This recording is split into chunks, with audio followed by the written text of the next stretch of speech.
Now that we have 4 council members present and we have 1 absent, Mayor Pro Tem Orozco, I call to order the February 15th meeting of the City of West Sacramento City Council, West Sacramento Redevelopment Agency, and Finance Authority.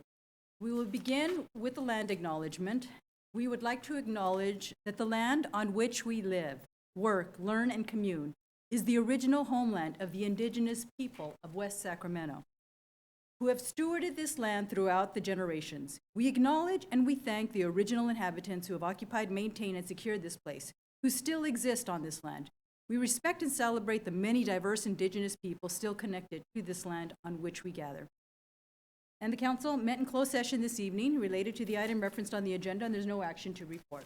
We would like to invite our guests to join the council and staff in the pledge, which will be led by Venetia Garias, President of the Wiley Manual Bar Association.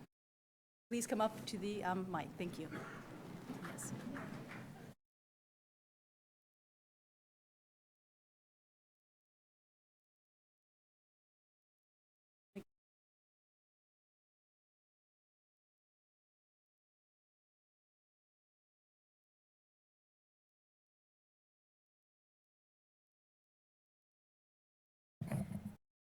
There it is. Yeah. Okay, how about now? Okay, fantastic. All right. I pledge allegiance to the flag of the United States of America and to the republic for which it stands, one nation, under God, indivisible, with liberty and justice for all. Thank you so much for leading us in the Pledge of Allegiance tonight.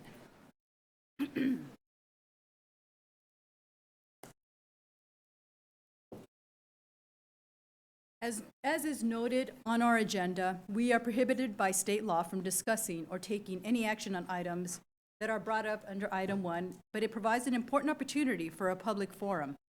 And we ask that anyone wishing to address the council on this or any other item this evening to please fill out a request to speak card and return it to the clerk. In front of the clerk, there is a timer. And this is to ensure that everyone has a chance to be heard. We ask that all comments be limited to no more than 3 minutes. Also, in front of the clerk is an analog flip chart, which indicates which agenda item the council is currently considering. We accept the request to speak cards up to the conclusion of the reading of the staff report of any particular agenda item. Once the staff report has been read and council questions and public testimony have begun, we do not accept further requests to speak.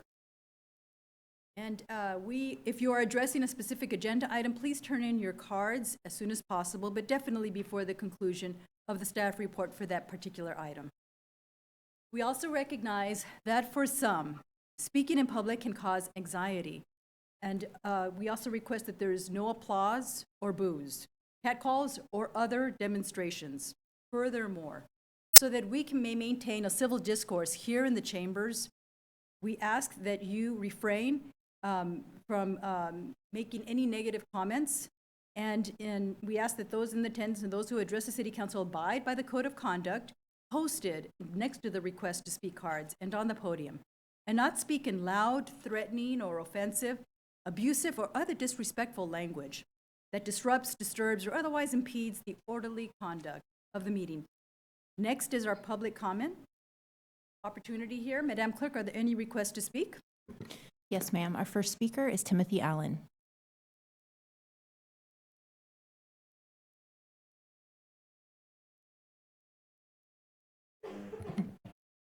Thing on. Hope everyone's night's going well. There's a lot of people, no pressure. First of all, I want to give my condolences to Grina Orozco. I know their family's going through a lot, and I hope she gets well and finds peace. Another thing is, I also want to apologize for myself because there have been people telling me that I've been fascistic, demeaning, and in any way rude. I just want to say that I apologize for any misconduct that I say or do. Some things come to mind and, forget. So, but getting to the problems at hand, I go down Industrial Boulevard, 6.1 magnitude earthquake in my car. Why? The city should be putting money towards these roads. On top of that, the congestion on Jefferson Boulevard is horrendous. The city also needs to make plans on diverting the cars from going from Jefferson Boulevard to Industrial Boulevard, because Industrial Boulevard, you go all the way up, and then you turn left at where the McDonald's is. If you've lived in the city for years, you'll know where that is. Those roads lead to the same highway. So finding more than one path to that highway so that people can get to work and come back from work. Another thing is I spoke to 2 people who work in the public works. They do HVAC. I'm not going to name names, or anonymous. Compensation, $16 an hour. That's when they can be working at McDonald's for 19. It's horrific. They should not be getting that compensation. On top of that, it takes 6 months. They talk about, oh, there's a worker shortage. Yeah, why does it take this long? You can go to Rite Aid down the street and get a test for drugs. And the city only goes to one place. So that's why it doesn't make any sense to me. Another thing I'd like to do is just thank everyone for being here. I know these last couple weeks have been hard because of the storm. Hope everyone's recovering and doing well. There are things I can't say that there aren't up in mind, but public works, the roads, horrendous. Oh, free Wi-Fi. So the federal government, because I know this is one of the things that you want to do, Mayor, the federal government has this thing called the ACP program.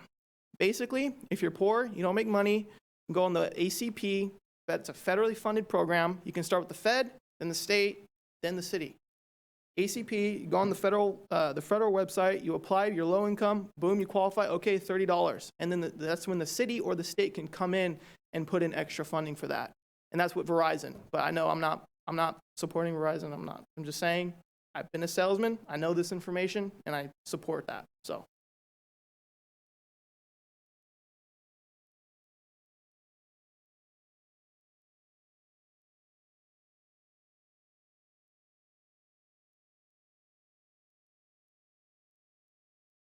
Our next speaker is Guy Stevenson.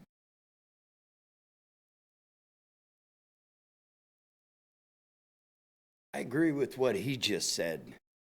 The city is pathetic about the pay grade for public works and parks.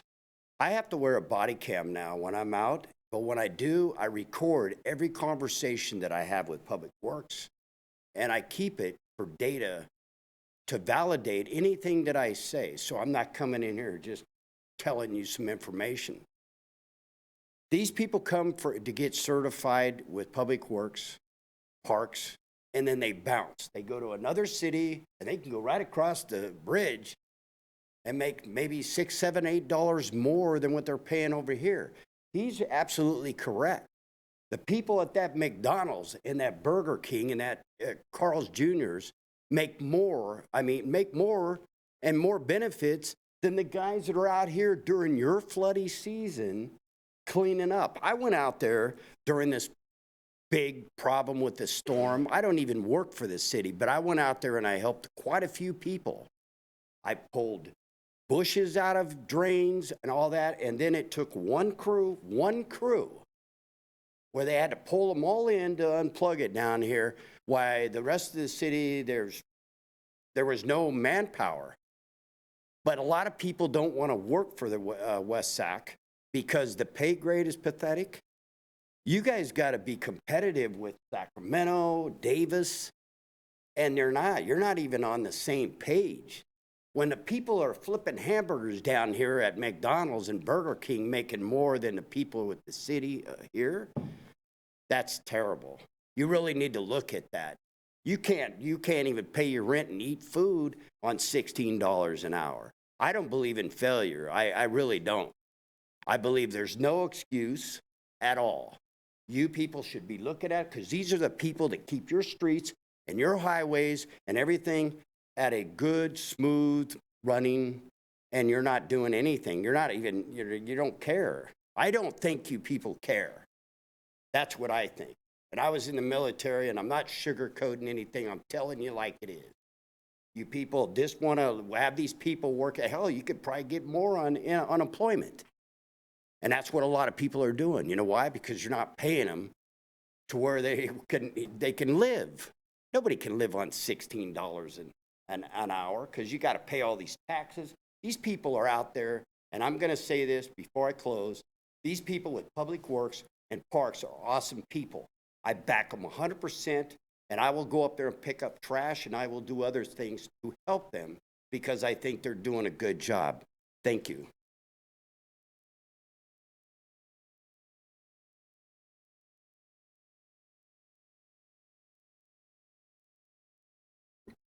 Grant Miller.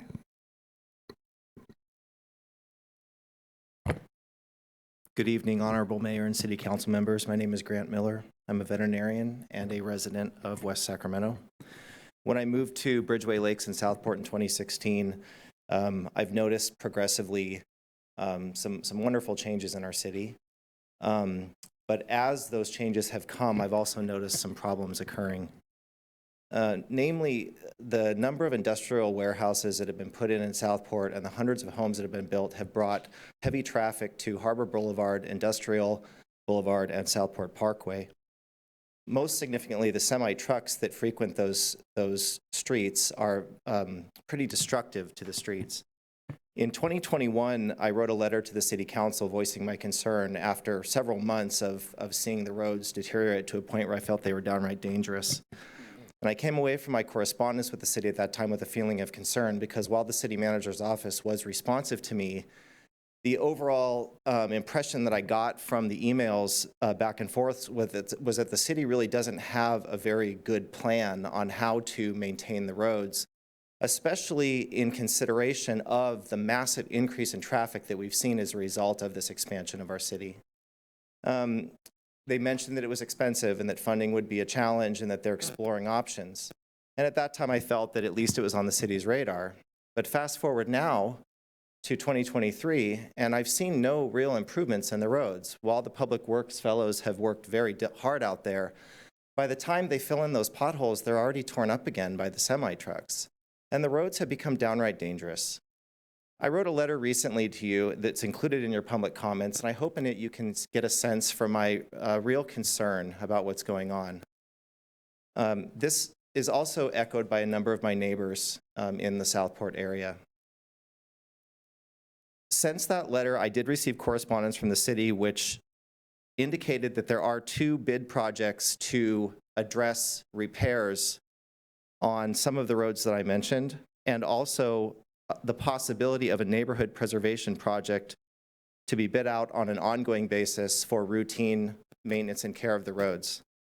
Although I know you cannot make comments on public comments in item number 1, I would like to respectfully request that you agendize the roads as a future meeting item so that we can hear from the Public Works Department, the Capital Improvements Department, the city manager's office, and anyone else in the city that has some responsibility with these roads. I'd like to see a comprehensive plan, meaning something short-term and long-term, that shows a clear allocation of our tax dollars to keep up with the road maintenance.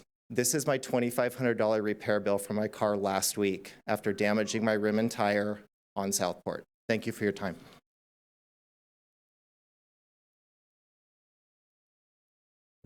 Mandy Nand.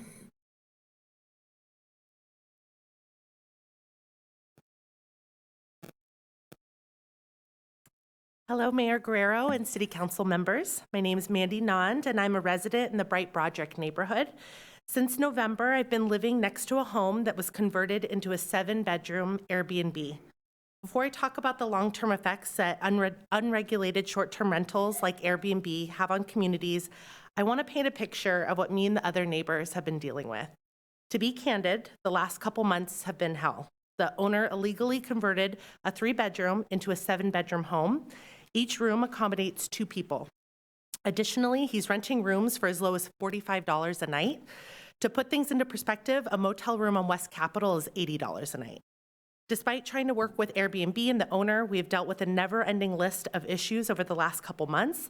This includes people coming and going at all hours of the night, people trying to get into our home late at night because they think that we are the Airbnb, and a domestic violence situation with an intoxicated couple at 10 o'clock in the morning. None of this comes as a surprise when you look at the owner's Airbnb account. He has several properties in West Sac and does not try to maintain any standard of safety or cleanliness. You can see some of his many reviews in the first couple of the pages of the packet that I've provided for you. This man is a slumlord, and he's taking advantage of people who are desperate for housing, and he knows that he can get away with it because of the lack of regulations in the city. We've been working with code enforcement, and the only saving grace has been the extensive amount of illegal work that has been done on the house. This includes 2 Home Depot storage sheds that he's renting out as casitas in the backyard. Code enforcement is helping in terms of making sure the home is safe, but unfortunately, their hands are tied when it comes to the zoning issue. Since the city does not have any short-term rental laws, we are stuck with the situation. Cities across California are suffering from a huge housing crisis. According to a report done by Smart Asset, the Sacramento region is one of the 10 worst cities to live in terms of affordable housing versus income. Unfortunately, short-term rentals like Airbnb only exacerbate this problem. Research conducted by the Harvard Business Review found that Airbnb has a detrimental impact on housing stock as it encourages landlords to move their properties out of the long-term rental market and for sale market and into the short-term rental market. A separate U.S. study found that even a 1% increase in Airbnb listings leads to an increase in rent and home prices. I've included all this information in the packet that I've provided each of you. Airbnb is taking houses away from community members who actually want to live here long term, and I'm really worried about the recession that we're headed into and that we're going to have a huge crisis on our hands. Local government plays an important role in helping protect communities and its citizens. There's a lot that you could do as community leaders, including enforcing zoning laws and creating short-term rental laws. I know I'm low on time, so I beg you to at least look into creating some short-term rental laws. The city of West Sacramento has done it. Cities all across the country are doing it, and I included some of those examples in the packet. Thank you. The next speaker is Bahman, and I'm sorry I can't make out the last name on the card. I am Bahman Gashkai, and I was just with Mandy. Don't have anything else to say.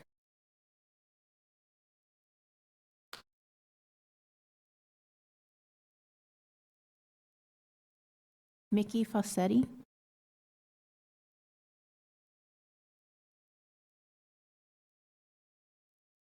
Good evening, Madam Mayor and City Council members. My name is Mickey Fawcett, lifelong resident of this great community. I'm here to ask that you consider rescinding the November 16th proclamation to rename the Tower Bridge Gateway to Christopher Gwalden Parkway.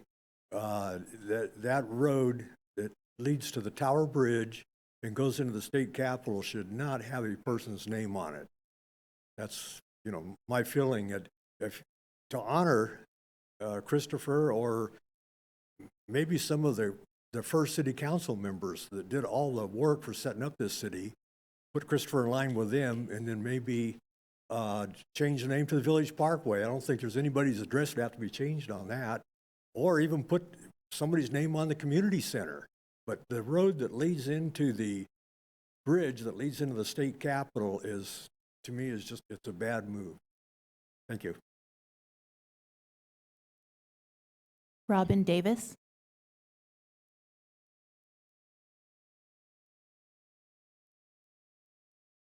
Hi, I'm Robin, and I live in my 160 square foot semi-off-grid tiny home on wheels on my undeveloped residential property here in West Sacramento.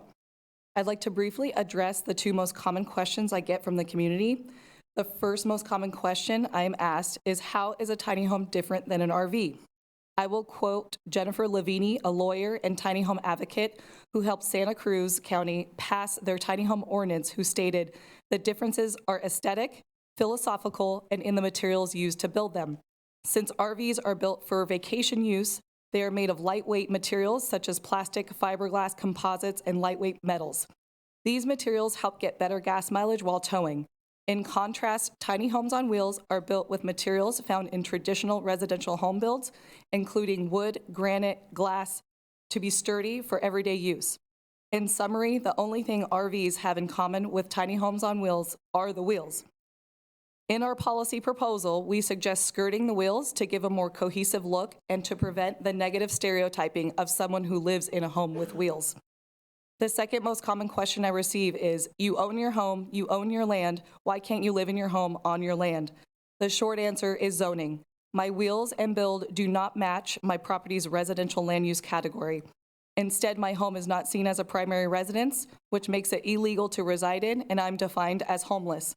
West Sacramento's current laws prohibit me to live in my home as is on my land unless council requests staff to create an ordinance for this option.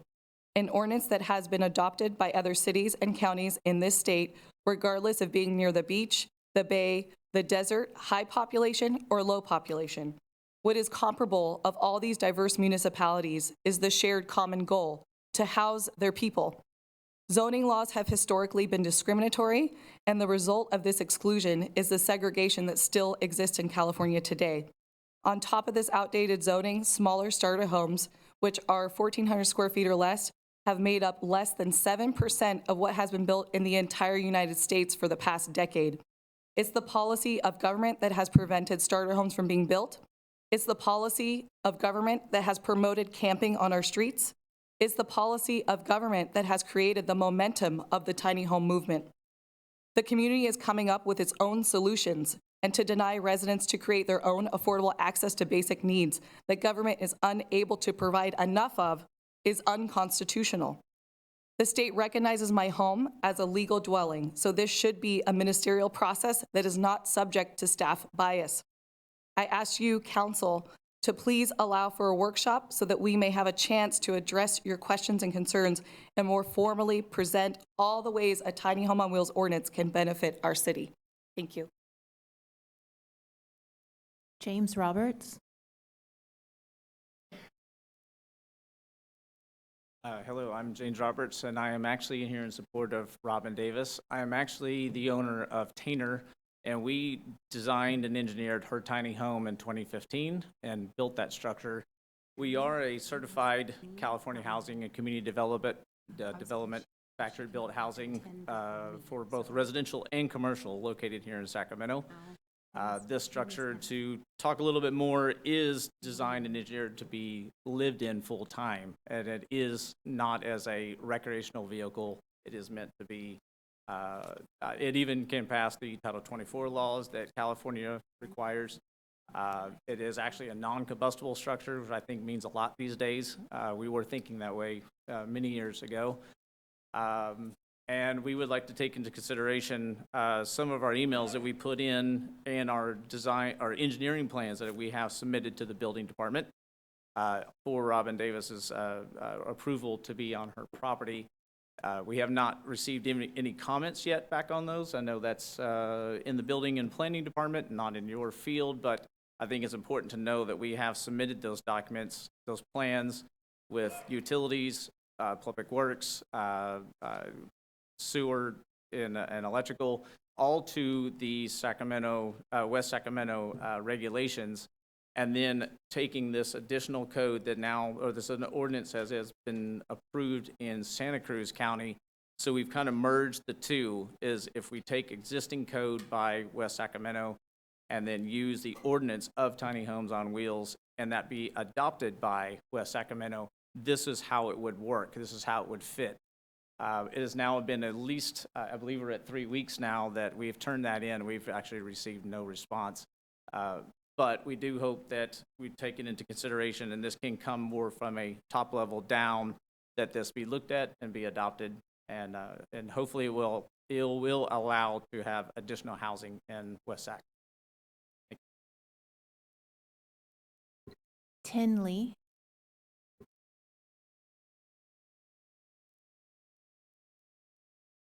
Hello, Mayor and City Council members. My name is Teen Lee. I'm a member of the Sacramento Community Land Trust and an advocate of affordable housing, including the legalization of tiny homes on wheels. In the last 40 years, medium home sizes have increased 150%, while household size has decreased. Tiny houses, which are 150 to 400 square feet, are an affordable and sustainable option for many in the community, including couples, students, seniors, veterans, multi-generational families, youth aging out of foster care, and people in the community like Robin and myself. They cost less to build and maintain, use less materials, consume less energy, and have a smaller carbon footprint. Tiny houses can also be quickly and easily put in as primary residences or accessory dwelling units while fitting in with the aesthetics of a neighborhood. They look a lot like regular houses, only much smaller. I call on this council and city staff to learn more about the benefits of tiny homes in the community through a workshop or agenda item on future city council meetings for presentation and discussion. We hope that the city of West Sacramento will follow in the footsteps of many other California cities in legalizing tiny homes on wheels. Thank you for your time and attention. Andrea or Andrea?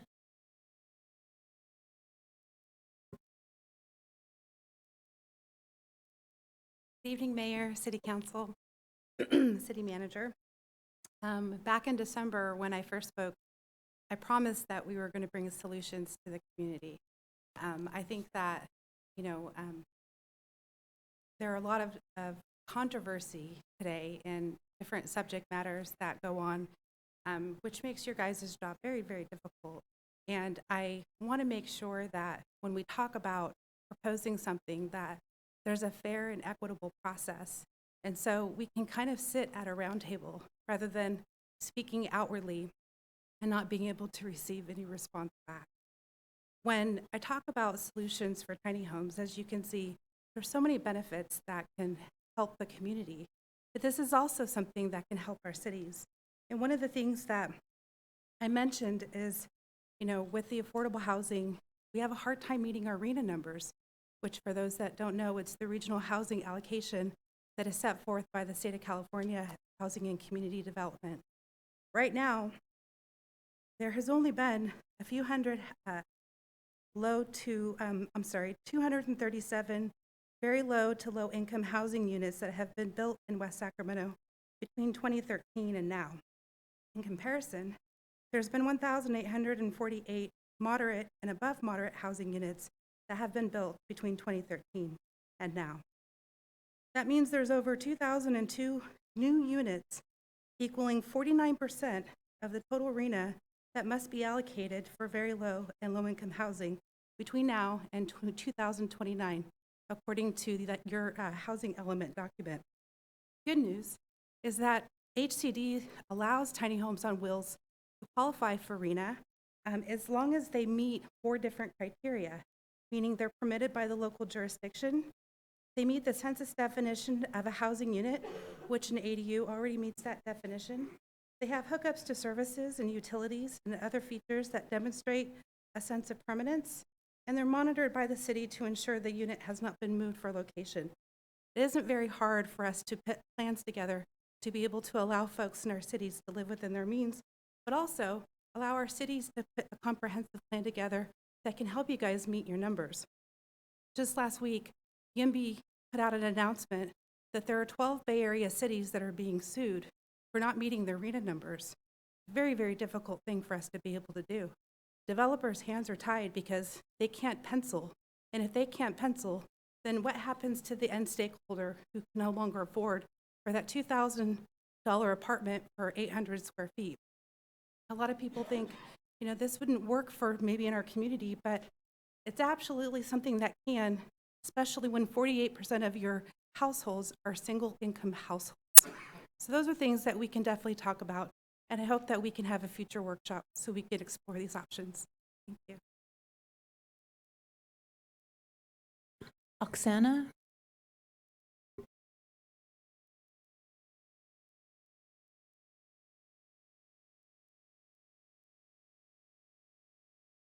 Evening.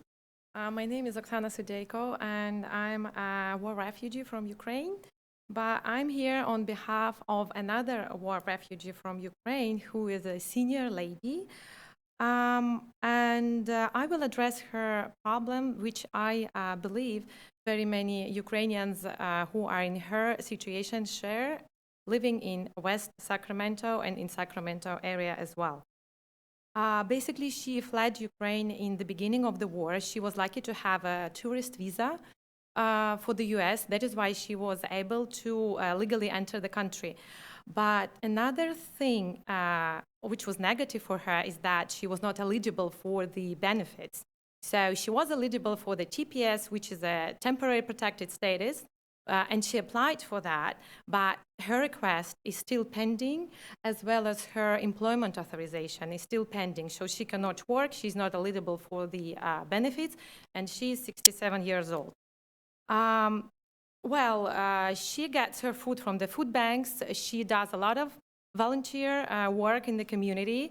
And for the past year, she's been living with the several private persons who were very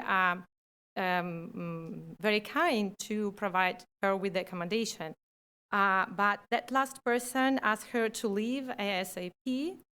And the problem is that, I'm just asking if there are any arrangements possibly with like different hotels, motels, community, private people, or other nursing homes, or like homes that care for elderly people who are willing to temporarily provide the housing for the people who are in this kind of situation. Status is pending, not eligible for employment, willing to work, very energetic, but like not able to do so. Well, that's my question. Can you connect, we can't comment, but can you connect with staff? I was going to connect you with their staff. Okay, thank you very much. And I just forgot to read it. I'm very thankful for the opportunity to address the needs of a private person. And that person, this lady, couldn't come today because we just found out you have these kind of meetings at 6, and the meeting was at 7. Thank you very much. Thank you. Rachel Andrade.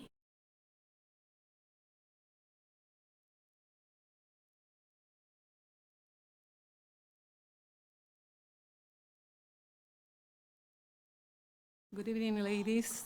I came here for the traffic, the pollution, and emergency plan, but hearing the young lady here, I'm pretty sure you guys are going to help her because she has the right to happiness. I'm pretty sure you remember that, right to happiness. And I'm pretty sure you guys are going to help her. She deserves it. She did great buying her own land. Also, I want to make an echo on the gentleman here, our veteran from Vietnam, regarding the rename in honor to a mayor, a former mayor. Really, ladies? Look, all the problems that we are having right now is because we inherited. I'm not blaming you. I know most of you. So we inherited for the past administration. And we're really suffering really bad. When I came here 17 years ago, this was a very nice city, very nice. The streets, not so many people, I will say. But now, with all the traffic that we have, we can't even get to the freeways. It's not only the traffic. With the traffic, we have to see the contamination of the gasoline of these trucks, different type of trucks. We're talking about Amazon especially, right? I don't think they gave us the amount of money compared from what the damage that they are doing to the city. The contamination of gasoline is really bad. The contamination of diesel for the people who suffer asthma is really bad. On the top, they are ruining our streets, and our cars are getting damaged, and we don't see repairs on the potholes, or we see just half of the repair of the pothole, and it's still a pothole. So those things, they need to be addressed. Like I said, it's not your fault. You guys inherited all these problems because a really bad, how can I say? They started building the city from the middle to the end. It should be from the outside to the inside in order for us not to have all these problems. The street of Jefferson and Lake Washington, it's so bad already, really bad. I don't know our city manager, he drives on the peak hours around our city. Or maybe he lives here. It will be great if he lives here, our city manager, because he will know all the problems. It will help you guys to address all of that, and we wouldn't be here doing these comments or complaining about this. Like I said, the contamination, the pollution, that's during the day. During the night, we have the pollution of the noise, the trains. I don't know how people can live on a stone boulevard with all the noise. I don't know. Of course, the people who live in Southport or the other side, they don't hear this. We're at 3 minutes. It will be great if you guys can send us an emergency plan for natural disasters. I would love to have what should we do as citizens? Hey, It will be great. Can you wrap it up? Okay? Thank you. Those things, and I like your flyer. We want to hear from you. But the truth is, we as citizens want to hear from you guys. Thank you so much. I appreciate it. Rhonda Pope Flores. Wow, that's, I'll just go ahead and continue where the woman left off. The people of this state do not yield their sovereignty to the agencies which serve them. The people in delegating authority do not, I have to take my glasses off to read this, sorry, do not give their sovereignty. I'm reading this from the state legislature. You're going to hear me talk about this every single time. On October 19th, a Brown Act violation occurred. Then I filed a complaint. I was told by your very attorney that's on your agenda today that no discussion occurred, no vote was taken, and not even there was discussion about renaming Tower Bridge Gateway. But then I'm going to read from your very report, your staff report. Staff respectfully request that the City Council adopt Resolution 22140 approving the renaming of Tower Bridge Gateway to Christopher Cabaldon Parkway, directing staff to install the appropriate signage. This was a result of a unanimous City Council direction. That's an interesting word. It was vote. From the meeting of October 19th. In your own staff report, you acknowledge that you discussed the renaming of Tower Bridge Gateway, because how could we have gotten to the resolution of November 16th to approve it? You violated the Brown Act. You claim you didn't violate the Brown Act, but you did, and I'm just going to share a couple on West Sac site. That's a great free campaign advertisement for him if he decides to run for the assembly again. This is ridiculous. Leave it as it is. What the hell is this about? He has some nerve to even suggest this. The audacity, says another one. Heck no. Shaking my head, no. I'm happy you live here. I'm going to scroll down. This one's really long. Leave the name alone. Choose a more deserving name, please. I could go on and on and on, but I'm pretty sure that you've seen all of those comments on the West Sacramento discussion board. We have 552 signatures opposing this very action. If I were Christopher Cabaldon, I would be embarrassed. Like, why would he want to pursue this? Why are you pushing this agenda is what's more important. What are you doing here? Are you setting him up for some kind of vote again? Because it sure seems that way. Thank you. Alfred Melbourne.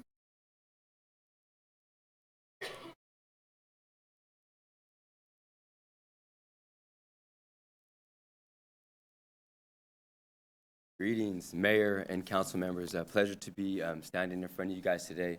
It's always an honor for me to be able to come here and speak to you guys and be a part of the process of getting things done in our community. I know that you guys volunteer your time, and I'm going to be pretty quick. I have a lot of things that I want to touch on real quick. Land acknowledgement, Mayor, it's words. I would still like actions behind that, getting First Nations representation on all of our commissions, boards, and so we have that perspective. Without that, you do not have a full view. Traffic, the potholes definitely need to be looked at. Investment.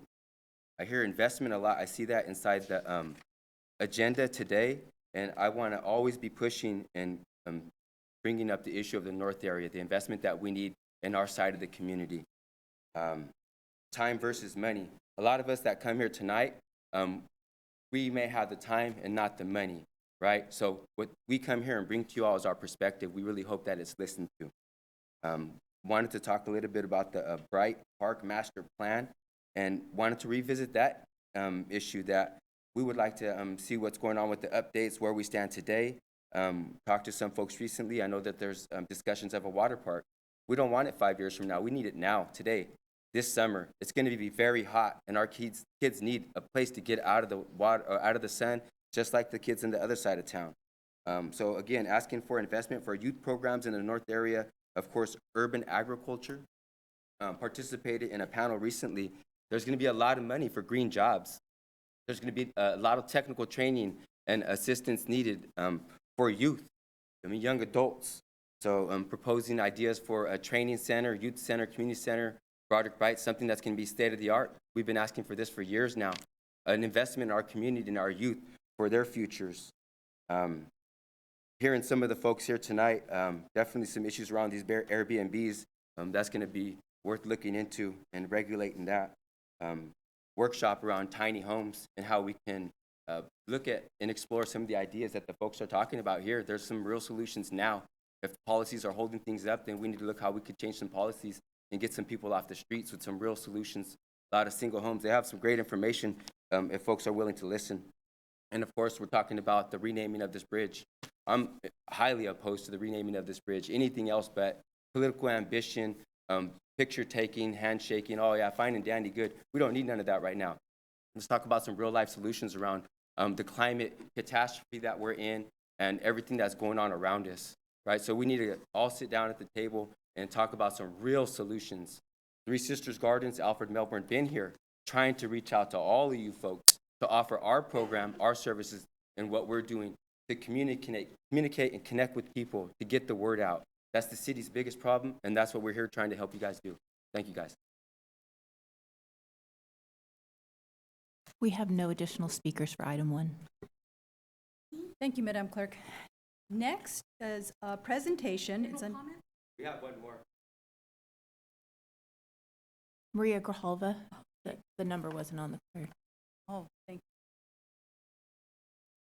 you. Instead of item. Good evening, Madam Mayor and council members. I am Maria Grijalva, Latino Information and Resource Center, the advocate representative for District 2. I'm sorry that Kirina Orozco can't be here today. I'm sorry for her health, and I hope that one day, actually in November, I propose, or I am going to be running for District 2 City Council, because I really believe that I can represent the interest of the tiny home owners, the minimalists, because that's the new age. And also, I'd want to advocate for, of course, not naming our street after Christopher Cabaldon. I want us to see an era where we leave the old administration behind currently. For the people that do not know, and I need to enter this into the public record, behind the scenes, Christopher Cabaldon is actually calling the shots. And a lot of voters, a lot of innocent people, residents, don't realize that when we were in settlement, the city attorney and I, we were in settlement, and he said, let me ask my client. Let me confer with my client. Instead of saying, let me confer with the council, he did what we call a Freudian slip, and he said, let me ask my client, referring to singular person, okay? Just so that you know and that the public knows this information. And so There is a law that was passed mandating tiny homes, and we're required to give some kind of a report, an annual report to the legislature. And so I hope that we have that report coming up real soon. Otherwise, we're not going to be in compliance. And so as Raquel and so many people have said, we have this petition. Please do not violate the law further. Anyone that wants to seek public opinion or public favor in the future would not put Christopher Cabaldo's name on that, because it's going to make you look very, very bad when it becomes public knowledge that you have violated the Brown Act. It really doesn't look good for any candidate for any position. And so anyway, I'd also like to say that there is a law that says that we have the First Amendment, and this seems a little bit too strict. It's really discouraging our right to speak. And so in the last couple of minutes, I'm sorry that some people are only getting $16 an hour, but it's important to know that our city manager makes over $250,000 a year, and there's about 10 people that have the same range in West Sacramento. And that's why some people are only getting $16 an hour, because a whole bunch of department heads are getting $265 and $263. Thank you so much.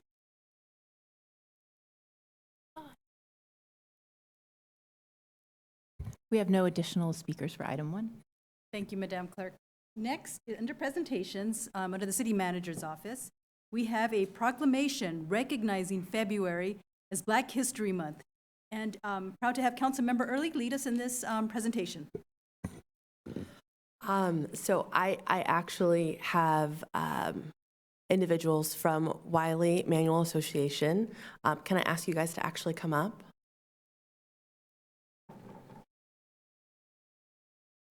And I'll speak a tiny bit, and then I would love for you guys to introduce yourselves and speak about your organization. So as I struggled a little bit trying to figure out what are the right words to say for Black History Month. And one of the things that stuck with me was the fact that Black History Month, Black history is actually all of our history.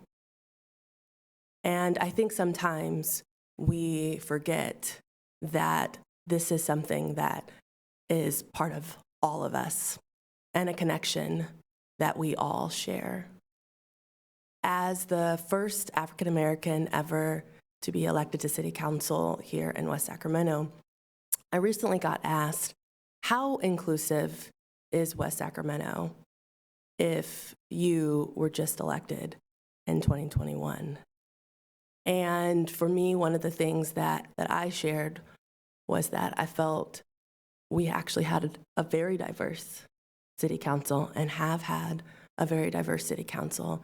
And yes, I am the first African American to be elected here, but that I have felt welcomed and a part of this community since I got here. And that one of the reasons I stepped up to do this is because I came here as a family that couldn't afford to live anywhere else in Yolo County. And this was a place that I stumbled upon, and it welcomed me with open arms, both in being able to afford to live here, but also being able to grow into this community. And that, yes, as the first African American to ever be elected, I am the first, but I hope for the next African American that considers running that it will not be as hard of a decision, and there won't be a question, because I certainly questioned whether someone that looks like me could actually be elected to this position and whether I would truly be accepted for all that I am. I am honored, extremely honored, to have been the first. I know that I will not be the last, and I will remind all of us that we are history. We are making Black history right now. We are living it. And so I would ask you all, and I would ask my colleagues as well, how do you want to be remembered? And that is how I step into this world, and that is how I take this responsibility very seriously. Okay, now you're gonna have to tell me, do I read this first? Yes. Okay. All right, so the proclamation. Whereas during Black History Month, we recognize generations of courageous African Americans who faced adversity as they strive to balance the scales of justice to ensure equality, peace, and refusing to accept the chains of slavery and discrimination by society. And whereas we pay tribute to the heroes across our country, the champions of justice for their sacrifices along the Underground Railroad, aboard a bus in Alabama, advocating for voting rights, and in the many achievements and contributions made to our economic, cultural, spiritual, and political development.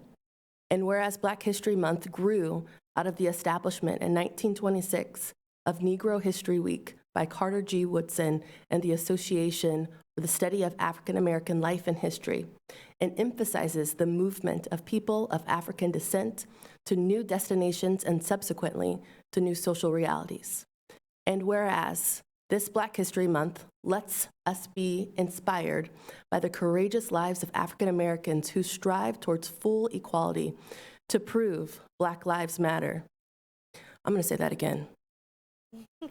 To prove Black Lives Matter and to work towards equity in healthcare settings, housing, education, criminal justice, and much more.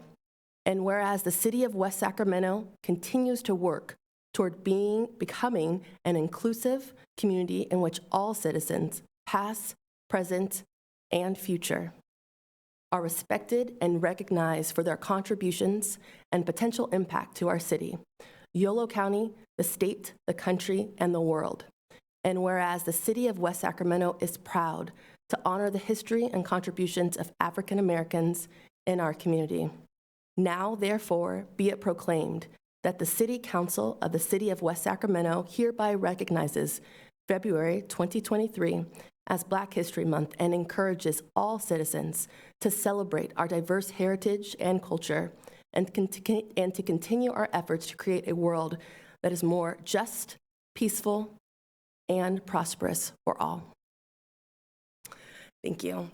I would love to hear a little bit about you, your association. You have done so much, and I know your association has done so much for our community, not only in Sacramento, but in West Sacramento. So please. Thank you, Dr. Yearley. I really appreciate the opportunity. Members of council and the mayor, we thank you so much for this opportunity. My name is Phoenicia Gaddis. I am the president this year for Wiley Manuel Bar Association. Alongside me is Leon Dixon, who is our first vice president, Ryan Harrison, which is our past president, and Maitin Doan, who's our publicist. And so we are so grateful to have this opportunity this afternoon. Justice Wiley Manuel, the namesake of our organization, is Black History. In 1977, Justice Wiley William Manuel was the first African American appointed to the California Supreme Court. This proclamation reminds us of the fight that is this fight that is before us. We, as the Black Bar Association for Sacramento County, have a responsibility to honor our history and heritage through jurisprudence, and we take on that opportunity here in this recognition this afternoon. So thank you for the opportunity. Thank you so much. I'm going to come down now and give this to you. Thank you.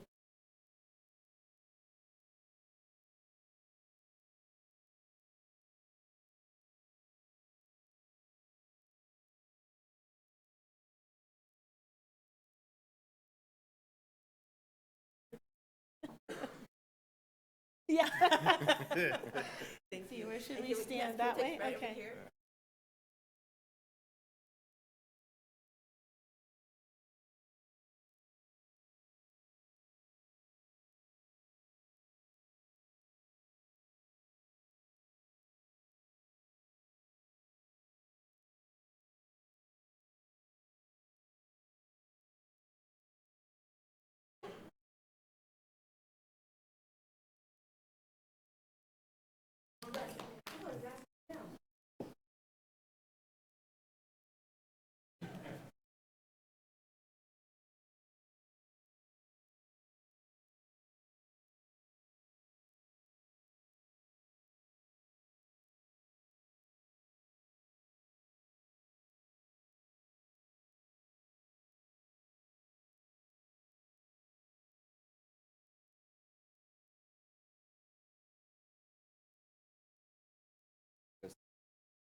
Next is our consent agenda, and we have items 3 to 21. Are there any requests from our council members to remove an item for questions or presentations by our administration? Yes, Mayor, I would like to pull 5, 9, and 19.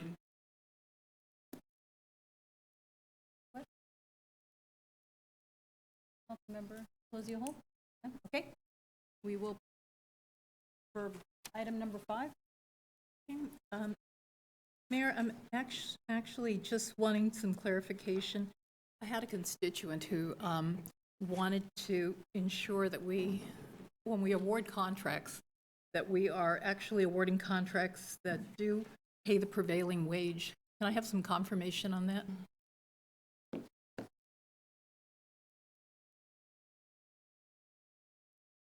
Good evening, Mayor and members of the council. And for this contract, yes, we do check for that, and it is required by all of our contracts to pay prevailing wage on all of our jobs, and that is checked by a third-party labor compliance. We also check for a DIR number, and that is submitted to the state of California. Okay, thank you. I do have an additional question. I wanted to make sure that those that are installing the electrical vehicle charging stations have the credentials, certifications, and understand that they do, those that are the selected bidder. However, there could be turnover in jobs. They are the lowest bidder by a significant amount of money in comparison to all the bidders that were noticed here on the agenda. And I do have a suggestion for some language just to ensure that is the case. So we do have something on our, from you, I think it's in our packets, and I had a recommendation to alter this just a little bit, that the contractor is required to ensure that all employees working on the project carry current and valid state certifications required by the California Department of Industrial Relations. That is the amendment I suggest, so that, and that is the suggested amendment that I have. What are your thoughts about that? Staff did supply a memo describing what we could amend, working with the city attorney. On terms of the contractor in general, we do look at experience and qualifications. This contractor has done similar projects and has just completed 3 for the Department of General Services. They have 19 years of experience as an electrical contractor. And as you mentioned, as turnover does happen in the construction industry, they are meant under this contract to hold those licenses. So if any of that would change, that would null our contract with them if they didn't hold a C10 license at any point. So right now, we're working with the city attorney. We did, in this memo, amend it to add this additional language. But any further... Well, can I ask for the city attorney's feedback on this? Yeah, I can chime in first. We would actually, so this was done in consultation with the city attorney, and I believe this language is actually more inclusive than the language that was suggested. It's not limited to just state licenses. It captures any certificates, licenses, or permits required to perform the work. So, there's a reason we had that recommendation as the language. So we would recommend sticking with that. But Jeff can chime in as well. Is your question? So the language I referenced. That's up to the council. I mean, I agree. I wrote it, so I like the language that is in the memo. I do think it's a little broader, and I think it does more fully capture all licenses, permits, et cetera, but it's totally up to the council. Your language works as well. Yeah, but it is staff's recommendation. We also don't want to be in the practice of amending legal language to the dais if we can avoid it. So we consulted with the city attorney on this issue, and this is what we came up with earlier today. Okay, so that the employees possess and maintain any certifications that are required to do the work. Right. So it goes beyond, there could be, again, this is standard contract language. In this case, maybe it is just a state license, but this would be inclusive of both state and any local or federal or any other type of license. So it gives us wide discretion. Right. Well, yeah, I mean, what I was trying to do is come up with language that we could then have in our templates from now on that would apply for all construction. And comparing it to California, so any would be So you said any, like, I think that's where, if we're looking at the minimum certification requirement, which would not be meeting up to the California state requirement, that's my concern. If your question is, would this allow for a lower certification? Yes. Construction projects in California need to comply with both state and federal law. So if the state of California had a more stringent requirement, and Jay, you can weigh in on this, but I would say you'd have to comply with both. So, for example, if you have a project that is both a Davis-Bacon, so federal prevailing wage and state prevailing wage, you typically end up providing the better of the two. And that's often how conflicts are resolved between state and federal laws, that the default in California typically is the more stringent requirement applies. Okay. So then, and so in this case, it is compliant with the more, I think, just making sure. I believe so, yes. Yes, that is. And in this case, the manufacturer requires a certain certification, and they hold that as well. And so you mentioned also that the bidder did provide the certifications, and they were those from, certain valid state certifications. Correct, for right now. Yeah. And this language that is here in the memo does continue to enforce that. Correct. Only because we've had a fire here behind us of our electrical vehicle charging station. I don't know what that was caused, but if you are having, employees that are contracting to do the job that aren't doing it correctly, that is a result of a situation that can happen. That's my concern. Yeah, these, they require the same building permits and require coordination with PG&E. This contractor has done these similar projects before, so we're pretty confident they can perform this in an adequate manner. Okay. I would feel more comfortable if it's at California. That's where I would feel more comfortable, because it doesn't provide the if it's a required license that they have to possess, then we'd have discretion under this language to enforce that. And that's, if it requires that type of license, then we're able to enforce it. I'm quite comfortable that since there is a California state requirement that electricians working for a C10 C10 contractor be certified, then that requirement would apply and this language would cap. Okay, so that's your interpretation. Yeah, the word any is the operative, key word there. That was my intent. My intent was that any would capture any. Right. Okay. State, federal, local.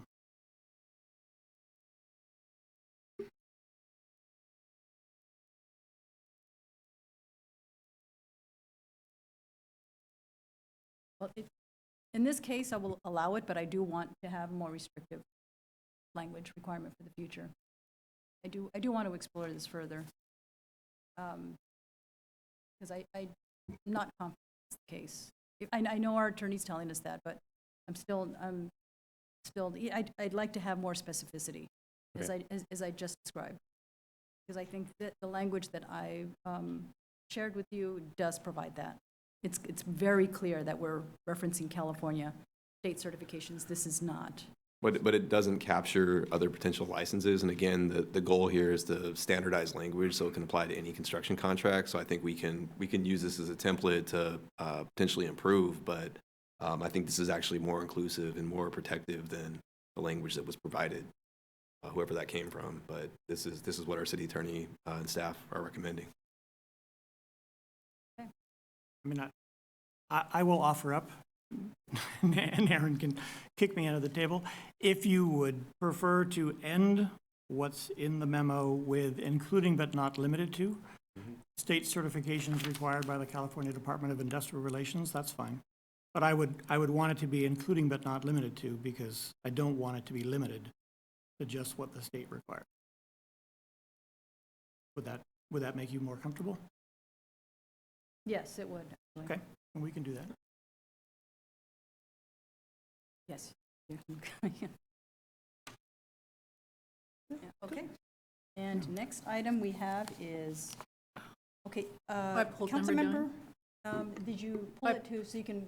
Right, because I live in the rivers, and Yes. my understanding, I have to recuse myself from this vote.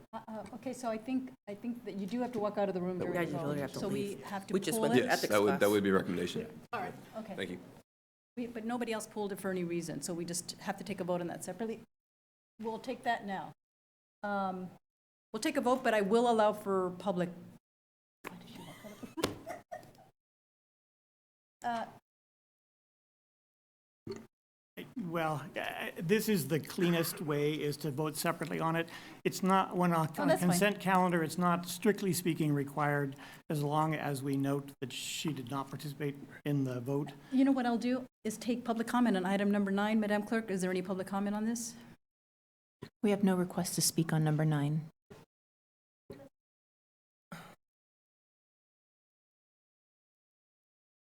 Yes. Yes. I'm telling you, I want to put it down. Okay, go ahead. Come on now. Can you please So- state your name for the record? Hi, Rhonda Pope Flores. So my comments, and maybe I'm have this wrong, but as far as the rivers go, I go back to the original agreements that were under that development agreement group was like the very first one, and then it became someone else, and then it became someone else. And I just want to make note that I don't have enough information about this, but I just want to make note that when it comes to this development and any development agreements that are required under this, and I know a lot of it had to do with providing certain amenities to Broderick and Bright, including Bright Park, including a community center, and all of those things. I noticed that in 2020, there is a notation regarding Bright Park, and I'm tying this back to the Rivers development. The community center, originally proposed to be located at Cary Street and Todd Hunter, has since been constructed as part of this place. That is a clear deviation of earmarked funds for a development agreement. That should have never happened. None of that money that was for the Rivers and the group development agreement, none of that money should have ever been part of the building of this facility. That is a clear violation. So going forward, when we're discussing that particular development agreement, I would remind you to go back to the original history and what the requirements were and the promises to the north side that were supposed to happen, that many of them didn't happen. Bright Park has still not been improved, and that was part of the mitigations.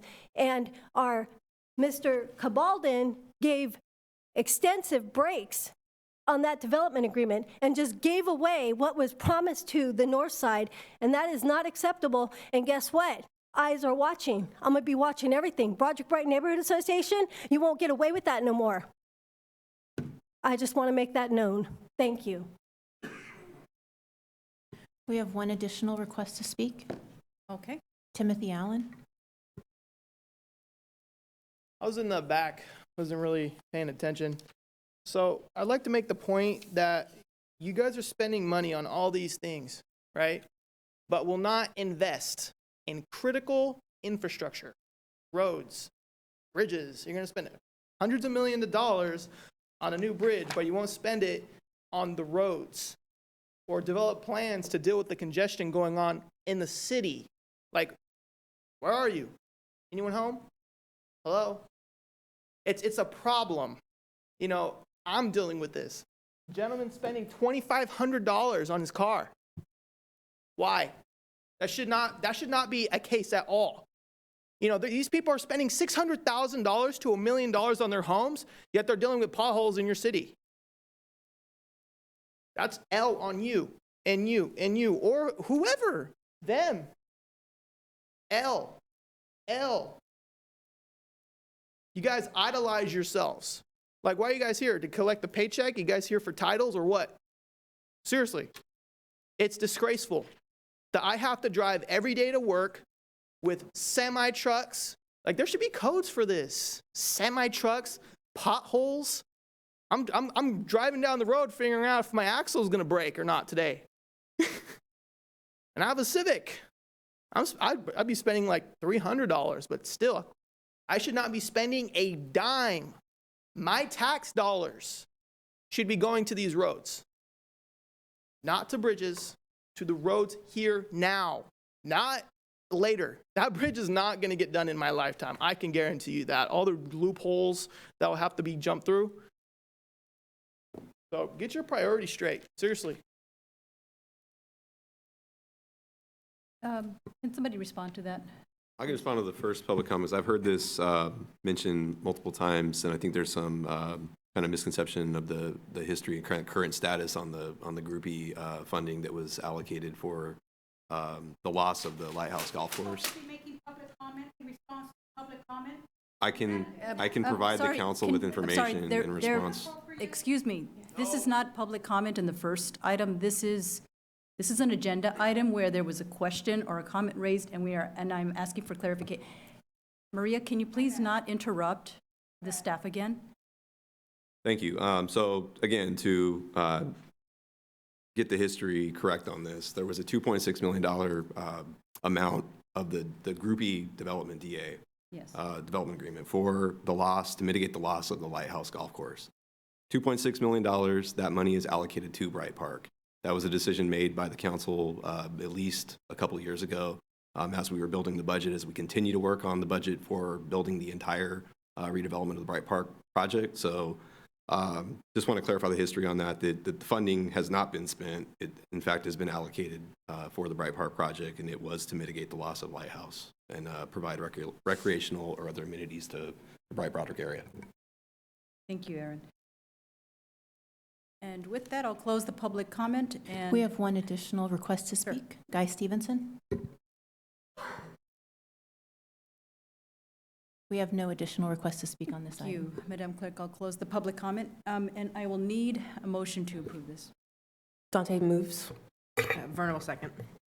Madam Clerk, please call the roll. Councilmember Sulpicio Hull? Aye. Councilmember Early? Aye. Mayor Guerrero? Aye, this item is approved, and can somebody go and get Norma, please? Thank you.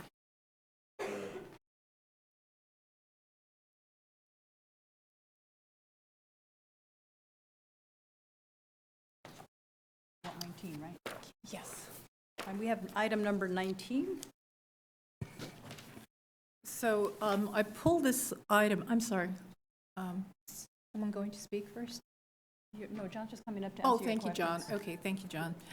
So I pulled this because we're considering an amendment here to the agreement that we have with the law firm of Chronic, Moskovich, Hudman, and so Gerard. It states it's an update on the schedule rate for services. So actually, I'm not sure if you should be the appropriate person answering this, but I'll go ahead and ask the questions that I have. I'll punt quickly if I'm not, guarantee you. Okay. So would I be correct in saying the CVRA litigation cost of $197,000 in the Chronic Moskovich Hudman, is that correct, Hudman? And Gerard, those were the attorney's fees alone, $197,000? I defer to Jeff. I don't know that. I'm not familiar with that There number. are quite a few questions that I have here. I think that's what I gave you earlier today. If you're reading from what I sent you earlier today, then yeah. So, okay, so would I also be correct that your firm charged $61,600 to oppose Mr. Rafferty? You may be referring to his appeals, to his motion for attorney fees after the case was resolved, Okay. and then the appeals that he has filed in the case. Those are additional expenses, yes. Okay, so would I be correct that the total charge by your firm was $258,000? Okay. Would I be correct in saying the fees paid to Mr. Rafferty were $190,000? He was paid $190,000 in March, and then he filed a motion for attorney's fees asking for an additional $168,000. Okay. Would I be correct in saying the demographer, Paul Mitchell, was paid $300,000? No. How much was Mr. Mitchell? I gave you that information, I think. No, I didn't get that. Well, good. Bear with me for a minute.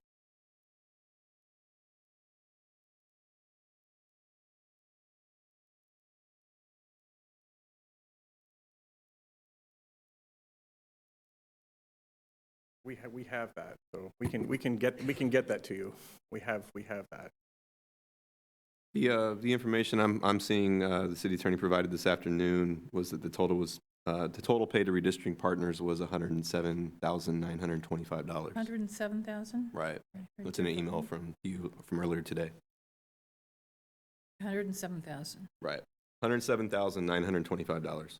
920. Okay. Right.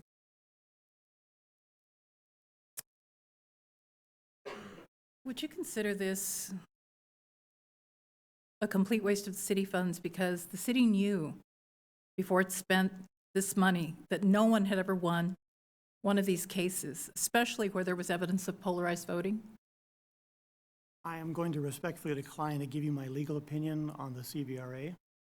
That's really for the council to weigh.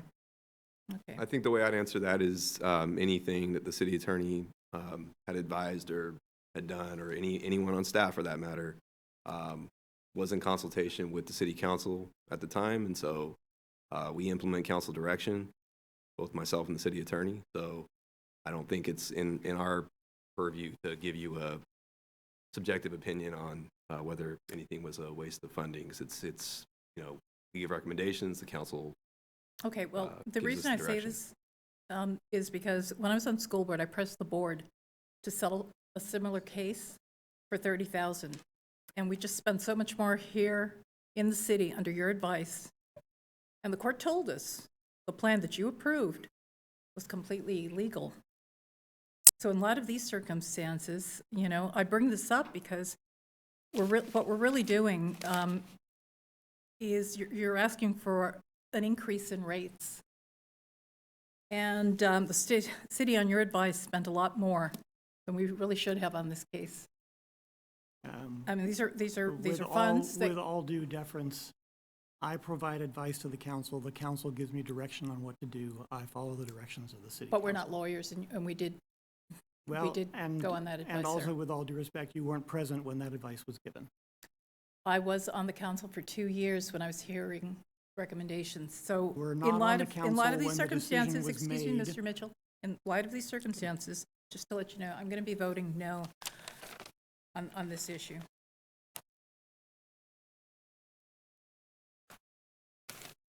And that's all I really have, Mayor. Would you like to pull the item? Yes. No other questions. I will open up the rest of 3 to 21 for public comment, if there are any other requests to speak. Madam Clerk? Timothy Allen has requested to speak on item number 3. Mayor, did you want to start with the entire consent calendar? Or did you want to take public comment on item 19 first? The entire. Okay, all in item one. number 3 is first. Thank you. Roger that. So my concern is this city's going to spend $125,000 on renaming the I Street Bridge replacement, but won't spend a penny. The city's going to spend $125,000 on renaming this bridge. Why? Right? Yeah, no. Consideration of contract award to Kellingham. Objective. The objective of the report is to City Council with sufficient information, award of professional services, blah, blah, blah, blah. Staff respectfully recommends that the City Council approves the authorization, the City Manager. Nice. City Manager. So this is City Manager right here. In the amount of $125,000 for project management services, the I Street Bridge replacement, CIP 10033. See, the problem with jam packing so many bills into a single bill is you get to slip this little bit of information in. This is another problem. So now this is costing the taxpayer, me, them, $125,000. Seriously? No. Highly recommend no. Thank you.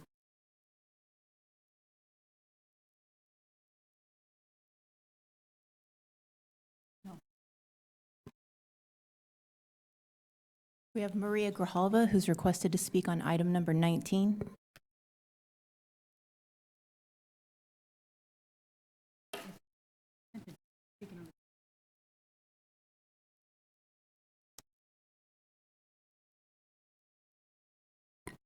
I am so grateful for this opportunity to speak, and I call this democracy in action, when the public gets to give their opinions, and this becomes a hindrance when people can't express their emotion and frustration. And so this, as far as I'm concerned, is unconstitutional, and it limits the First Amendment right. But regarding the salary and an increase, this really should go for a competitive bid so that we can see if there's other attorneys that can give us better service. I think this is the same attorney that didn't stop Christopher Cabaldan from doing an illegal gang injunction that stigmatized people, and it was actually a plan of action, I assume, that he goes along with it. It was a plan of action to hurt the Broderick and Bright area by taking away our pool, by taking away our school, and so that this could become riverfront property, and you know, to heck with the folks, to heck. And so I'm really grateful for this opportunity to speak so that we enter this information into public record.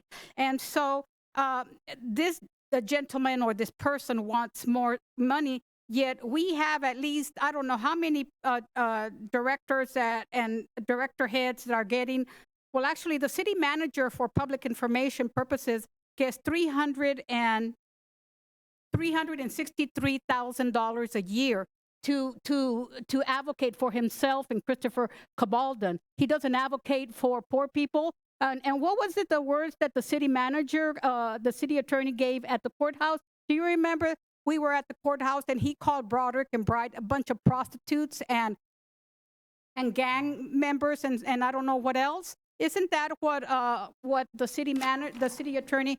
It's public record. It's public record. We were all there. Yeah. We were all there. And so anyway, so it's important for the public to know that right off the top, so our city manager is $363,000.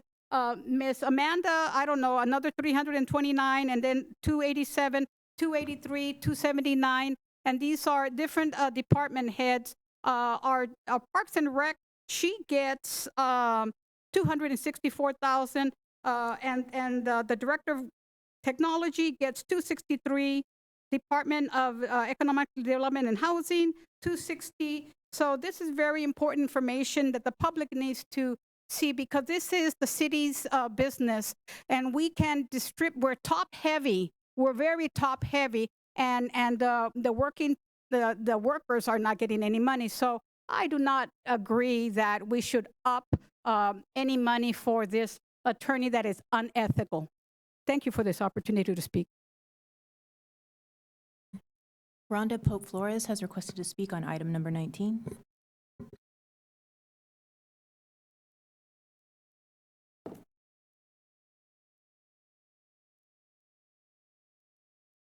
So, Ronick, Moskovich, Tiedman, Gerard, I strongly urge that you take this out for bid. You had put our community through hell to keep us together. You heard each and every one of us speak, give testimony, prove that we were one community, and you ignored us. You ignored us, you drug us through court, and yes, you did 100% gang-infested prostitutes and low income. That's what was described of the North Side. That is unacceptable. You are disrespectful, not only to community members, but you're disrespectful to your own council members. I was sitting and watching how you engaged with the mayor when she had questions, and it's highly inappropriate. You need to be replaced. Your firm needs to be replaced. You need to take this out for bid. Roderick and Bright Neighborhood Association, thank you. We were born out of your disrespect, your division, and your lack of respect for the community that you are supposed to represent. You do not represent us properly. You do not listen to the voices that come here every city council meeting and speak. You look at us as a condescending person that you're looking down like you're wasting your time having to listen to us. It is not acceptable. You need to be replaced. The gang injunction, that's, you know, you had community members come together during that time. My sister is Teresa Vasquez, AKA Loca, Roderick girl. I know all about that gang stuff. I grew up, I was raised in it, and it's a community. It's not a gang. We're community members. We take care of each other. We look after one another, just like what we're doing here today. I strongly urge you to not accept legal representation that defines your community as gang-infested, prostitution, and low income.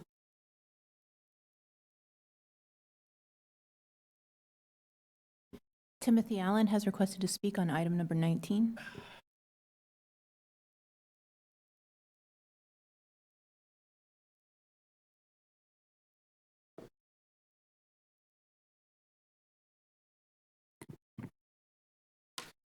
I don't need to reiterate what they said. I want to put in the public record that when Maria Grijalvo wins her election, I strongly urge Maria Grijalvo, Norma, and the mayor to remove that guy and that guy, both, or all three, either one. You're going to sit here, Public Works are going to get paid $16 an hour, where they're getting $1 million a year? All three. Three. They should be getting $16 an hour. I mean, that's his rate. He keeps losing. That's all you do is lose. Can't make a statement on that. The point is, ladies and gentlemen, the fact is the fact. 369, while your city employees make $16 an hour. How's that fair? This guy's losing your cases. All of them. Has he won a case? Has he? So I strongly urge Maria Grijalvo, Norma Alcala, and Martha Guerrero, when you three get in power and dominate those two, remove them. God bless. We have no additional requests to speak on. Is the rest of his time? No. I mean, I will say something. No, I'm sorry. Alfred, if you didn't submit a request to speak, there's no, I would just say that, no, all Alfred, respect please, needed. if you can respect the rules of the room, that would be great. And we do need Alfred? to make sure that the council represents the community Alfred? correctly. and deals Alfred, with- please sit down. And I ask that you submit a request to speak card if you would like to speak, because it's not being factored in here. Thank you. We have no additional requests to speak on consent agenda items. Thank you so much, Madam Clerk. I'm closing the public comment. And item number 19 is pulled for a separate vote. I'll accept the motion for the rest of the consent agenda items. Councilmember Early moves. Second, Alcala. Madam Clerk? Councilmember Sulpicio Hull. Aye. Councilmember Early. Aye. Councilmember Alcala. Aye. Mayor Guerrero. Aye. All right, we have item number 19, and before I accept a motion, I wanted to just make a few comments. I am going to not vote. It's not a no vote, I'm going to abstain, so it will likely not move forward. I'd like to explore further some of the comments that were raised tonight, and have a discussion with the city manager before I take a vote on this. And so to take a vote on that, we need a motion, and then it moves forward that way.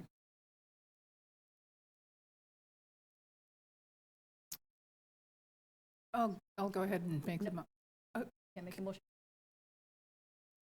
I was going to vote no. Oh, okay, It's not going to move forward. right. So Then you are we it's just a making a procedure- motion to it's a make a procedure- motion? It's a procedure we have to take. Oh, okay, we're box checking. Okay, Councilmember Early, so moves. Can you repeat the motion? It's item number 19. But are we approving this? Are you asking for approval? I'm asking for a motion in the second. I'd recommend removing this item from the agenda Yeah. to be considered at a future meeting. Pointless. Pointless.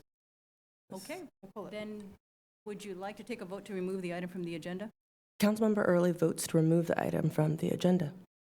I mean, I'll second it. All right, Madam Clerk? Councilmember Sulpicio Hull? Aye. Councilmember Early? Aye. Councilmember Alcala? Aye. Mayor Guerrero? Aye. All right. That motion to remove the item from the agenda is approved. Next, we have item number 22 is a community development public hearing and consideration of ordinance 23-1 pertaining to proposed amendments to Titles 5 and 17 of the West Sacramento Municipal Code for retail cannabis sales. Excuse me, Mayor, we need a vote on the remainder of the consent calendar? I thought we already voted for that. We did too. We didn't do? I thought we voted for that. We voted for 9, we voted 3 through 21, we pulled 19. Oh, I'm sorry. That was my mistake. Okay. All right. Microbusiness, we will have our principal planner, David Tilley, and we also have our director, who's be available and present on this item. Yes, thank you, Madam Mayor, and good evening to the City Council. I'm here to present to you ordinance 23-1, which would propose various amendments to the city's municipal code to facilitate retail cannabis sales and microbusinesses here in West Sacramento. So I do have a PowerPoint for you and for the audience tonight, so I would like to direct everyone's attention to that. Do we have the mouse?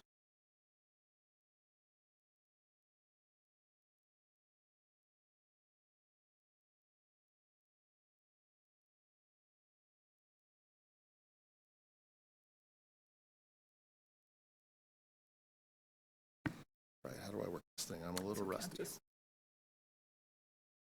So I was, by way of a quick bit of background for the council and for the members of the public, this is not our first time talking about retail cannabis sales here in West Sacramento.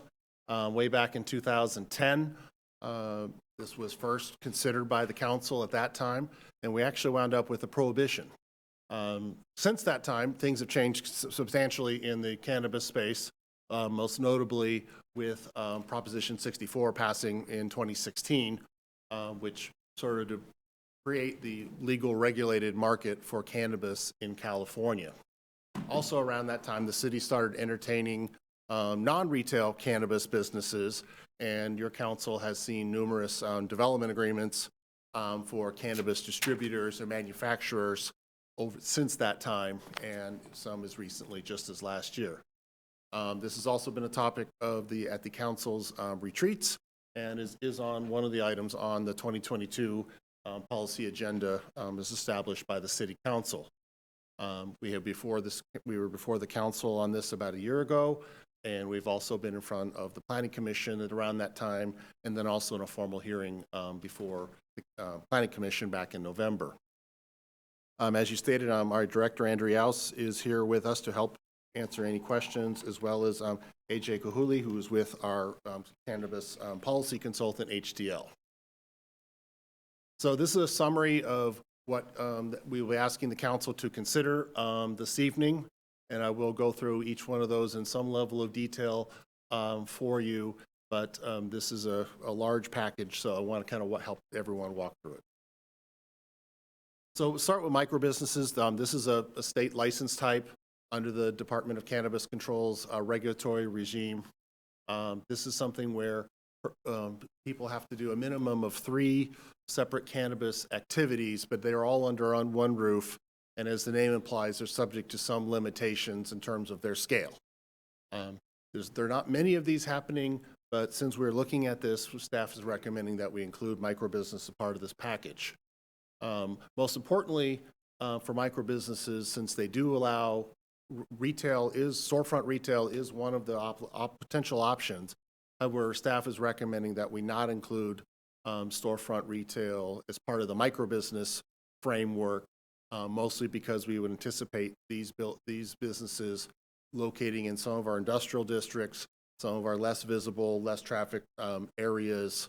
But we do want to otherwise open up the door for microbusinesses doing the other forms that are allowed under that license. That's one license under the state's regime that we are recommending that we include.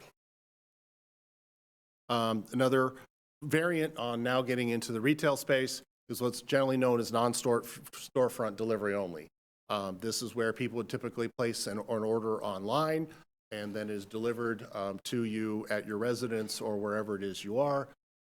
So this would be likely, again, in an industrial area, no customer traffic, delivery only. So it's, pretty much invisible. We have deliveries under this regime happening in our city every day.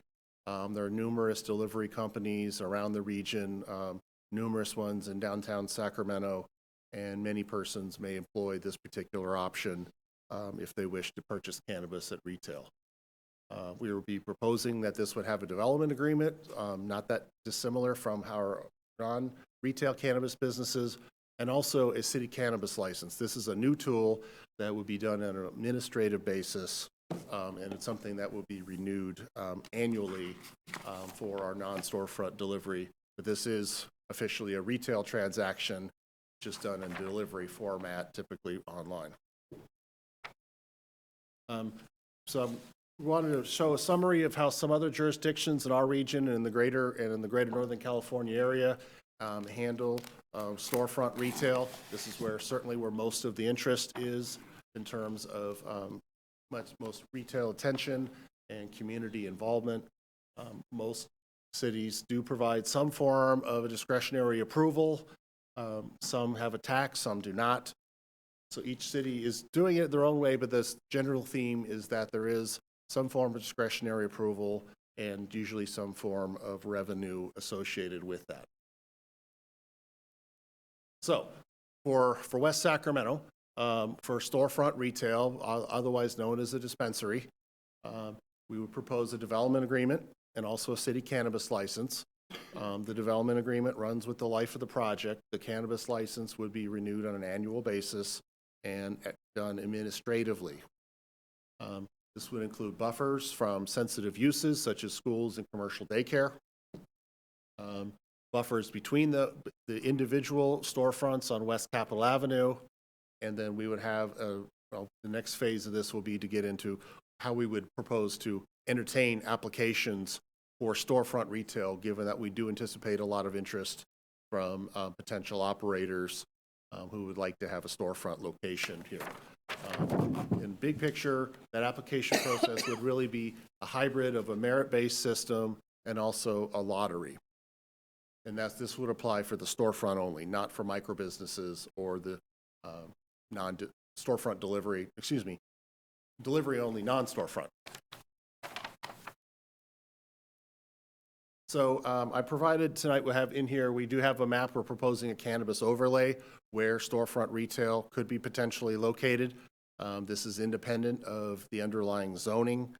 We tried to take much more of a real world approach, looking at high traffic areas, high volume areas, areas throughout the city, and areas that could be available now, and also areas that are future areas that may develop with additional commercial opportunities.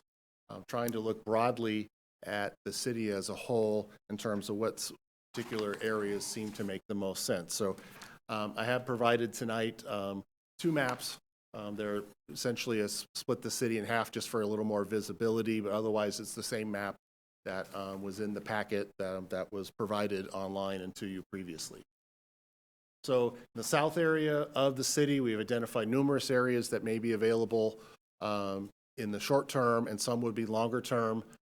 These would include the West Red Shopping Plaza, which is generally where Lowe's is, areas around the town center.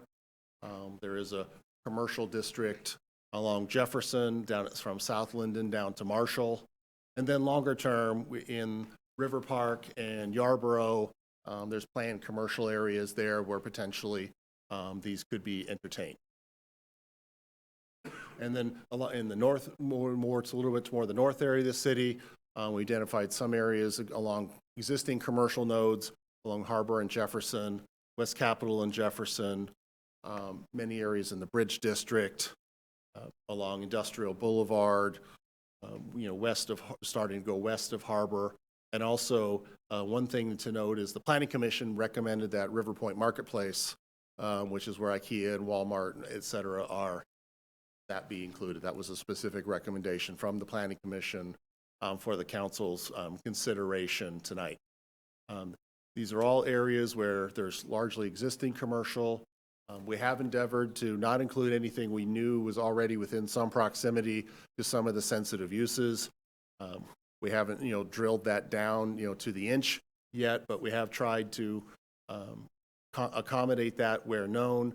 Fortunately, most things like schools tend to be in residential areas where we don't have a lot of commercial space anyway, so there's not a lot of significant buffer issues that we have foreseen from certain sensitive uses, but we have tried to at least whittle out the ones that were most obvious to us in working through this. So a bit about the process for retail and how we envision this. Pending the council's action on the ordinance and us developing some a little more administrative procedures, we anticipate later this year essentially issuing something akin to an RFP to prospective storefront operators. And we would provide them everything up front in terms of how we would evaluate them, what the scoring criteria would be, what the overall process would be, et cetera, and then put that on the street for a certain amount of time, like we do a lot of our other RFPs. Then we would be evaluating those to make sure they have provided everything that we have asked for in terms of their proposal. And at that point in time, we would then start scoring and evaluating them. We would anticipate using a third-party consultant on this to make sure this is done as objectively as humanly possible, because we do anticipate getting numerous applications from that first go-round. We have heard from many persons who are already in this industry and have locations elsewhere and would be potentially be able to meet a lot of this criteria based on their existing experience. And then develop a list and then get to a final selection. Where the lottery part aspect would come in, I think this is an important piece of this overall puzzle, is we do anticipate getting potentially more than one party wanting to go at the same location. We do anticipate perhaps more than one party wanting to go in an area where buffers would apply, and thus we might only be able to entertain one of them versus more than one. So the lottery, which would be a by chance system, is what we feel is the best way to address that situation where we have more than one party trying to go in the same area where only one could honestly go based on our criteria. And again, this is only for storefront, not for the micro businesses or the delivery-only services.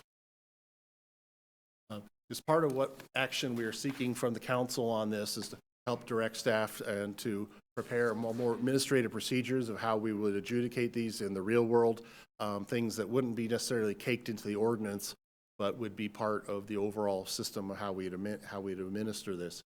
So we've identified several potential criteria that could be included in how we would evaluate and score applications, just their overall business plan, how they may account for employment and diversity, and also most probably one of the more important ones is how they, at least in their words, would show that their business would be compatible with their surrounding neighborhood once we have specific locations. And these are all potential criteria that we've identified and want to bring to the council for your consideration tonight. And then some additional criteria in terms of revenue. As the council is aware, the development agreements do include a revenue contribution to the city on the wholesale side, and we anticipate that continuing on the retail side. Clearly, a safety and security plan, very important. We continue to work on that on the wholesale side, also very important on the retail side. And then other matters that may include things such as odor control plan, things of that nature, just to try to make sure that these businesses fit well in with wherever they propose to go. And last and certainly not least is an equity licensing program, pilot program. When we were before your council last time on this, council expressed a strong desire to have an equity component to this program. So we have developed some things that could be potentially part of an equity program, and we're very much looking forward to the council's direction on an equity pilot program tonight, try to flesh that out a little more for staff, because this could go a lot of different ways.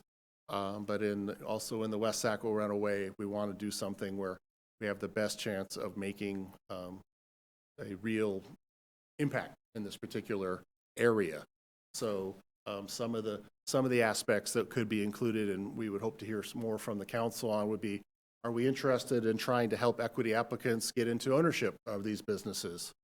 Or are we interested in trying to expand just overall employment opportunities in this industry for equity applicants under the hope that perhaps they may graduate into management and ownership roles as time goes by?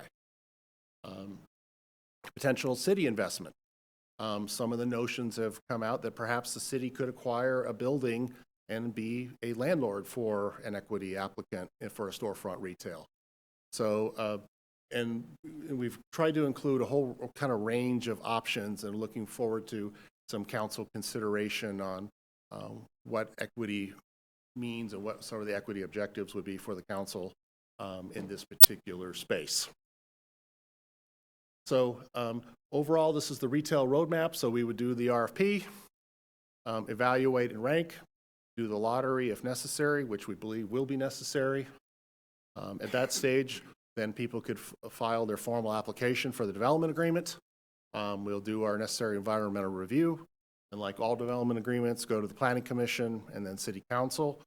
That's a discretionary document that the city would retain full authority over. And then, assuming that process was completed satisfactorily, then someone could start the process of doing the administrative cannabis license, obtaining their state license, and then getting any necessary building permits for their facilities. And then, of course, we will do our normal inspections, including the safety and security plan inspection, before they would be able to operate. So just overall next steps after the City Council considers the ordinance. We would need to flesh out the administrative procedures more, develop the equity pilot program, and then eventually get to the point where we would be open for retail applications, presuming that the council is supportive of the ultimate form of this ordinance that is before you tonight. So our recommendation is for you to do the public hearing tonight, and then ultimately waive first reading and read by title only this ordinance 23-1. And so with that, myself and my director and our consultant will be happy to answer any questions. Thank you, Mr. Tilley and Ms. Elsa. Bring it back to council. Before I take it up for public comment, are there any questions this time? Comments? I just had a few questions, Mayor. Sure. You mentioned deliveries. How would that be handled? I mean, someone makes a delivery. It's not like a pizza delivery where they can pay you cash. But they have to have accounts, or how are you going to handle that? Well, each company would have its own facility, but they do need to verify your identification, whether or not you have a medical card or not. There's numerous companies that are doing that now, but in the end, somebody does drive to your house in a regular vehicle. It doesn't even have Domino's Pizza on the top, and it typically is a cash transaction. Some are able to take debit cards if you pay in advance before the delivery comes, but otherwise, it's not that dissimilar to if you order a meal from DoorDash. Okay. You know, truthfully, other than you're needing to show your identification to verify you're of age. Yeah, that was one of my concerns. You know, I kept thinking of a Brinks truck, you know. The ones I've observed are Honda Civic, a Toyota pickup. I mean, it could be, okay. I have observed them, and they could come in anything. It looks the same as a DoorDash or a Postmates coming to your residence. Okay, and I was going to ask, I know we've had a lot of concern over, trucks, Amazon trucks keeping people up all hours. Are you going to maintain certain hours, for deliveries? Delivery licensing does have a hourly limitation on it. I believe it's 10 a.m. to 10 p.m. going off memory, and that's in the state licensing structure. Okay. So we would propose to stick with that. And these deliveries, again, are going to be passenger vehicles. This is not anything even like the Amazon Sprinter vans. I don't know that they're doing that much volume yet. You mentioned something about odor. Yep. I mean, I've been to a lot of hot shop. Not that I use it, but I've visited. I never really I never smell anything. When people light up, yeah, you do. But I'm just sort of curious when you mentioned that about odor. Yeah, we want to make sure we have those protections in. I agree with you, and even with some of our wholesale businesses here that have quite a bit of volume in there, I, for one, have never detected even the slightest amount of odor outside. Inside, a little different, but outside. But we still want to have those protections. That's a very distinctive odor, and we recognize that not everybody is 100% on board with cannabis, so we want to make sure we have those protections in there just in case that we do experience any odor issues from any of these potential storefronts. Okay, and the only other thing is consideration of the equity program. Highly in favor of that. So few minority-owned businesses, women-owned businesses, so, I really want to see a push on that. Yeah, that was a particular aspect of the Planning Commission's recommendation to your council, as well as that the equity program was a critical piece of this overall effort. I'd really like to see that, because you said that was equity, and then, of course, people with more experience, and then I can grow into it. So could you make a distinction just real quick for me, what you meant? Well, it could go in a number of ways. We could try to set up and help an equity applicant, be the owner, so essentially from day one. Many other communities have done that and supported them financially in various ways. Most of those programs have not been successful for a variety of reasons. Another way this can go is that we would be trying to foster broader employment opportunities within this industry for persons that have been negatively impacted by the war on drugs, persons of color, et cetera. It could be a hybrid of both. It kind of, we can put our eggs behind, trying to get one individual to an ownership business, or should we look to just broaden employment opportunities across the board?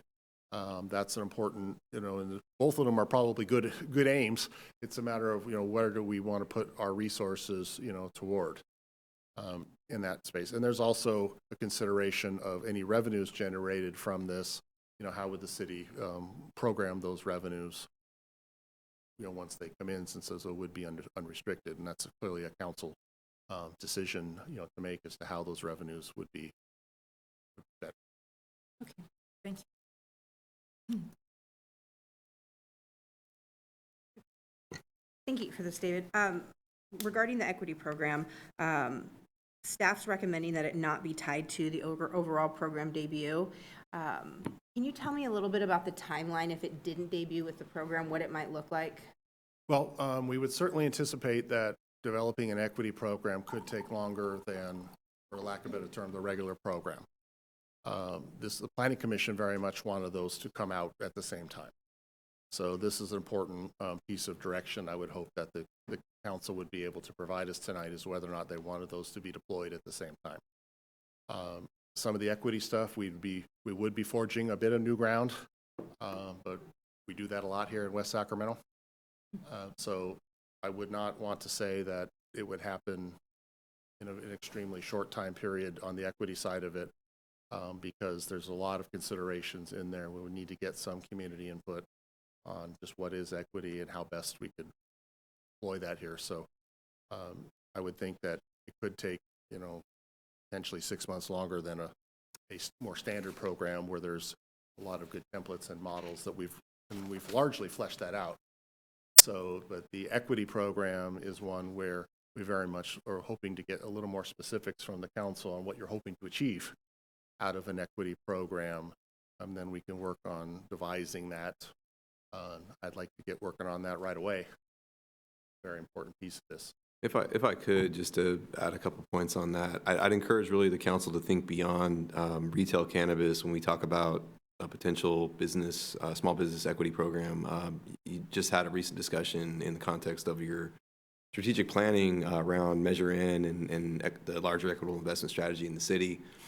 We kind of see this as a good parallel to that program where we're talking about doing direct assistance to small businesses, particularly those from disadvantaged areas, minority-owned businesses.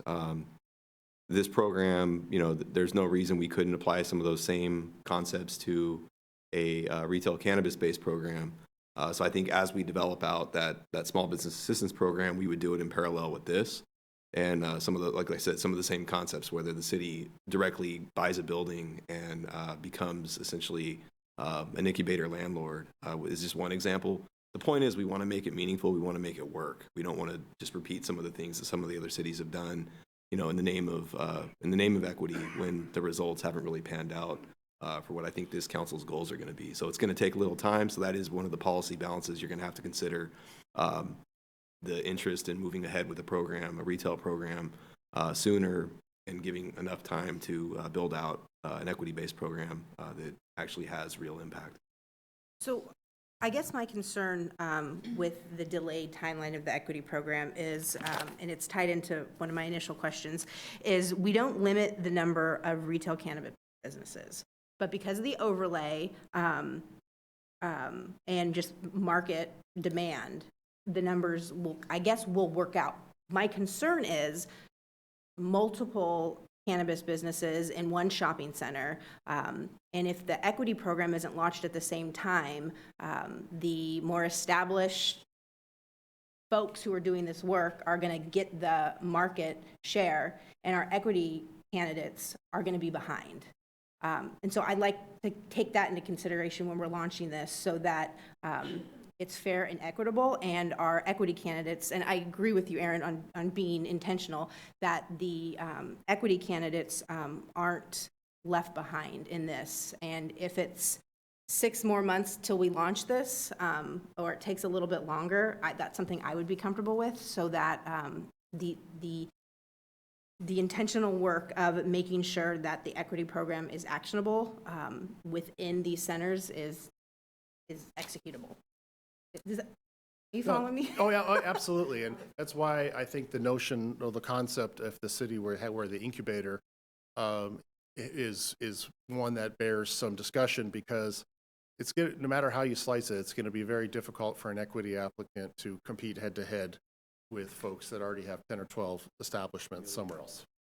So if we can try to set something up where they are not competing, head-to-head, then that may be a better way for them to have some success.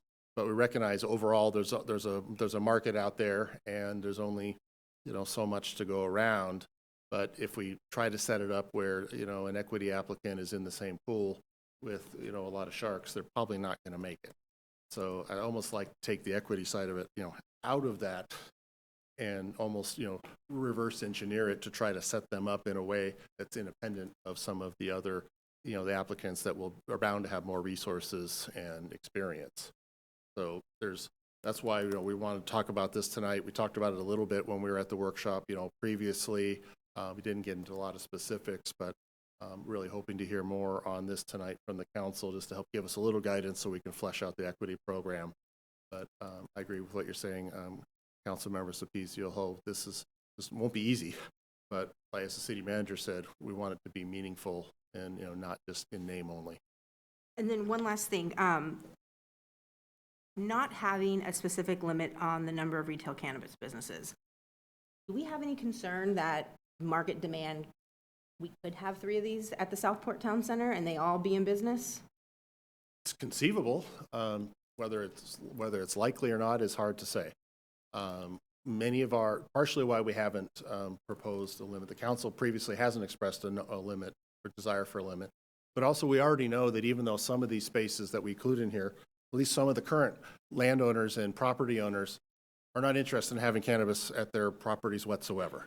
So this is the balance, part of the balancing act. If we're too restrictive, that's going to make it even harder on an equity applicant. And so we've tried to find a balance between being, just complete free-for-all and then being so restrictive that maybe we can only have one or two, and then an equity applicant would probably have, very little chance in that scenario. So this is a little more of a market-based approach. And we will ultimately see how many we get and then how many we will be able to sustain once they do open their doors. If we're trying to achieve equity, wouldn't our equity candidates need to have different roles? Well, and that is, I believe, what we would be fleshing out as part of the equity program. One of the notions I put up there on that slide was, well, maybe they're not subject to some of the buffer requirements, like the standard ones would be. That could be an example where we could try to help an equity applicant be a little more competitive if they weren't subject to some of the same standards. So that's one of the notions that we have been working on. This is a tricky one, but it's an important one, and we're trying to make sure we get it where it can be meaningful.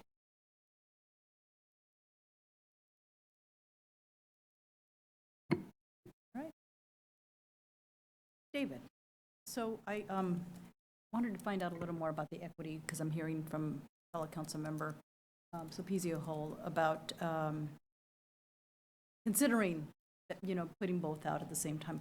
In my experience, looking at the equity cannabis ordinances, it is really hard. There's been some successes, and I don't know, actually, there's been more failures than actual. In your experience, looking at the equity cannabis ordinances out there, where are there, can you explain a success out there? Well, I believe there have been definitely more successes than failures, without a doubt. Many of the early ones, they essentially gave people money and said, okay, good luck. And without having any business training, that's one of the things I know the city managers referenced, that small business program. We want to make sure that we can provide just small business training to any small business, like how to hire an architect, how to read a commercial lease, all those kinds of things that would be good business one-on-one lessons, but it would be important for cannabis.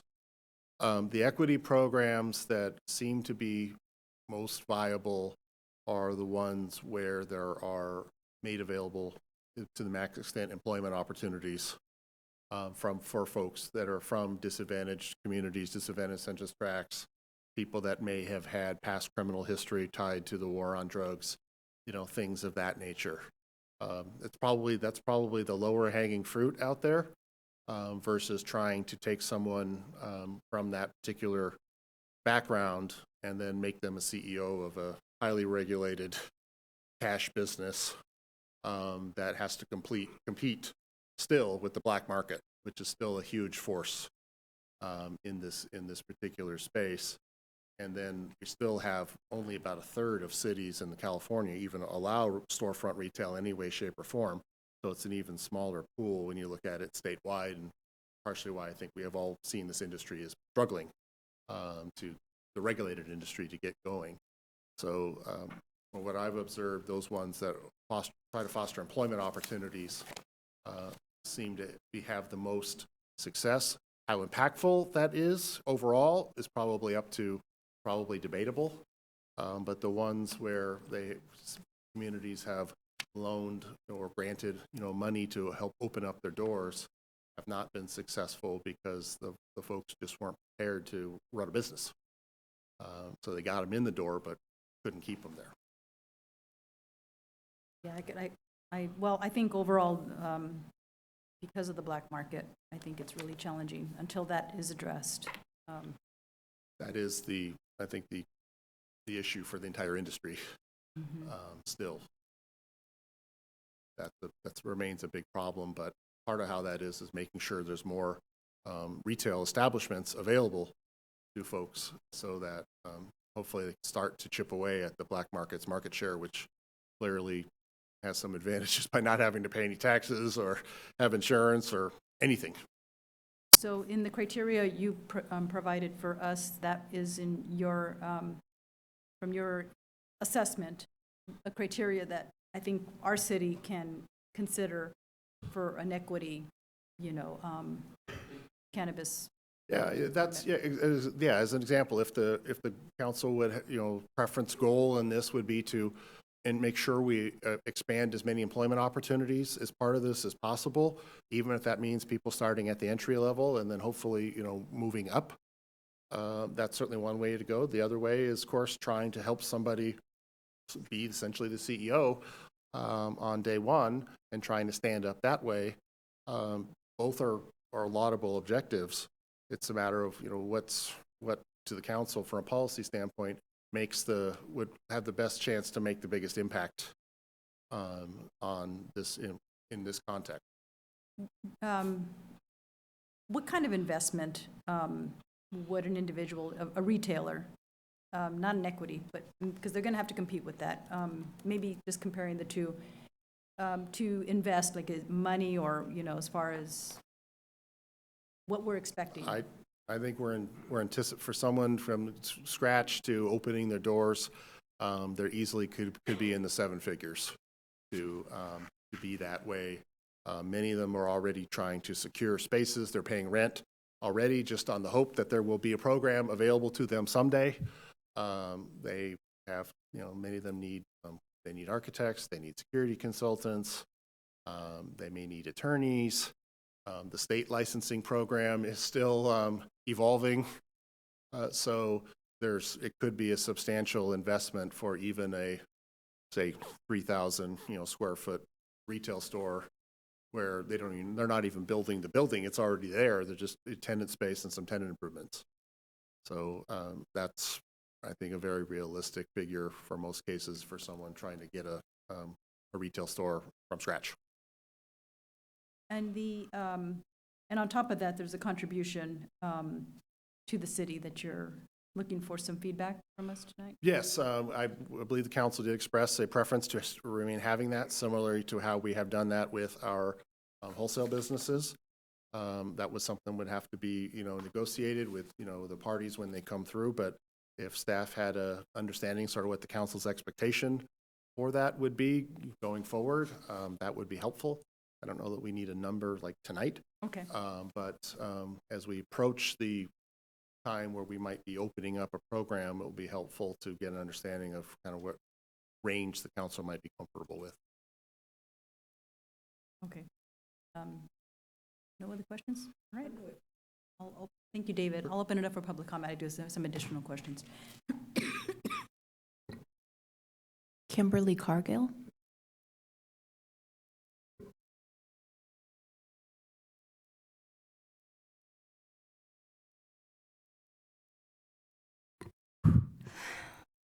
Good evening, Council. My name is Kimberly Cargile. I am a proud River City graduate and have been an advocate for the medical cannabis patients in Sacramento for over a decade. I've also been operating storefront cannabis dispensaries for about 15 years now. I have worked with approximately 15 localities to pass ordinances that regulate cannabis and participated in about 20 RFQ competitive processes in Northern California. I have partnered with my employees with my storefront dispensary in East Sacramento, a therapeutic alternative in which I have an ownership incubator program, and have helped my employees found 7 of their own storefront dispensaries in Davis, Dixon, Napa, Modesto, Tracy, and Placerville. So I have a great deal of experience on this topic. I'd like to start by saying that social equity applicants are capable. They are experienced and they are smart. They do not need business experience, they need financial assistance. After reading the ordinance, I commend the staff on its thorough approach. However, I do have some concerns and comments, and I'm going to speak fast. I'd like to ask that you consider a process that has worked in other localities regarding social equity applicants. As you know, women, veterans, people of color, and those negatively impacted by the war on drugs have a disadvantage when competing against well-funded corporations in these processes. The most expensive and wasteful part of the process is when a city requires the social equity applicants to pay rent and insurance on an empty building during the process. Even though the city has the best intentions to make this process quick, I know from being a part of this process many, many times that it actually takes a number of years. Rent for cannabis businesses comes at a very high price, usually about $10,000 a month for a small building. And over the process, this cost about $200,000 just to hold this empty building, in which a lot of well-funded corporate interests can do, however, is detrimental to the social equity companies. I suggest that you split the application process into two parts, as other cities have successfully done. First, you choose the applicants, then you ask the applicants that you have chosen to pick a building within your zoning ordinance on the map and have them go through the planning approval process for that particular property. This will not only give fair playing field to social equity applicants, but it will keep the city moving forward economically to allow other business types to prosper and not hold buildings empty for the next few years. If you require to get a building to start, I will not be able to apply. Second, I recommend giving the final decision of who these are awarded to you, the City Council, through a public process. And no offense to our wonderful city manager, but the best decisions are made by multiple people with different backgrounds and experiences. And we have elected you all to make the most important decisions for the city. This is a very important decision. Finally, the social equity program cannot start after the application process. It must be started first or at the same time in order to keep a fair playing ground for social equity applicants, or else what is the point to allow big business to open for business first, getting a head start? Thank you for considering my experience, comments, and forming an equitable process. And thank you for all the sacrifices each of you has made to serve in West Sacramento. It is amazing. Thank you for your service. Thank you for your service. Thank you for your service. Thank you for your service. Lindsay Ahern.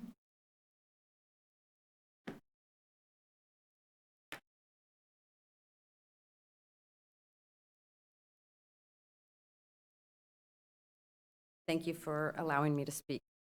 I grew up in West Sacramento, and I was grateful to see cannabis on the agenda and an all-female city council. I've been in the cannabis industry for 13 years by way of being a cannabis patient. And for West Sacramento residents to have access to cannabis will benefit both the city and the patients by being able to fix the potholes on the roads. For the potential cannabis businesses coming into the city, I'm asking for a fair, transparent, speedy application process. Specifically, the timing of the building rental coming after the acceptance of the application process. We're a heavily taxed industry with permits and licenses costing a lot, and it would be beneficial to give all those applying a fair chance without the requirement to lease or purchase a building prior to application acceptance. Thank you again for the opportunity to speak and for your time and attention.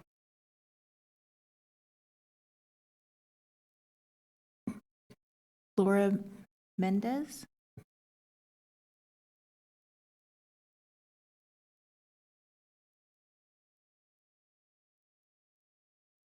Good evening, Council.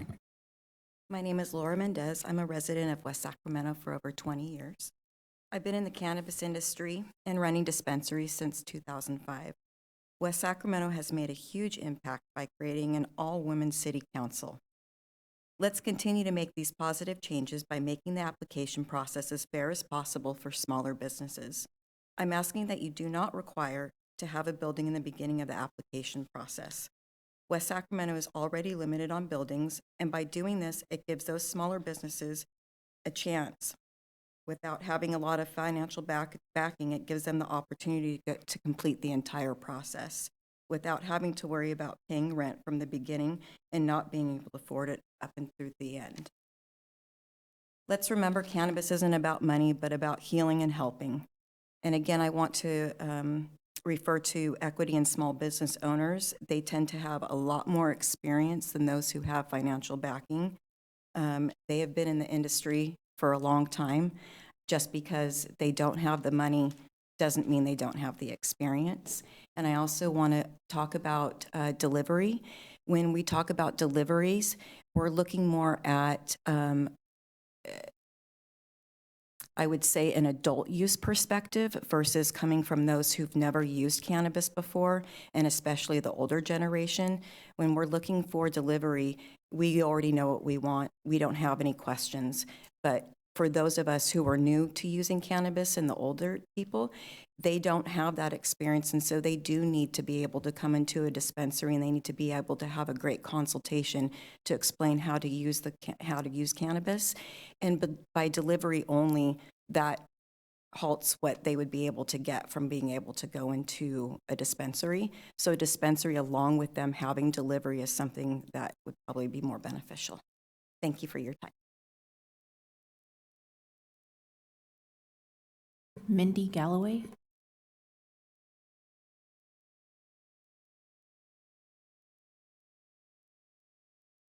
Hi, good evening, City Council. My name is Mindy Galloway. I'm a social equity cannabis operator in the city of Sacramento. I've been working with cannabis for the past 15 years, and I've been CEO of 3 different licenses for the past 5 years, a manufacturing, a distribution, and a storefront retail license. I am the daughter of an immigrant and a Vietnam War veteran. I am capable, I am smart, I am able to run my business. What social equity people need is not a business 101 class. They need specific technical support when it comes to cannabis. They need help with the barriers to entry, such as buildings and financing. I've watched the world of cannabis and our legislation change before my eyes. The war on drugs was devastating for many families and communities. Years of systematic oppression has hindered and put obstacles in front of many different community groups, especially our Black and Brown communities. We are still recovering as these opportunities arise, those tables are slowly turning. I'm here just to lend my experience. I applaud you for implementing a social equity program and providing storefront retail opportunities. I urge you to consider a few points that my experience has taught me.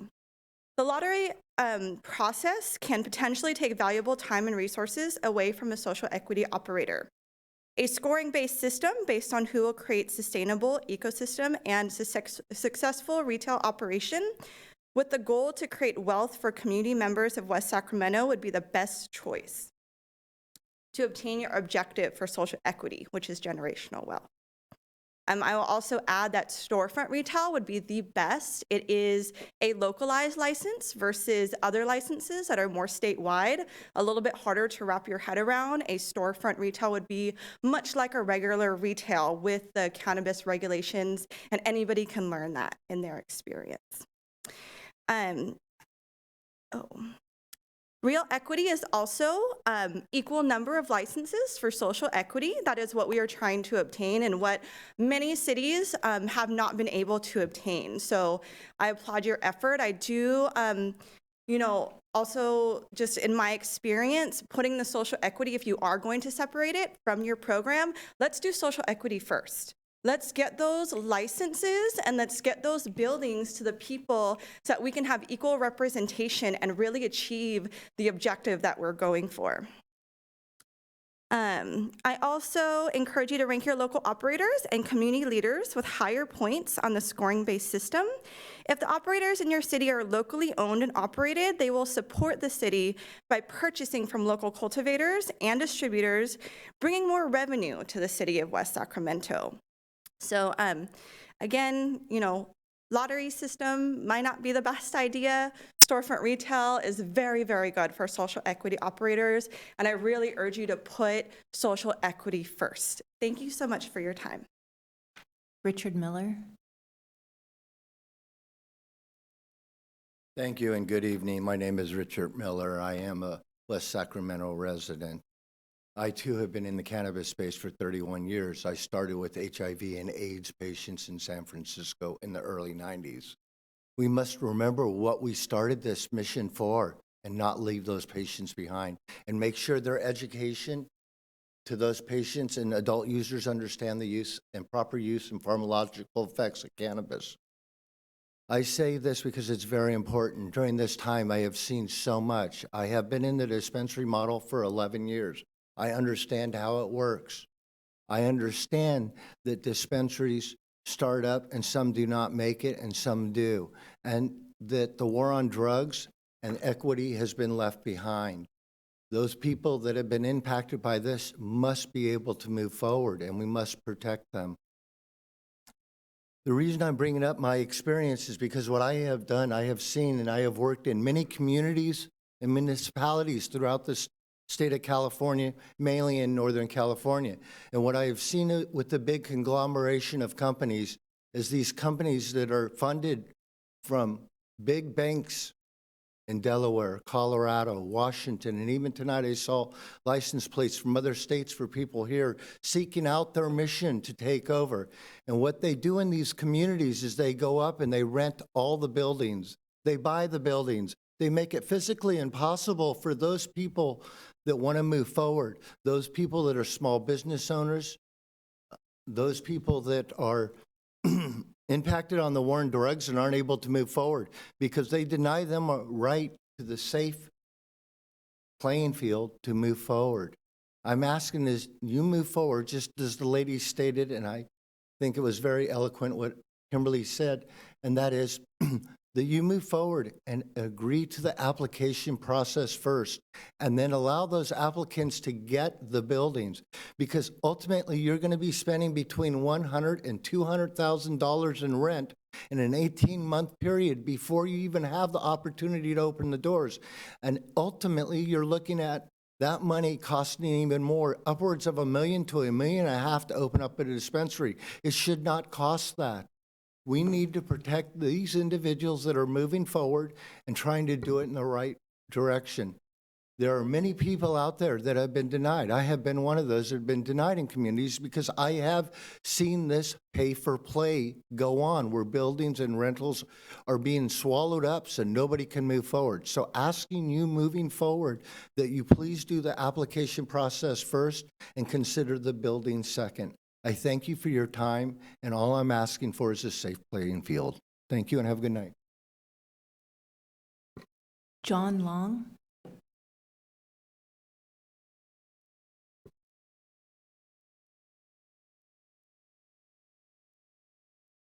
Hi, Council. How are you guys doing today?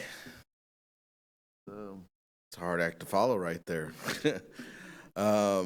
I'm a social equity person from Sacramento. I do have a delivery license in the city of Sacramento. The questions that you guys were looking for the delivery, yes, we do have applications and templates that we use to check people's IDs before we actually do the delivery. Anybody under the age of 21 has to have a prescribed doctor's written notice that they're allowed to get cannabis medicinally.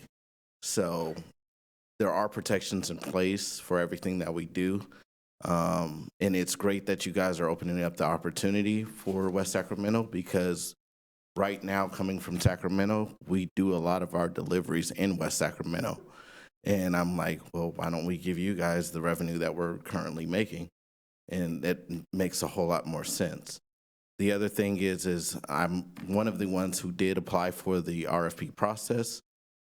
It was a very difficult process. I honestly think that if you guys do an RFQ or RFP process, that you really do vet the people that are putting in for the process. Honestly, myself personally, I think it would just be better just, as they were saying, well, I would say first come, first serve situation, because who's ever out here, like this group right here, all of us that are here, at this podium today, we're all serious about getting this license right now. So, as a minority, women, we're all here. You're actually looking at the group that's ready to go right now.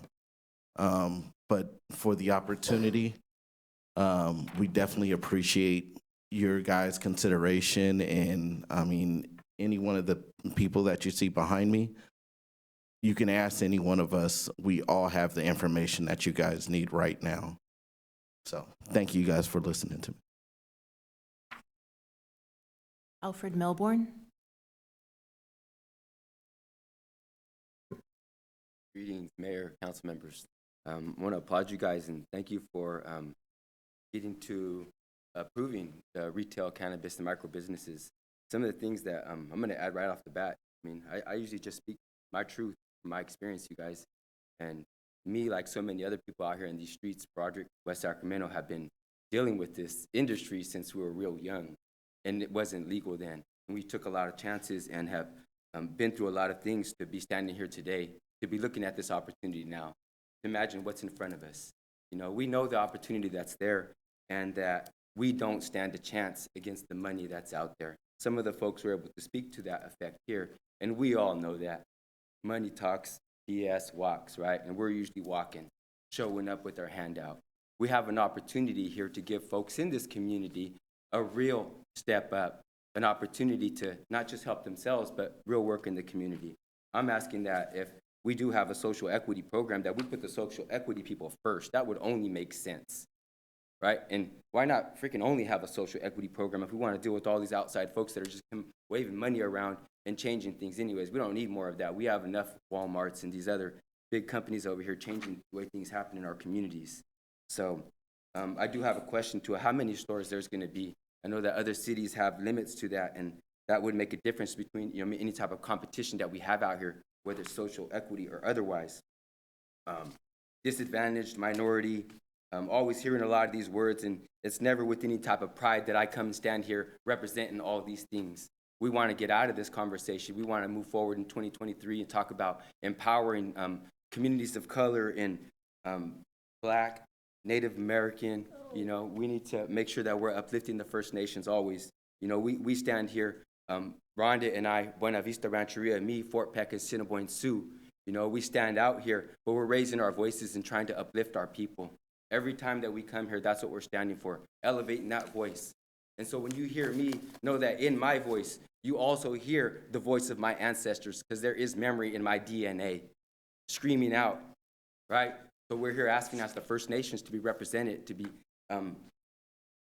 in these places. We know the Chamber of Commerce and other organizations been having meetings on this, and we're not invited to those things. You know, again, you know, we fall into different categories. If there ain't folks like you up here representing, speaking up for us, then what is there, right? We're still going to be out here protesting, yelling, fighting in the streets, you know what I mean, for things that we're supposed to be taken care of in the 60s and 50s. So we talk about equity. That's why I'm bringing this stuff up. Equity is a real big word that people like throwing out there, but there's no real equity being done because we don't even have equality, right? If we want to talk about that. So, yeah, I'm happy that you guys are talking about this, and I hope that you guys really focus on the social equity program so that it can have the impact that it's needed and not be washed out by all the money and the big businesses that's going to come in and flood us out. So thank you, guys.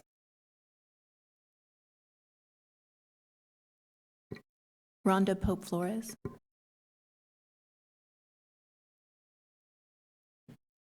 So I'm not favor or opposed. I just wanted to capture some comments that as the presentation was going.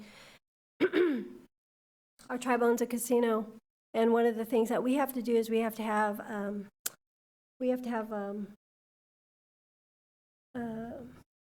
you know, if you got a problem gambling, you know, call blah, blah, blah. So in deciding these things, I do think that there needs to be some education and prevention programs implemented with this. I saw the 250-foot buffer from schools. Hell no. I don't know where that came from, but that is not acceptable. This needs to be properly distanced from schools where children go, or community centers or churches. I'm sorry, I'm gonna put that out there. You know, if they're in the industrial area, cool, but not next to our church and next to our community center, especially the community center I'm developing. I don't want that. I'm just gonna say it. There's gonna be a development agreement. Where's the money gonna go? I don't wanna see it going just to the general fund and then you guys decide what to do. It should go to some kind of specific programs. Oh, I've been talking so much, I don't lose my damn voice, sorry. Some of the questions I have are, what are the monitoring regulation procedures that would be put in place? Like I said, I'm not knowledgeable enough about this to know, so I'm just asking. I do think there should be specific hours of operation. I do think there should be a limitation. I don't think that there should just be an open end of cannabis everywhere. Just my personal belief. I don't know why I wrote this down, but it said something about measure funds. Use our measure funds for our schools, for our parks, for potholes, for things that are needed right now. I'm sorry, but I just don't agree with using our measure funds for this type of thing. And then my last thing I just want to ask is whether your legal counsel looked into for us, our tribe, if we do cannabis, we're no longer eligible for our federal funding. And I'm not sure how that affects you, so I would just ask that you consider that and get that answered so that you know how that's going to affect whether you lose certain funding as a result of this, because that is a factor with our tribe. We have cannabis, we don't get our 638 grants, we don't get any of our federal funds. So I just wanted to ask that question as well. Thank you. Maria Grijalva.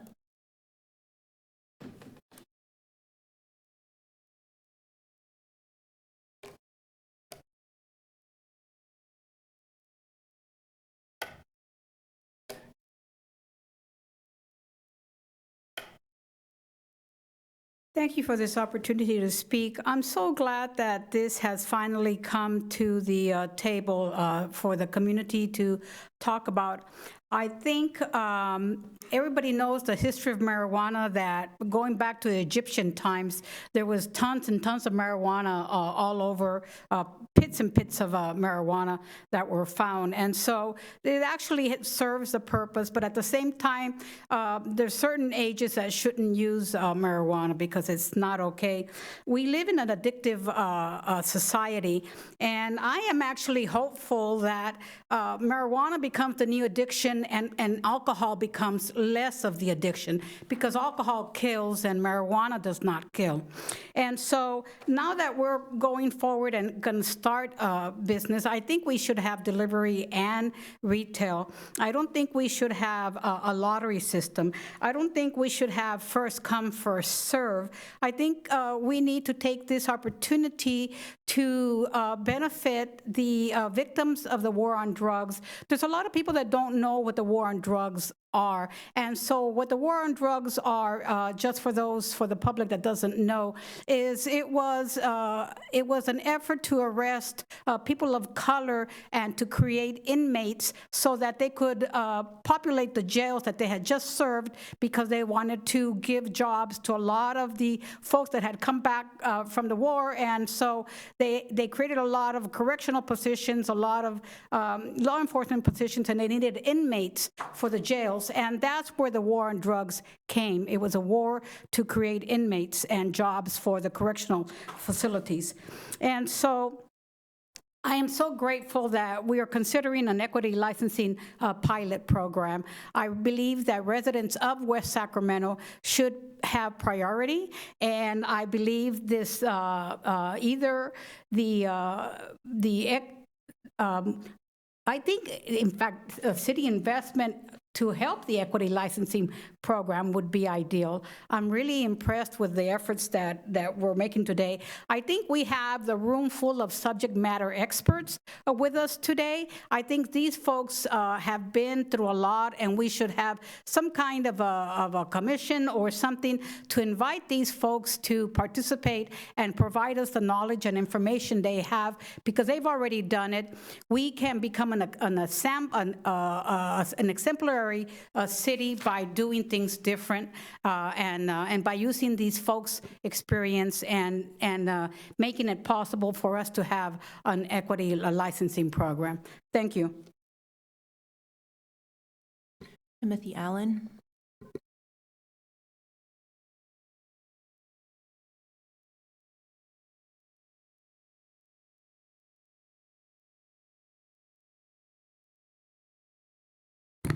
So this will give me a pretty good experience on report writing. Facts are the facts.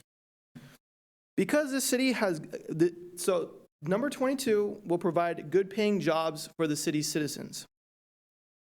The city will benefit from the taxes collected from this industry. Fact. The city will be able to regulate this when it passes, compared if you got it from the street, which when you get on the street, it's normally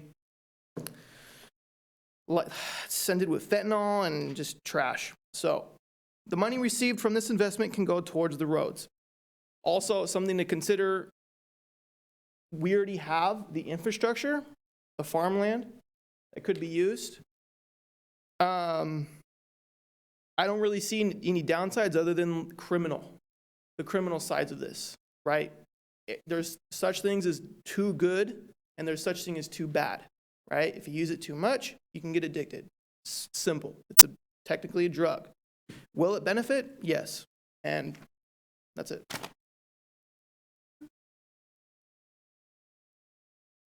Guy Stevenson.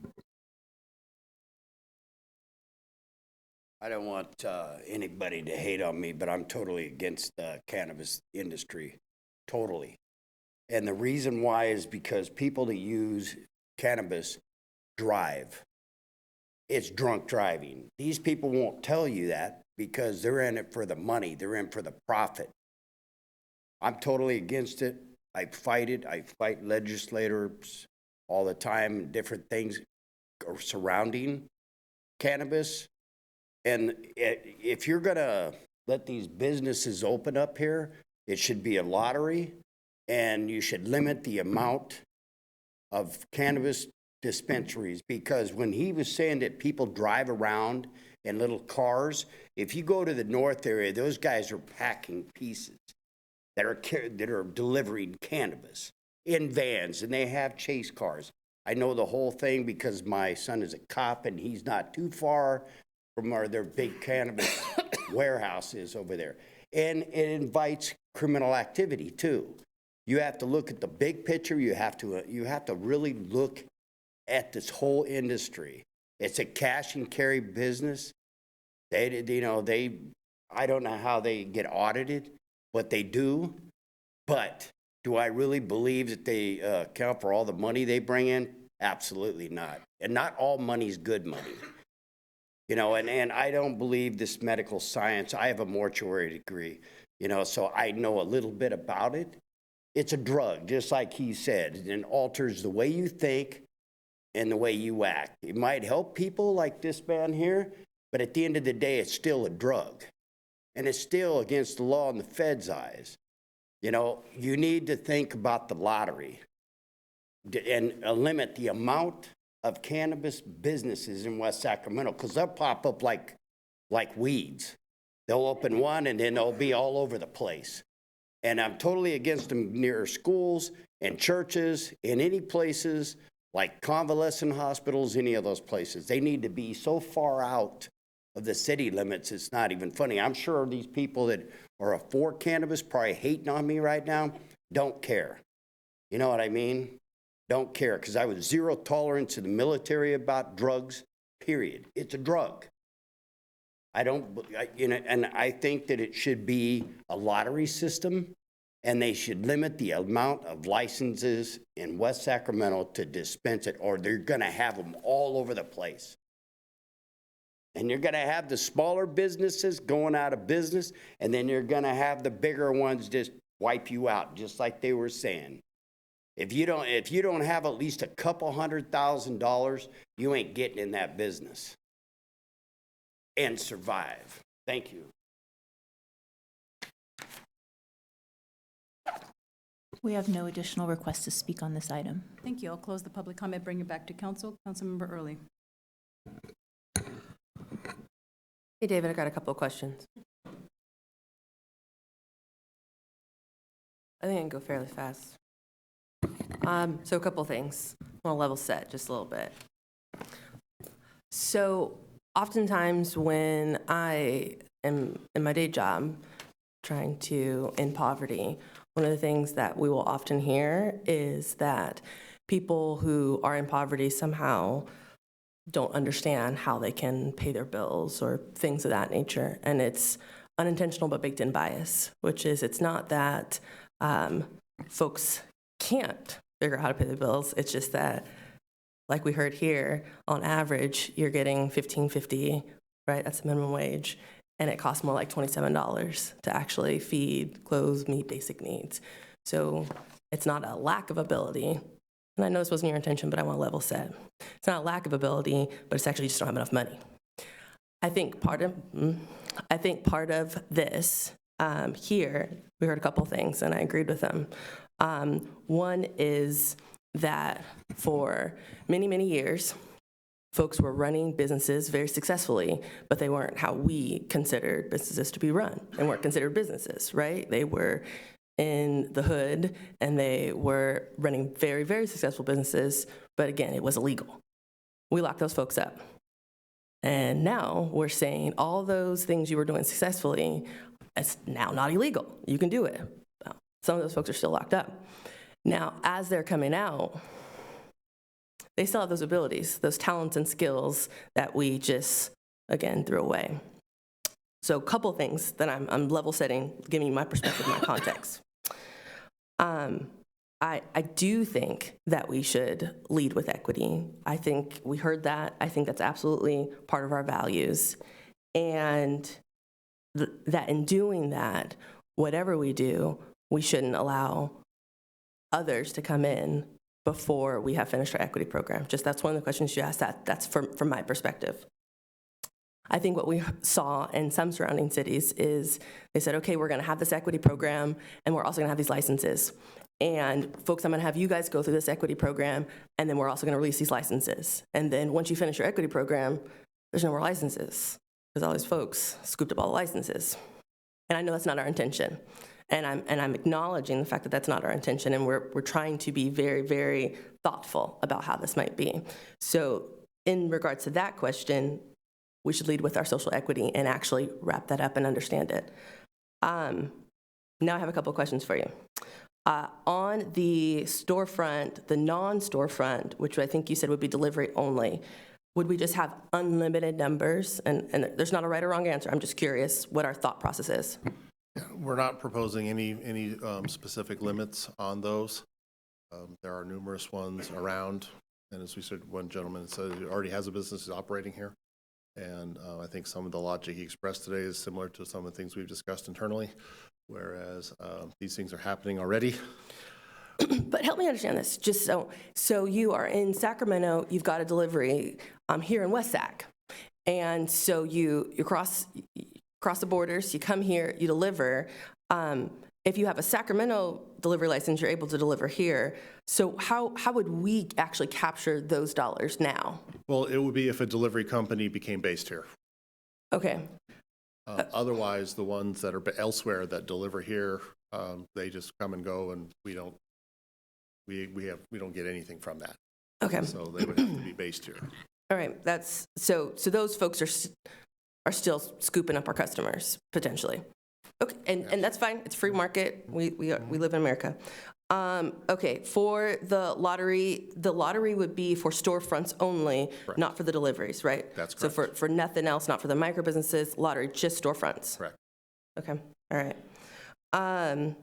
I absolutely agree with what we heard from public comment regarding not requiring pay rent, insurance during the process, any of those things.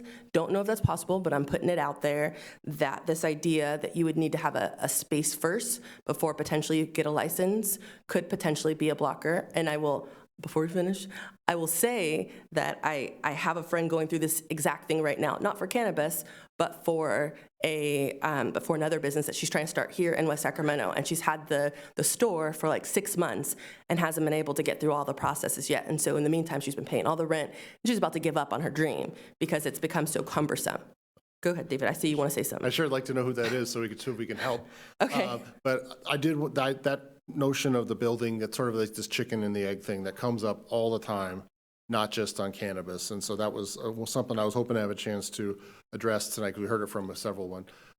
This comes up on almost all prospective businesses that need some form of discretionary approval, from us, no matter what it is. But because a landlord, doesn't want to tie up their space, but then somebody doesn't want to go through this process and then still not have their landlord give the space to somebody else after they've gone through this.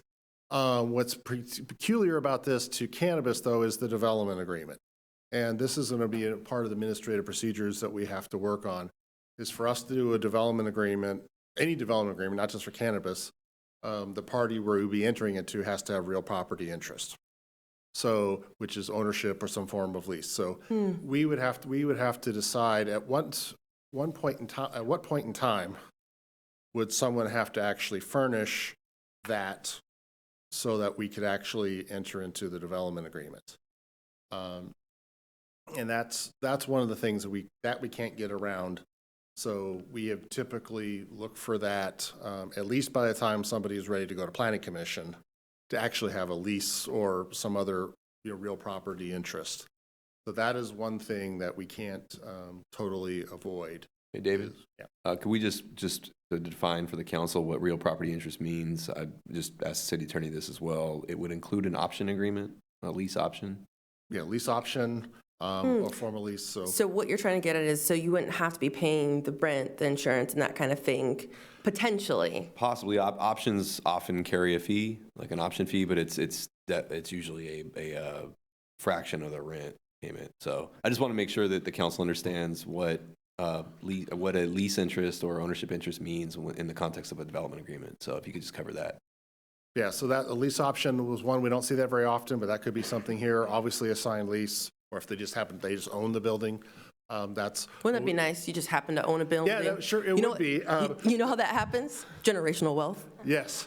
And so that is one thing here that's peculiar since we were proposing, development agreement like other ones. So they don't have to, I would envision that if someone were responding to the RFP, they definitely have to identify a location, but they wouldn't necessarily have to have a document signed at that point. But as they were going through it and getting ready to apply formally for the development agreement, we're going to get to a point where we're really going to need that. So it wouldn't have to be necessarily on day one, but I don't know that at least I would be comfortable bringing a development agreement to the council when someone hadn't demonstrated real property interest by that phase. Okay. So there's got to be a point somewhere in there where we need that, but it certainly doesn't have to be on day one. Okay, I'm going to keep going through just so for time's sake. You asked what exactly we are going here, the structure of the equity program. I'm going to just go ahead and put my bias out there. It's always going to be ownership, right? Especially if we're trying to overcome, again, historical wrong, structural, institutional racism, all of those things, right? The war on drugs, all of that. It's got to be ownership. And I'll stop there on that one. I like the idea of local owners being scored higher. I also like the idea of, again, communities that have been largely marginalized or formerly criminal justice involved also being scored higher. City subsidies, I think I would be interested to hear more about what that might be. And you don't have to expand on it now, but I'm just saying that is something that'd be of interest. I'm also interested in an incubator program. I think that would, and I think I've hit them all. There you go. Thank you.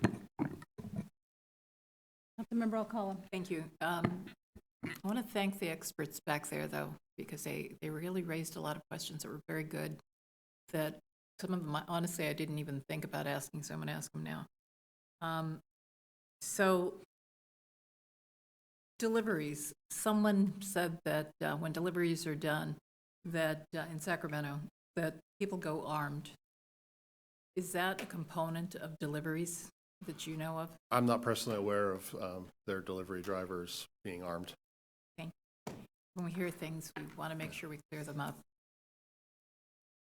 Also, I agree on this building ahead of time. I mean, you have to. This obviously seems to be some sort of roadblock. Thank you for clarifying that, though, our city manager. So let me ask you, how does this grants program work? How long does it take? Are you referring to the grants program on the equity? Oh yeah, the state does have a grant program that's actually, I think, starting to get rolled out now, where jurisdictions can apply for some grant funding to help develop an equity program. It's meant to sort of incentivize equity programs, but also just more retail in general. So that is something we may attempt to avail ourselves on, just to get some additional funding to help develop the program. It won't do the program, but it may provide us some funding to help develop the program, to supplement what we're doing already. And when we get these bids that are out there, people who apply for these programs, is that public? I mean, would the public be able to see who's applying for these, or is it just something that's kept in-house? How does that work so that the public knows? Presumably, the state's grant programs, would be a matter of public record in terms of who has applied and who is awarded. They usually do a nice big press release to who, at least who won, but presumably they would tell us who actually just applied. Well, also, I guess what I'm asking is, let's say a small business owner, minority-owned business, a woman, right, comes in and she's applying for, one of the retail shops, but then a big conglomerate comes in. I mean, how do we make the choices as a city as to who's going to be let in? Well, I think that's largely what we've been talking about tonight. Sounds like there's a desire to sort of have the equity program at a minimum roll out at the same time as an overall program, if not even lead. So that is something where the council can try to set that up to where the equity applicants, could have the first crack at it before things are opened up to the whole world.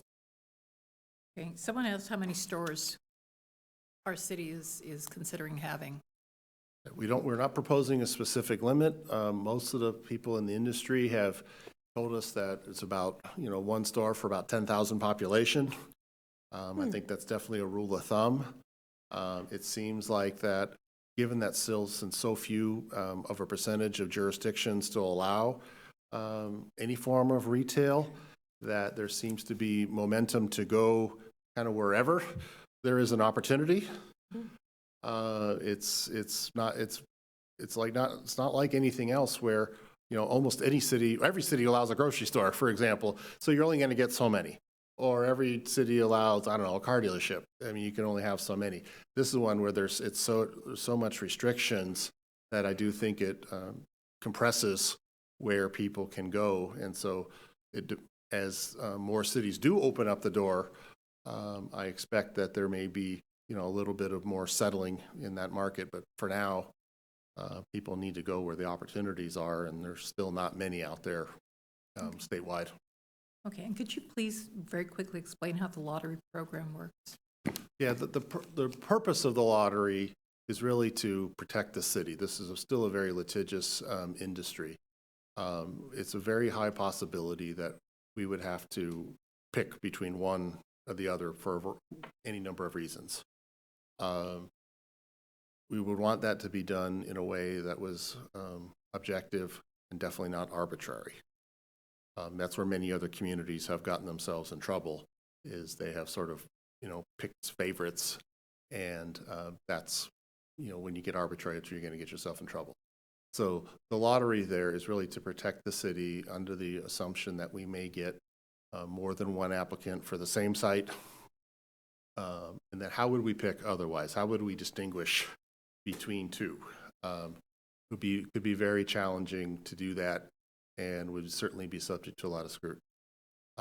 We may have two proposed on West Capitol Avenue within 500 feet of each other, where we can only do one under at least the way it's proposed. So how would we decide, between the two, assuming that both of them, or at least on the surface, seem to be credible operators? So we really much favor having the lottery option available under those scenarios to help protect the city in terms of if we did have to choose between two applicants, say, for the same site. Okay, thank you. And who would be making these choices for the lottery? I would anticipate that would be done at the city manager level. Okay. And then quickly on alternatives, staff is recommending number one. Can we clarify that one, David? It's a lottery, Yes. so it would be effectively a drawing. Yes. There would be By no chance. discretion in my level to pick one or the other. Yes, I just by want to make that chance, very yes. clear. You pick Right. them out, Well, right? everything, It's kind of everything we do is under Aaron's direction, so whether it's, Technically, it's under ours. yes, that too. Yeah, I did not mean him personally. I apologize for that. I'm joking. Kind of. And then I'm looking at the alternatives, the four that we were given. Recommendation by staff is one. Can you explain why one is preferred over the others that are Well, this has been on the council's policy agenda for some time now, and it has taken us a little bit longer to bring it up here than we had anticipated. So based on the council itself deciding that this is an important policy agenda item, we are recommending that you move this ordinance forward and give us the direction that we need to flesh out the program fully and get it operational as soon as we can. Let me ask you real quick about 3, because I really didn't understand that one. It says, find that the categorical exemption is not appropriate staff and direct staff to perform additional environmental analysis, specific impacts to be addressed prior to council consideration of the press. I'm sorry, categorical exemption, I wasn't sure what you were referring to. Yep, that is related to environmental review. That's a term of art under the California Environmental Quality Act. These alternatives we put in are we put these in this sort of language in most of our reports, that for the council. In this case, we are proposing that what's known as the common sense exemption be applied, since we are talking about primarily a policy consideration here. Approval, if the council were to approve this ordinance tonight and then do second reading at a subsequent meeting, does not mean that any business can go and turn around and operate. It would still the city would still retain full discretion over any potential operator via that development agreement. So in this particular case, we are recommending, as part of your recommended action, that you find that the ordinance work itself is exempt from CEQA, pursuant to the what's generally known as the common sense exemption. Okay, thank you. And then, David, I just want to clarify, because I think that was a very important question that Councilmember Alcala asked about process. So just consulting with the city attorney quickly, and if you could maybe outline this. There is a scenario where an ordinance could move forward, but effectively a lottery would not take place. The program would not launch, so to speak, until an equity program or any other conditions the council places on it are more fully developed. So yep, if you could kind of outline what that would that's look like. absolutely correct. Tonight is certainly a big step, but it is not the step. But we need to at least be able to have this framework in our municipal code established, so that we can go forward and develop that equity program and then flesh out the actual application procedures that we will use ultimately in the real world. But I expect that to be sometime down the road before we get to that point, especially if we need to work on the equity program up front. So tonight is what will essentially would begin formally our journey to eventually to a point where we would entertain these other forms of retail cannabis and micro businesses. But that certainly would not be, overnight, either. But this is a huge step tonight, and we certainly would be grateful for the council's support. All right, thank you. Okay, did you want to go back? Okay. David, one of the other things I just want to make sure we're doing, and maybe we're going to, is to work with the school district. It would be great to, whether it be our county 2x2 or something along those lines, to at least work in their perspective, work in their concerns, right? As a whole district that is, as over all of our young folks, it just feels like that we should break that into our process. That's it for me. Thank you. Councilmember Sabizio Hall. Okay. Well, thank you. David, I know this was a humongous project for you. In sitting in a lot of, just providing some tell cities briefings on why cities don't even do, a cannabis retail ordinance. Many, many cities in the state of California do not do this because of the risk and the exposure of litigation, and just the kind of lack of understanding,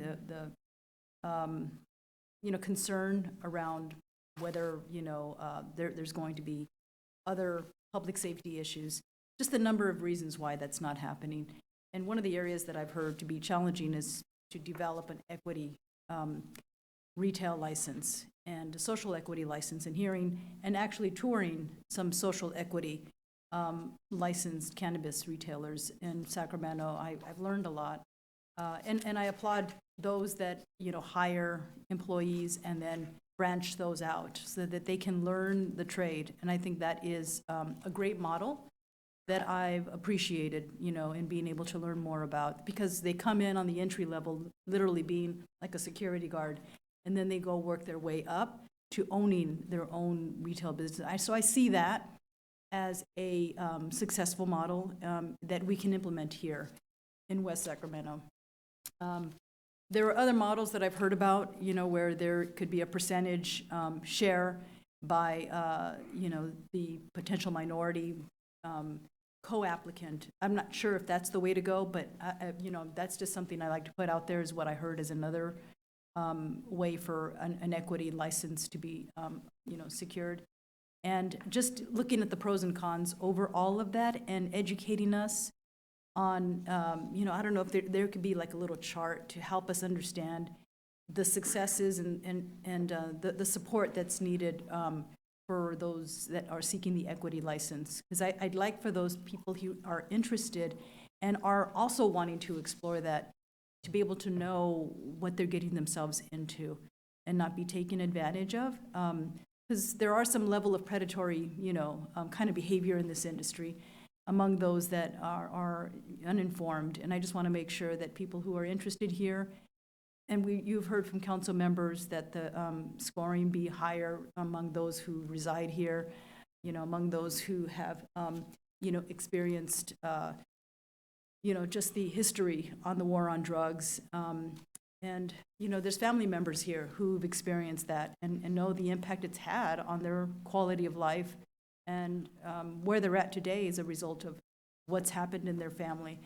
So I think, you've heard from many people here today, and I think listening to some of the feedback you're offering to council, I really feel you've taken good notes and understood the direction from council. I do want to share that there was a speaker who explained that he was entirely opposed to having any kind of cannabis retail, and that it's a drug. I want to say that there was a family member of mine who had cancer, and if it had been for cannabis, his quality of life would have been horrible to the very end. And it had helped him to live the best quality of life all the way till the very end. And so I strongly believe in the medicinal use of cannabis to improve the quality of life. I mean, I don't think you could even tell up until the day that he died, that he was, suffering. So it helped in preventing the pain.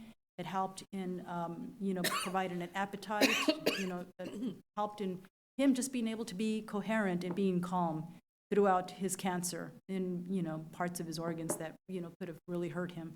So I'm an advocate of medicinal cannabis, and then also taking a look at what we can do to educate those. And we're looking maybe to partner with the schools, because I know we have other issues, as you've seen, with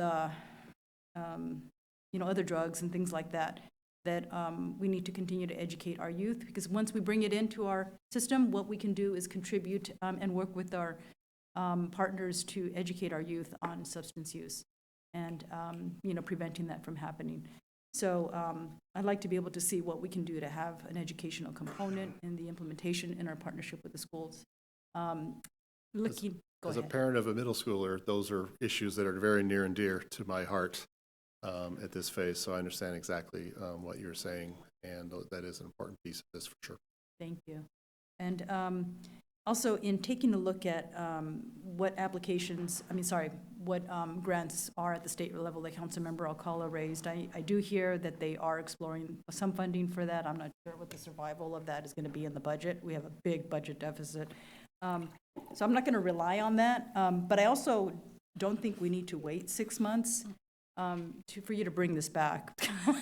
No, I don't want to. I want to come back as soon as we can, but this will take some work, and by myself and many others on our team, and who have also contributed to all this work as well. So I know. I do want to make sure we can do this right, so it can have the impact as the city manager stated earlier. So it will take a little while, but hopefully less than that. But I don't want to commit to something too much shorter than that right now. Yeah. If I can encourage staff to take a look at assisting David with somebody who can help in providing consultation on this process, so he's not alone, because I know he's been working for a long period of time. Yeah, there's definitely a team of staff that's been involved on that component of the program, so we'll definitely continue that. He won't be making it up on his own. I promise you that. I know, he stays up late at nights already. I do, but Really hard. this is probably the most exciting aspect of this whole project is trying to at least reverse some of those wrongs that have been done previously. Yeah. So look forward to trying to help in that space. Good. Well, I want to say that the voters also agree that, implementing cannabis retail is important.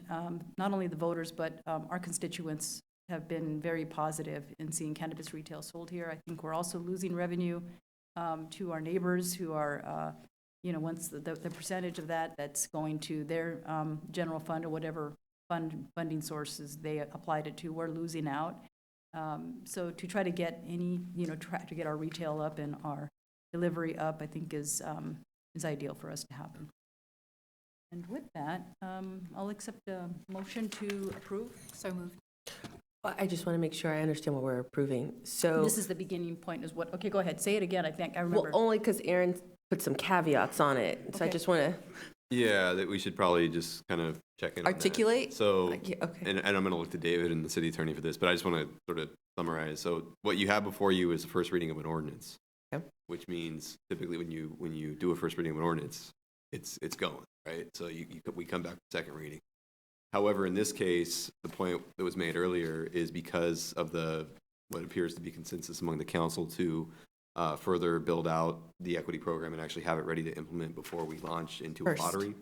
I think what we think we can do is have the council, if you're comfortable with the contents of the ordinance, if there's a desire to move ahead with adoption of the ordinance, you could do that, but then give direction that before we start the program, come back with for approval for an equity program. And Yeah, that's exactly the root of what we're asking you to do tonight, is to at least get the fundamentals down into the ordinance, but that does include, part of that is directing the city manager to develop the equity pilot program and those administrative procedures of how we will actually ultimately entertain applications. So tonight's action, should you take it, would then set us off formally on that path to develop that equity program. Right, and just let me add my 2 cents worth. If the council's decision is to move forward on first reading, bring the second reading back for adoption. You don't typically make changes between first and second reading, Right. so you shouldn't do the first reading unless you're comfortable with the ordinance as written. But you can give direction that, for example, that the city will not accept applications until the equity program is approved. And if you make that part of your ultimate adoption of the ordinance, and part of a motion at that time, then I think we're in a position that we can say to applicants, we're not accepting applications at this time. We'll be accepting applications when the council has approved the equity program. And that's the key word, when the council has approved the equity program. I think the way it may have been, another option could have been, it could have been done administratively. I would not recommend that in this case. I think you all need to weigh in on the final recommendations there. So could I amend my second of Councilmember Akala and just add to that? Is that how that works? Well, no. I accept the amendment. Why don't you? So what we're doing is approving staff recommendation, provided we do not implement this until we have an equity. Until council has approved the equity program. Correct. Well, I'm not sure we just said That's that. fine. Yeah, Remember that's that what Aaron said, the approval was the key. Right, and I think they go together, or I'm not sure, did you want the equity program to go first? I do. So what I'm saying is I am seconding Councilmember Alcala's motion with the amendment of the equity program needs to be formed by the staff and approved by us before we are willing to accept any licenses. Do we want Applications. Right, and then I think I have to accept that amendment, and I do, so. Okay. And Look at us that's working fine. together. Remember that tonight is just the first reading, Right. so really, that action is fine tonight, but you'll want to do it again at second reading. Oh, So that it is part of the approval process. Okay. And we would add that to the staff report for that. We good? Yes. Okay. Good. Very much so.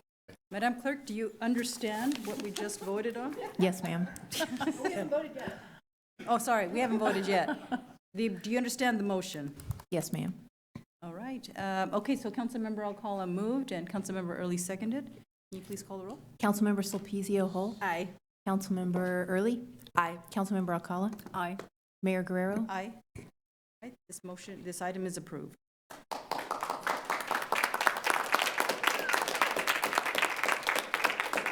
Stop the applause, that would be great. We aren't allowing applause in the hearing.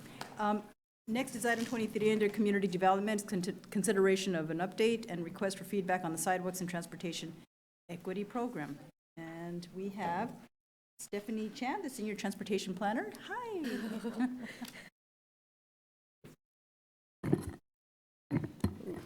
Sorry. Right here. Oh no, I think.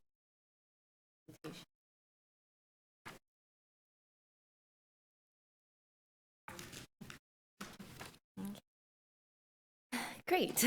Good evening, Mayor Guerrero and members of the council. My name is Stephanie Chan, and I'm a senior transportation planner with the Community Development Department.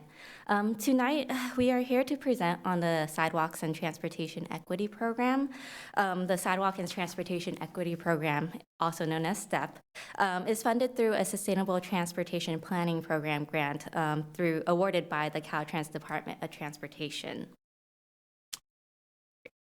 Tonight's agenda is shown here. On this slide, we'll go over the project team, project overview, goals and objectives, the prioritization framework and best practices review, and open the floor to questions from council. The goal of tonight's presentation is to provide background on the Sidewalk and Transportation Equity Program, provide project activities to date, and seek council feedback on and guidance on the program's vision, goals, and outreach approach. Oops, sorry, wrong way. In May of 2022, the City Council awarded a contract to NN Engineering and 3 sub-consultant firms, Unico Engineering, Diesel Consulting, and Civic Thread. NN Engineering is leading the effort, and tonight I have with me Tracy McMillan, the project manager leading this effort with NN Engineering. Unico Engineering is providing technical support in the data collection of the project. And then we also have Kiara Reed from Civic Thread, who is assisting with the community outreach activities. Diesel Consulting is also providing community outreach support. I would now turn this over to Tracy and Kiara to present on the project, and I will return at the end of the presentation to assist with any questions. Hello, Council, and thank you very much for allowing us to present to you tonight. Kiara and I are going to be tag teaming. I'll go ahead and start on the next few slides. And hope I go the right way. Okay, great. So first I want to present a project overview. As Stephanie mentioned, this project began in June 2022. It is the result of a Sustainable Transportation Planning Program grant from Caltrans. We were awarded the contract and an engineering, and the project did kick off in June 2022. We're scheduled to complete the project in November 2023. We do have a fairly standard scope of work where we're looking at existing conditions and then looking at all that information and prioritizing what projects should go forward. And then that involves a significant amount of community outreach and engagement, developing a plan for review, and then looking for approval of that plan to help with the investments in the sidewalk, the pedestrian infrastructure in the city of West Sacramento.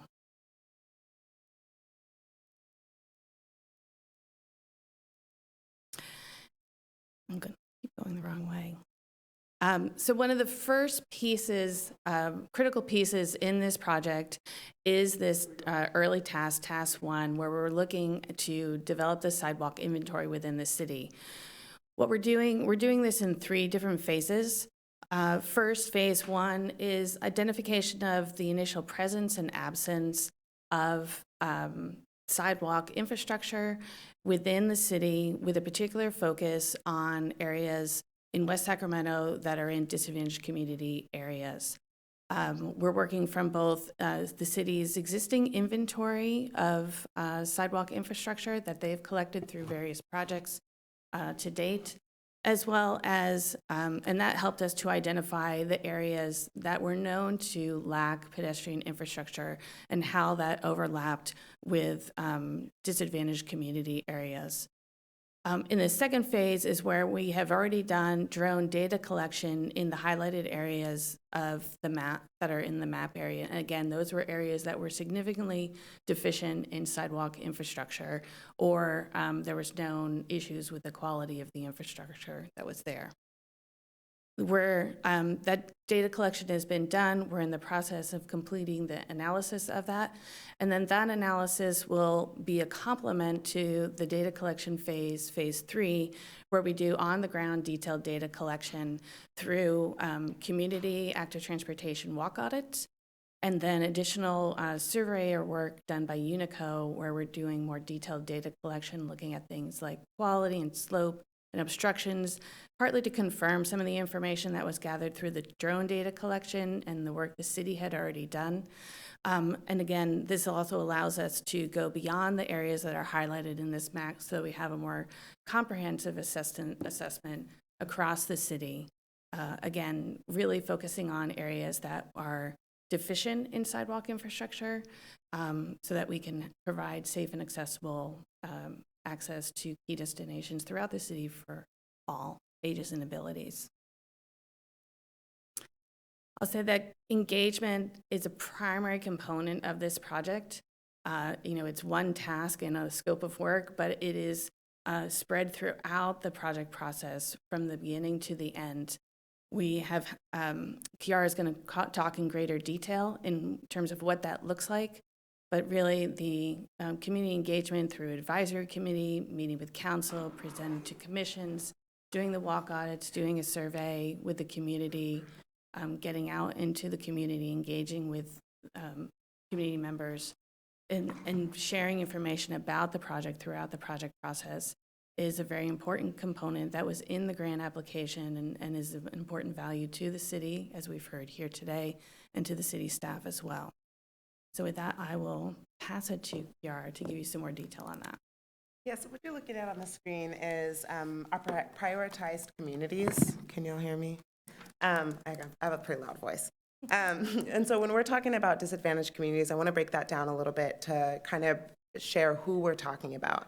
We're talking about folks that live in areas where the majority of folks are exposed to higher rates of pollution. We're talking about typically it's greenhouse gas, and typically that's coming from transportation. We're talking about higher unemployment rates. We're talking about minority groups, so Black, Brown, Indigenous, people of color, recent refugees. We're also talking about folks who have lower rates of employment and lower rates of income. And so we really wanted to be intentional. We really wanted to be intentional about prioritizing our disadvantaged communities, and that's reflected in the target audience that we're focused on. So first and foremost, we want to focus on folks that have traditionally been excluded from the planning process. And we're talking about, again, youth, older adults, BIPOC residents, recent refugees, folks who don't speak English as a first language. We're talking about people who also rely on active transportation, right? So the people who maybe don't have access to a car and are walking and biking for their main forms of getting from point A to point B. Again, that households with 0 or no vehicles. Residents that live in these disadvantaged communities that we were talking about. Again, people limited English proficiency, so making sure that language justice is centered and that even if you don't speak English, that you have a meaningful way to engage and participate in decision-making that's going to impact your life. And then lastly, people with limited or no internet access. We understand that there's many folks in our disadvantaged communities that don't have internet connecting devices and don't have access to internet, and we don't think that should be a barrier to participate and to make their voice heard.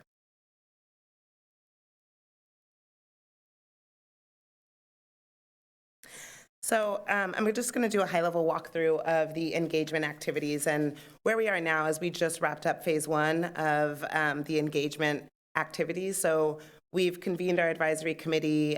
We've started having some workshop meetings with them. We're presenting here with you all today and have done some focus group interviews. We're moving into, or we're currently in phase 2 of the project. So continuing to hold advisory committee meetings. We're actually gearing up for our active transportation audits that are going to be happening in spring. Currently nailing down those locations and community-based organizations to co-host those walk audits with us. All of the council members will be invited to participate in that as well. And then we're going to move into some pop-ups and a survey by our partners at Diesel Consulting.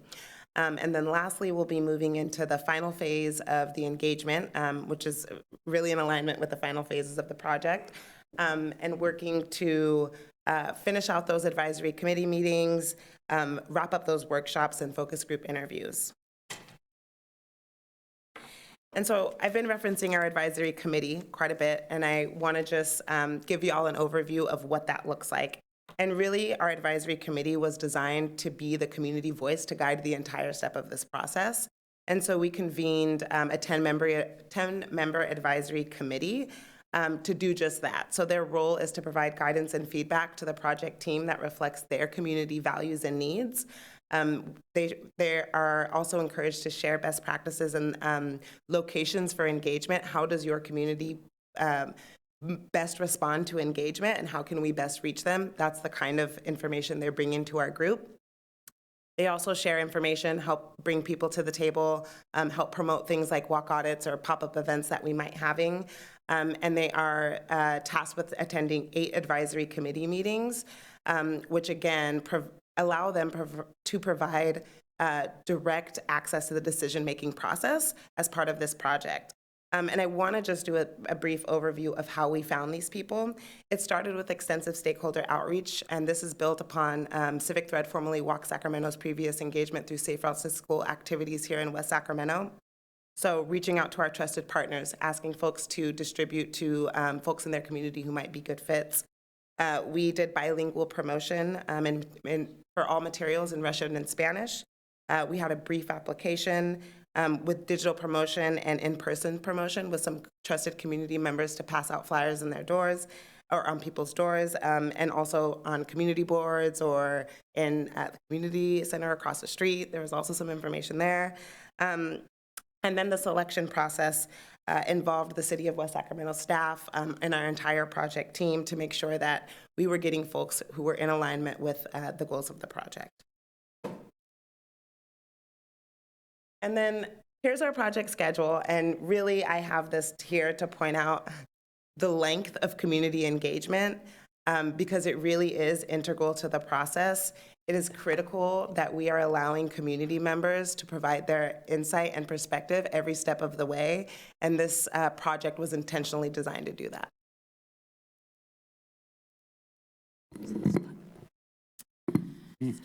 So as we mentioned, we are in this, entering this second phase, or we're in this second phase of the project, and one of the key components of this second phase of the project is to identify the goals and objectives of the project, and that helps us in the prioritization framework development. We will point out that equity is within the name of the project itself, the Sidewalk Transportation Equity Program. And so equity is a critical component, an integral piece to the project itself. And that's important to point out because it's also in alignment with so many of the efforts that the City of West Sacramento has invested in already. And we heard a lot of that tonight in just the last presentation in terms of how important equity is in everything that you do here in the city. So what we wanted to do was just highlight some of the areas via the existing plans or the plans that are still under development that also center equity in the work that you're doing here. One, the Mayor's Commission on Climate Change in 2018 was created to define a set of strategies that will lead Sacramento and West Sacramento to a carbon zero future by 2040.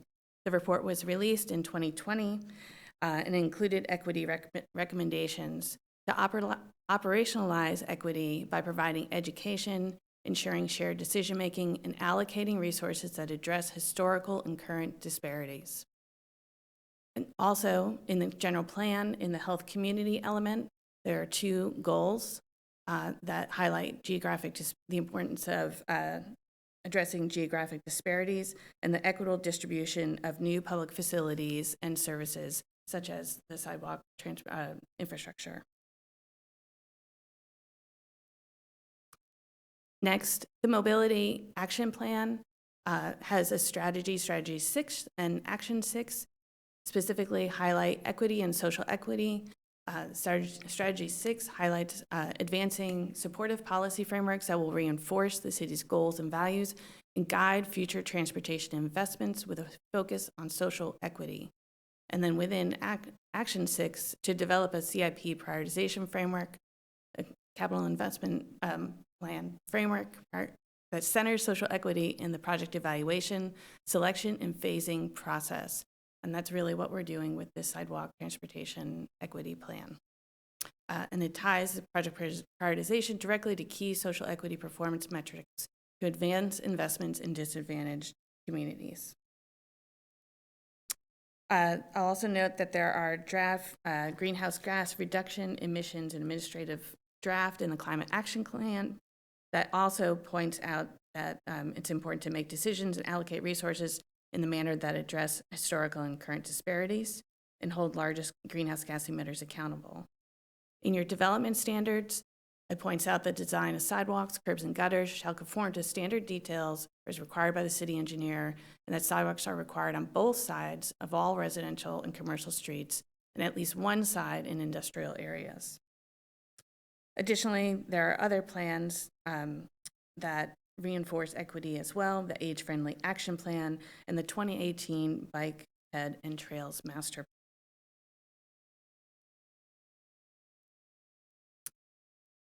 Plan. Lastly, within the RFP itself for this program, one of the steps guiding principles and a statement that really jumped out to us when we were looking at this RFP and considering proposing for it, this statement said a lot to us in terms of what the values of the city was. The most foundational and vital component to an equitable transportation system is the provision of safe, continuous sidewalks that are universally accessible and connect residents to vital daily needs. Again, and this is a focus on equity for all residents within the city of West Sacramento.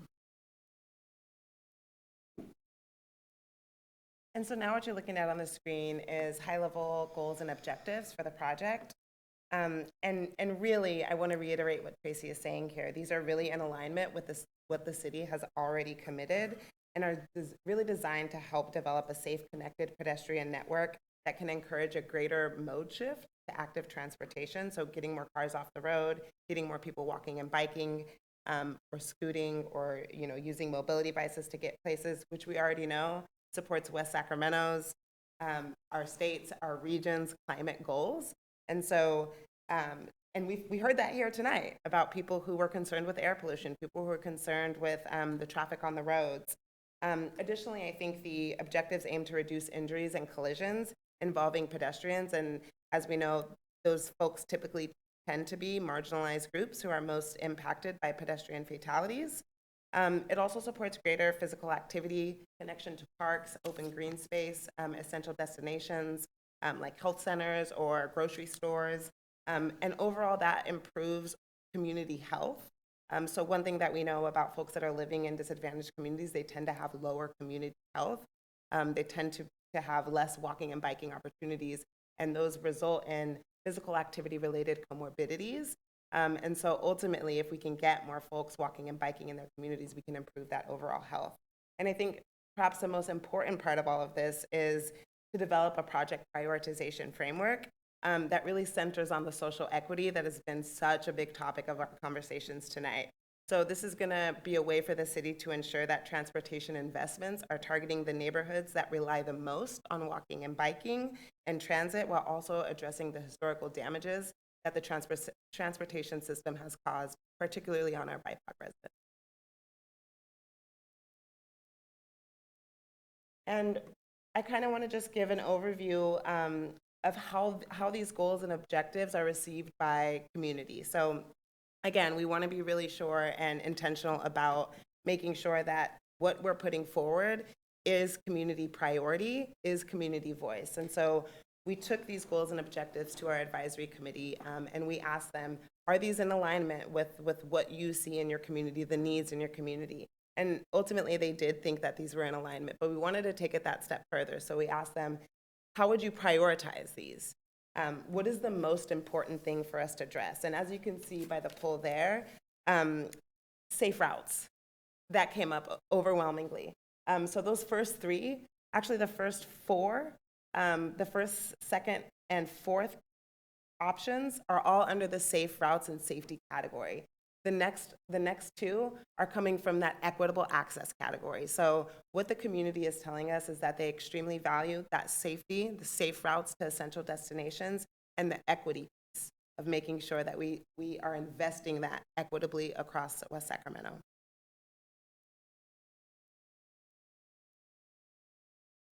And us asking the advisory committee their feelings about the goals and objectives and whether they're in alignment and how they would prioritize it was really our first step in the prioritization process.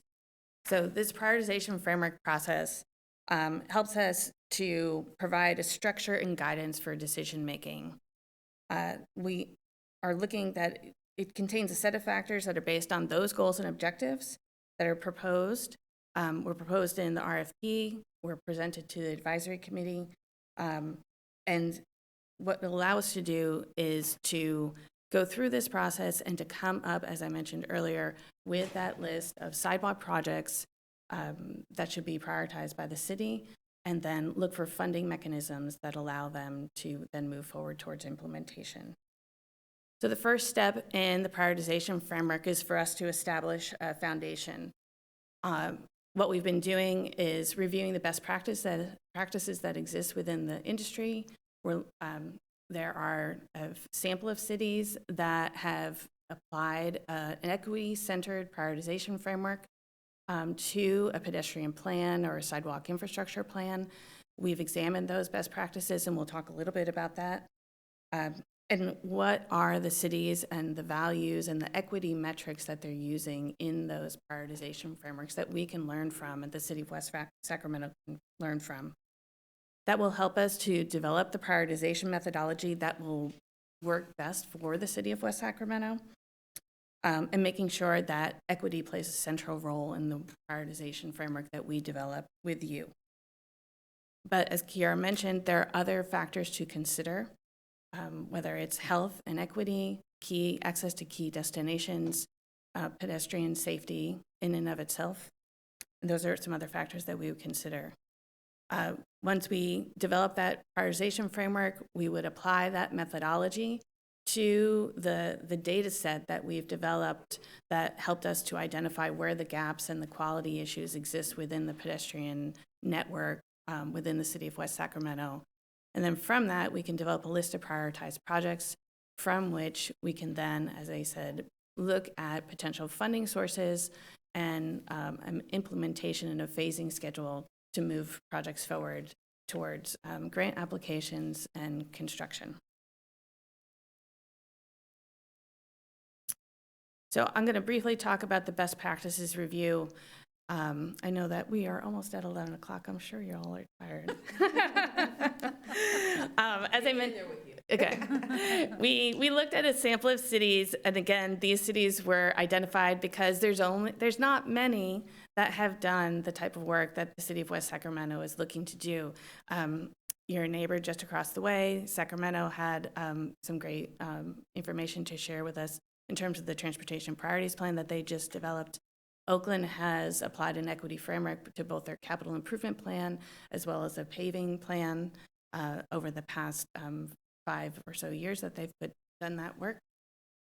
Portland has used an equity-centered and equity metrics and a prioritization framework for their citywide pedestrian plan. Seattle has also done the same. Dallas also has developed a sidewalk master plan. that uses equity as a key factor. And then Shoreline Washington is one last plan that we also found. So two important things. There were two main approaches that really stood out to us when we were looking at these different plans. Some of them looked at equity first as an overarching theme, and that's what we really see in the city of West Sacramento, and in terms of even the approach that was laid out in the RFP. And we also note that the advisory committee also felt that this was really important for that to continue to be a focus for the city of West Sacramento. And what we see in this mean by that is that it considers equity as a starting point and it embeds it throughout the process. Equity may also come up as a factor that's considered as a metric, but it is the starting point for the whole project and giving it meaning as a whole. We saw that in Oakland, Sacramento, and also I was just re-reviewing the memo, and I really feel that Portland should also be in that equity as a theme. We also saw that equity as a factor existed in some of the plans as well, where they used data-driven analyses to establish a relationship between equity and place, but then they weigh equity along with other factors such as safety and health. And again, so an example of that would be the Seattle Pedestrian Master Plan, where really they focused initially on safe access to schools and transit and key destinations as their starting point, rather than equity being their overarching starting point.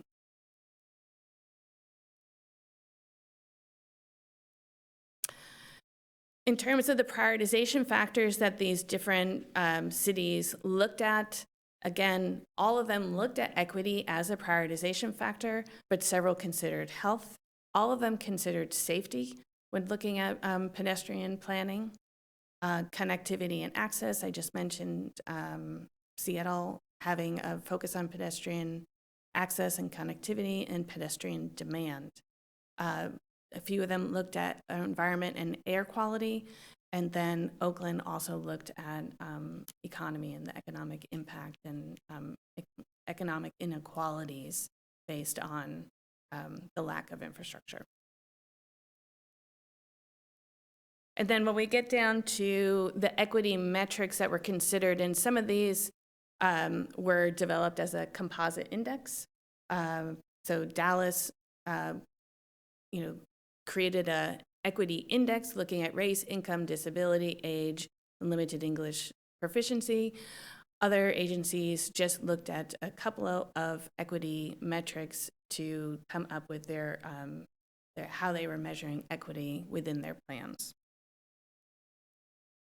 One of the important things that we learned in this review, and as you can see in these charts that we've briefly presented here, is that there are various ways to measure equity. There are various ways to approach a prioritization framework.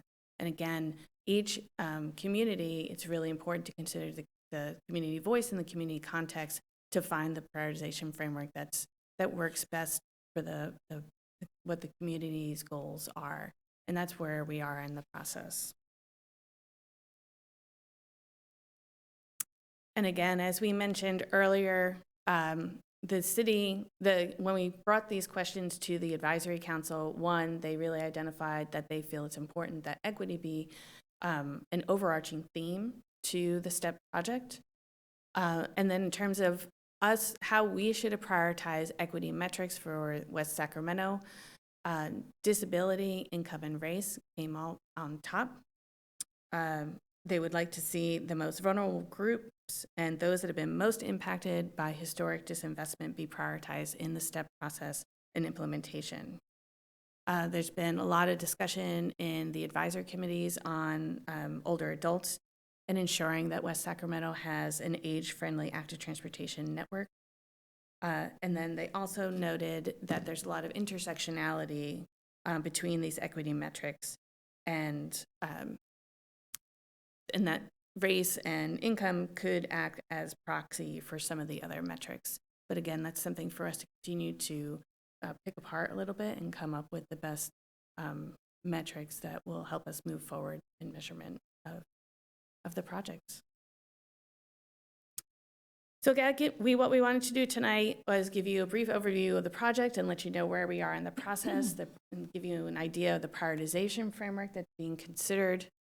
Our next steps, as Kiara mentioned, we're in the planning stages of the active transportation audits and working with community-based organizations to identify locations throughout the city to hold those walk audits and the CBOs to help host those audits. We'll also be launching a survey to do a more community-wide assessment of the values that should go into the prioritization framework.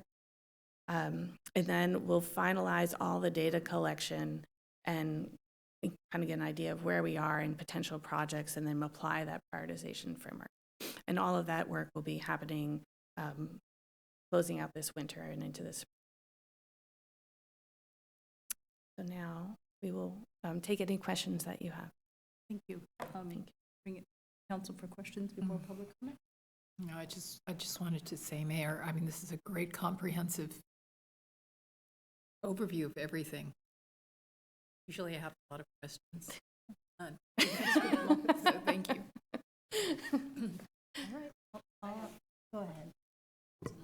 You mentioned walk surveys and walk audits, and to me, that's physically folks on the ground walking. Is that correct? Can you explain to me a little bit more about what those look like and who would be doing the walking? So Walk Sacramento has a long history of leading walk audits, active transportation audits throughout the 6-county region. It's something we are often doing with our Safe Routes to School programming. We've actually led quite a few here in West Sacramento through Safe Routes West Sac. I think Lighthouse Charter is one of them. But basically what that looks like is working with community members to identify routes where they have infrastructure concerns and infrastructure needs. And so essentially it can happen a number of ways, but essentially it's you pick a starting place and you choose a route typically within a mile, less than a mile, so folks can make it. And you invite community members to come out. My team would be facilitating that. We have walk audit like packets that we provide people. People are also able to use that on their phone through like mapping software. But essentially, it's us listening and walking folks through the community and asking them to note infrastructure needs and improvements that they see, and also how do they feel on that walk, right? Because people feel different ways in different situations, so we want to get into and safety means different things for different people. And so we ask a lot about, well, what are you feeling, or what is this like at night versus in the day? What is it like when you're walking your kids to school? And so generally speaking, we like to have a mixed group of people so we can understand the various needs of that community. So folks that have mobility issues or maybe pushing a mobility device like a stroller, their needs are going to be different than mine. So we want to have their perspective at the table. We also like to invite older adults because their mobility needs are a little bit different than my mobility needs. And so I need to understand their perspective.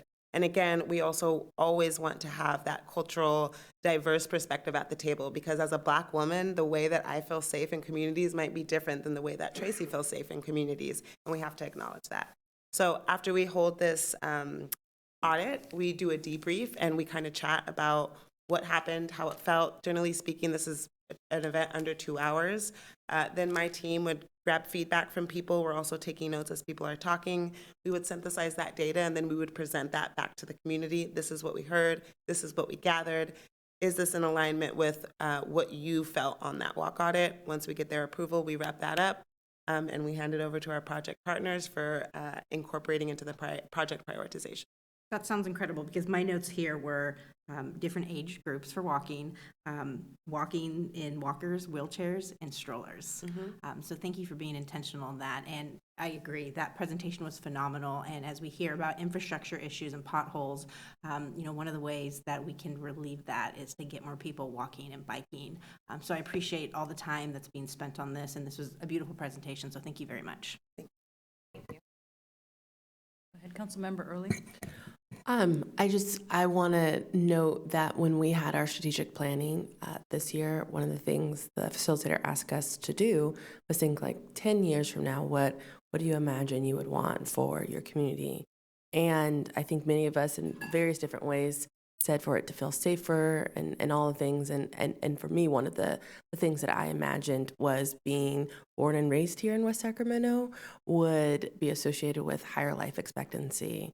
and I think about zip code and all the things that come with that. And so as I saw your guys' presentation, for me, it also connected to the future and what we want for our community here, and that this is not only safer, healthier, but more opportunities for them as well. So thank you very much.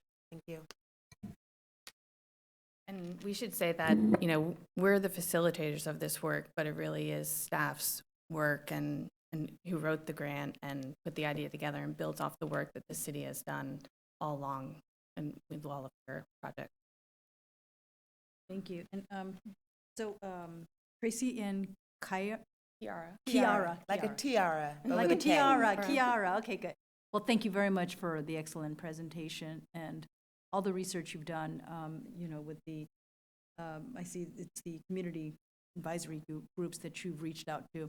And I was also wondering, you know, about, you know, the children, you know, what outreach has been done, because I was going to consider doing a short presentation to our 2x2 as well, with the city and the school board members, so that they can get a glimpse as to the great work, maybe a little shorter presentation, but so they can get a glimpse of the work that you're doing, and outreach to the parents as well, as we're taking a look at getting some feedback from, you know, parents.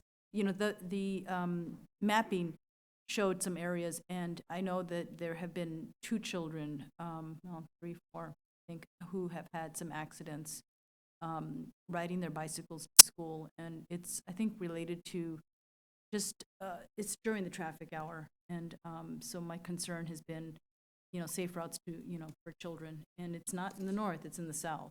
Yeah. So- Absolutely. So we do have 2 youth on our advisory council. And Civic Thread Walk Sacramento has been leading Safe Routes to School programming and implementation in the 6-county region for 20 years. We have a very strong relationship with our school communities. We just wrapped up our West Sacramento Safe Routes to programming last year. So again, we are definitely reaching out to our school community partners, principals, where we have strong relationships to encourage that engagement. Currently, we are looking at potentially hosting an audit around Lighthouse Charter, where we've also led programming for, I want to say, 3 years. So it's very likely that we will loop that school in and participate. And if there's any support that you need in your communications with schools, we'd be happy to provide that. Great. Breathe California, is it Breathe California? Breathe Sacramento. They are having an event here in West Sacramento, and if there's tabling that you can provide, you know, when we have events. I met you last year at that event, that's right. and I gave you some free helmets. You're the one. Breathe is our building manager. And actually, fun fact about Walk Sacramento, we started as a subsect of Breathe, so very close relationships there. Oh, good to hear. So tabling where you can start sharing, you know, trying to get kids on bikes, families on bikes, and then also, you know, tell us what you think. I'm sure they'll give you an earful. Oh, yeah. We may have diesel out on that day. Yeah. Oh, good. Okay, great. Yeah, the city, you know, we also have summer night lights with our chief. If there's a way to connect with what you did at Breathe Sacramento, that would be great. You know, and participating and partnering with our chief to educate the community on what we're trying to do as far as outreach, because they focus in different parts of the community, and they got a great reach. They run out of hot dogs. It's just phenomenal. They have to run and get more hot dogs. So they got some great outreach going on with that. And then, you know, sometimes like charter schools do have like, you know, a barbecue in the summer. They have events, outdoor events. So I don't know if we can let them know, just do some kind of community, because the Washington Unified, they're not a part of what we do in the 2x2. So you're going to have to figure out ways to outreach to them.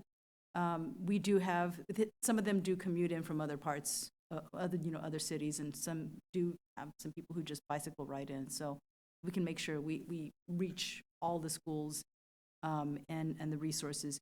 For the older adults, you know, those that are disabled, I know I did read that there were some, you know, older adult programmings or housing that were reached out to, and just want to make sure they were all, you know, able to translate and understand everything. Absolutely. So we do have I'm going to slip on her name, but she's representative of BB Can, very Charlotte strong. Dorsey. Charlotte Dorsey is on our advisory committee. She's amazing. We also have an AARP board member and are potentially hosting one of our walk audits with AARP to specifically focus on that age-friendly network. And then Healthy Aging Alliance is another resource. Sheila, connect. Also, Meals on Wheels, if there's a way to connect with them on doing some outreach. I know they have, I think they have a kitchen in one of the areas. So as we're passing out the meal, connecting with them to say, can you take a part of the survey and let us know what you need? Because they can kind of be shut in and kind of cut off from regular communication. Just figuring out what, if their caregivers there, just to reach out. In the county has in-home supportive service program that we can maybe partner with in getting the IHSS workers informed too. Also, the CalFresh benefits, CalWorks programs, those are all programs where I know people will normally have one car or no car at all. So those are the programs that may be partnering with the county to do some outreach as well. The YOLO food bank distribution sites on West Capitol is one that people walk in with their families and kids. So maybe if there's a way to table out there and, I don't know, sometimes a gift card to participate, or a little something might help. We strongly believe that you have to pay community members for their time and their expertise. Yeah, everyone's getting compensated for everything. Okay, great. We don't ask people to show up for free. So our advisory committee members, they're paid, I want to say $100 a meeting. And then our CBOs who support with identifying locations, co-hosting events with us will also be paid. Very good. One of the other challenges, I think we have one methadone program, I forgot where it's all the way out by Enterprise Boulevard. I don't know if you know which one I'm talking about. They're the ones that I heard biggest complaint about. It's really hard to get out there with the bus.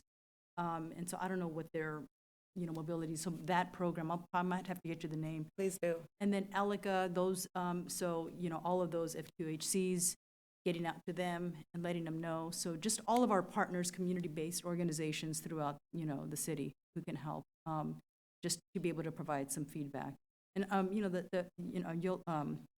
YCCA, are you familiar with YCCA? I don't know.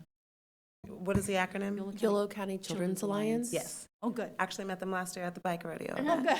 Oh, okay, great. They have a good reach as well. And they also have a food bank distribution, but they drive through.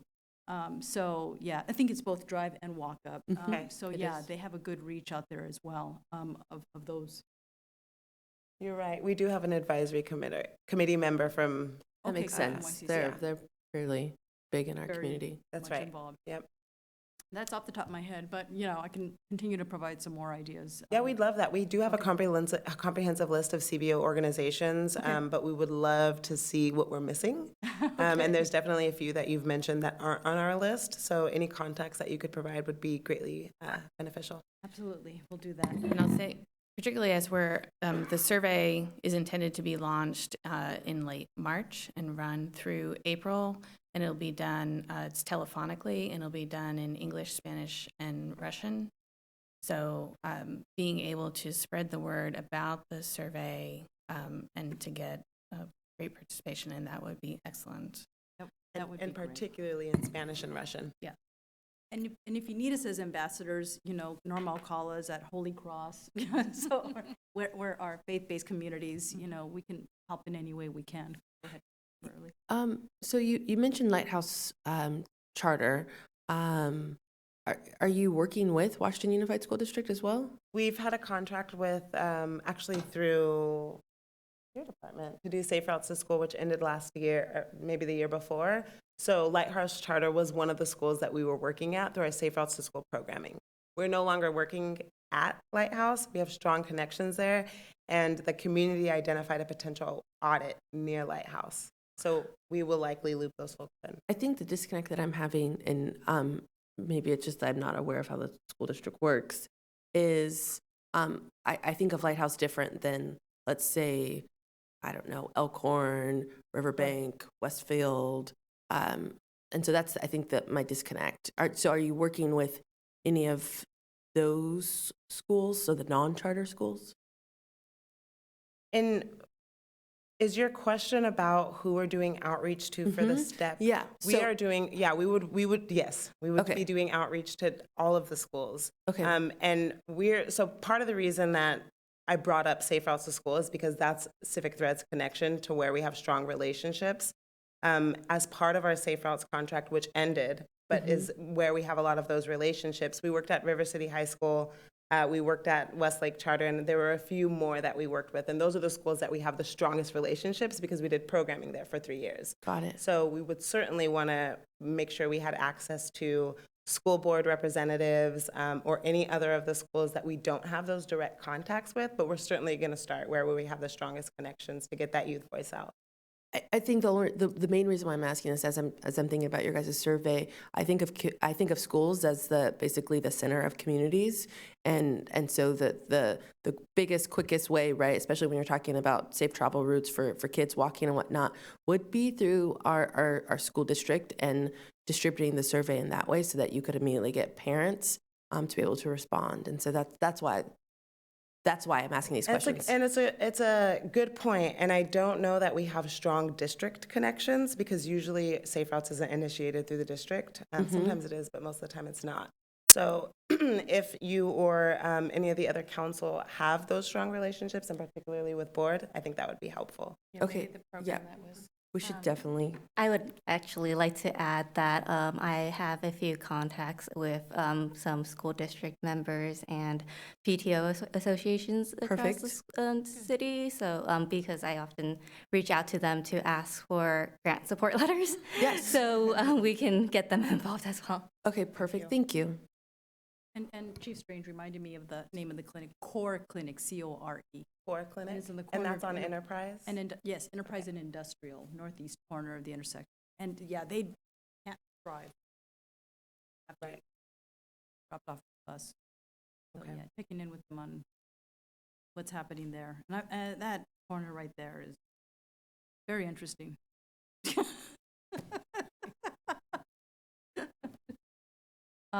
Good, that's it for now. Oh, because we're gonna take. Okay.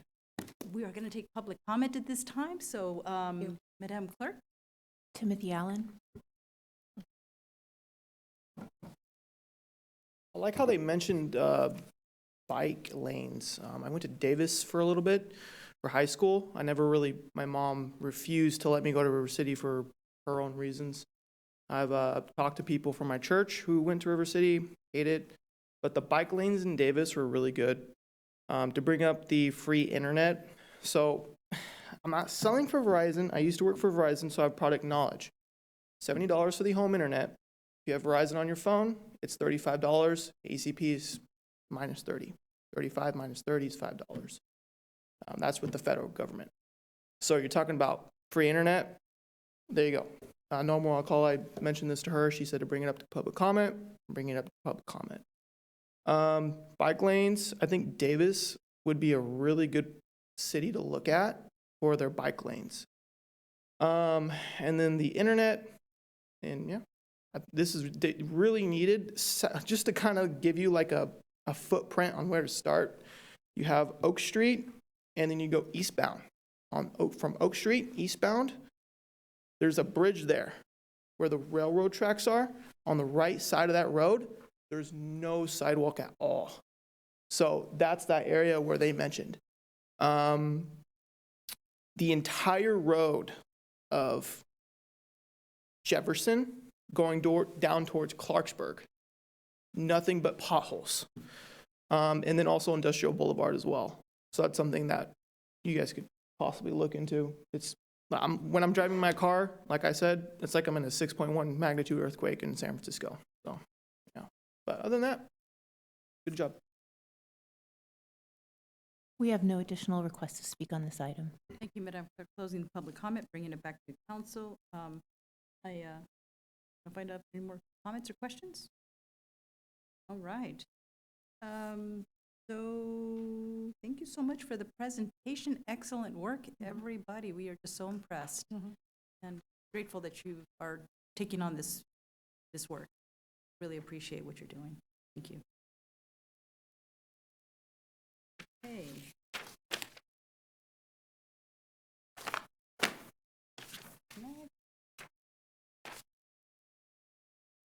We have our general administration function, part 2, council communications.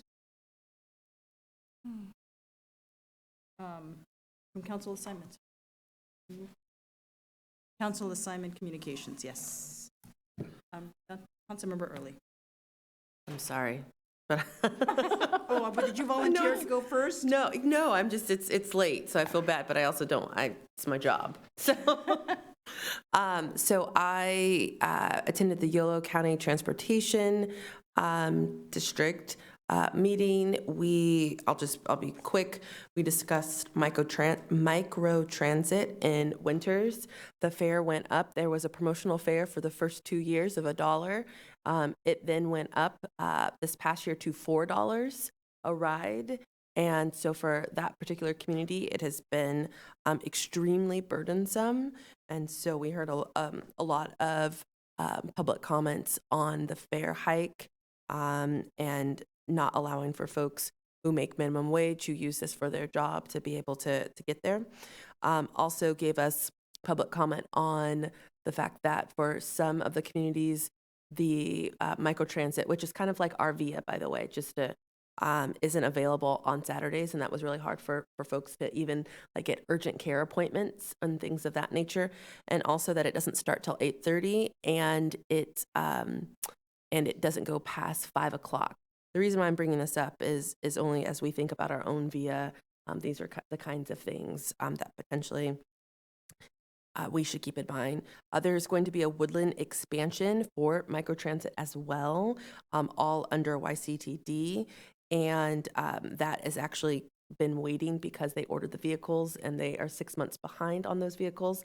They reduced bus routes in Woodland with the thought in mind that they were going to be expanding microtransit. However, they've been waiting for the vehicles. And so that's been really hard for Woodland community folks. And then we are looking at the composition of the advisory committee for YCTD. They right now it is 100% white and majority older folks. And so myself and Jesse Loren from Winters are going to be taking a look at the criteria and things that we should potentially lift up as we think about fully representing our entire county on that advisory committee. And then the last thing I have to report is representatives from Congresswoman Matsui's staff came out and they toured District 3. We went on every single road. John was kind enough to share the data on the West Sac Connect complaints that we get regarding our potholes in our roads and sort of the top 5 ones. And so Congressman Matsui's staff were kind enough to drive through all of those roads, and we went all around in District 3, up Industrial, up Enterprise, up Harbor, up South Parkway, and all the way up Jefferson to Connect.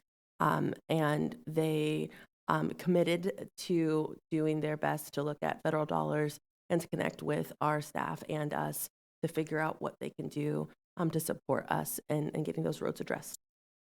That's it for me. Real quick.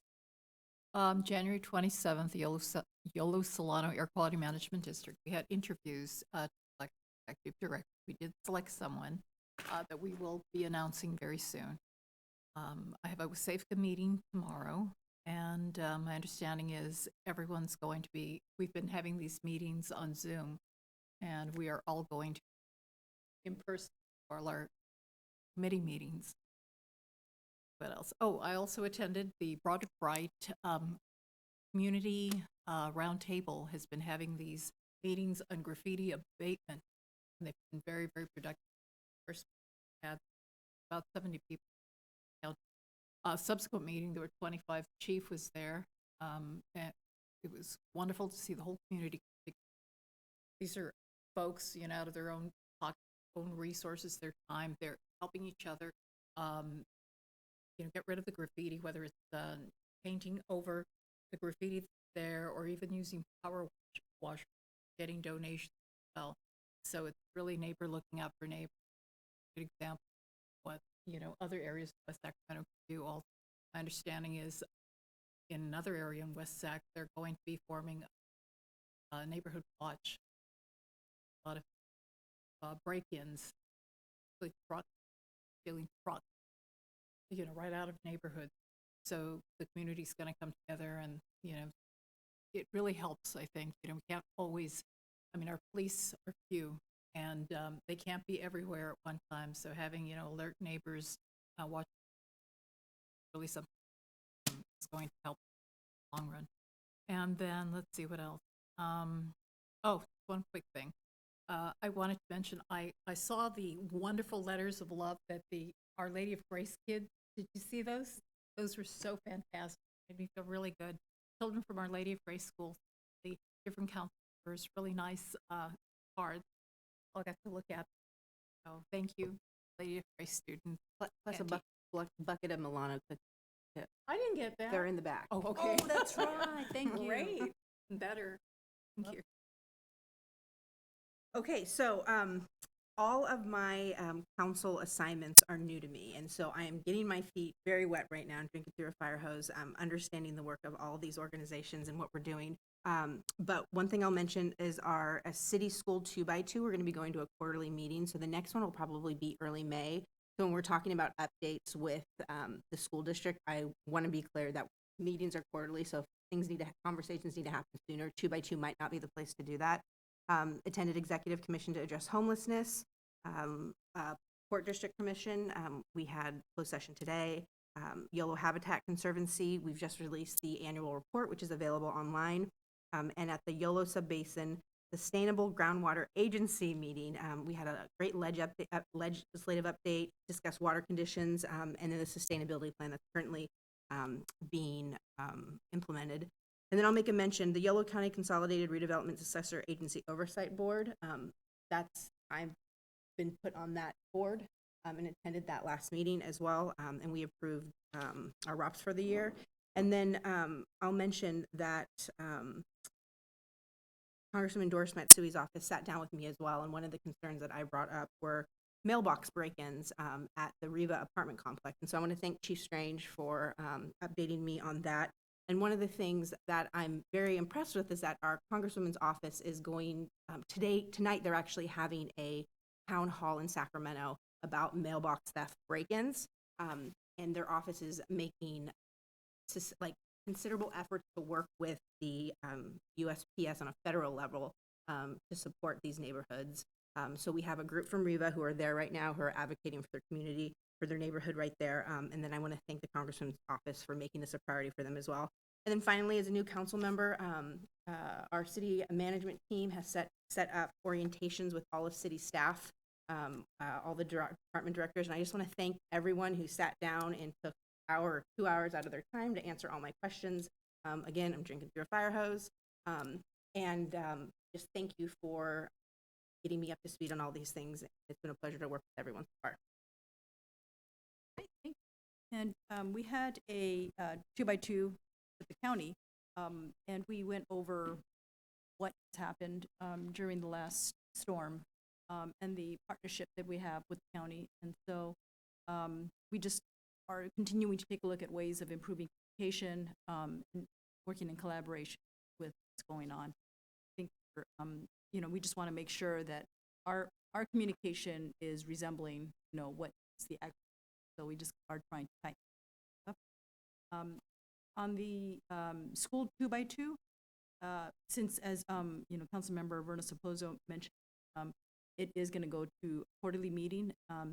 In addition, we talked about our priorities that we've established in strategic planning retreat. They're very pleased with that. So just wanted to add that information. And so we also talked a little bit about the home run program, our joint use facilities agreement, and after school childcare. So we just that report update. On the Port Commission, yes, it was a closed session, no action.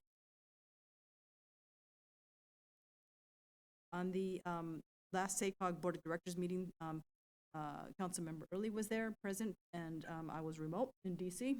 So the Congresswoman Matsui is keeping herself really busy. she's out and about, and she's just very much engaged, and thanked the SACOG board because she is a strong advocate on behalf of the community and has secured funding, for our region, and she's tenacious about it, making sure that, for West Sacramento, having safe routes is important to her, so we did receive some federal funding. So thank you, Congresswoman Matsui, for your advocacy. And she continues to take the charge on our, federal funding sources for our I Street Bridge. One of the things I want to mention for the I Street debt conversion, which was referenced earlier, is a very important project embraced entirely by the entire community. And I wholeheartedly believe that the investment we need to make in that is to increase bike and pedestrian pathways throughout the city. So I'm very supportive of seeing that project continue, and I'm really happy to see that I think it's fully funded at this time. We're just waiting for the I Street Bridge funding. So we're continuing to work on that.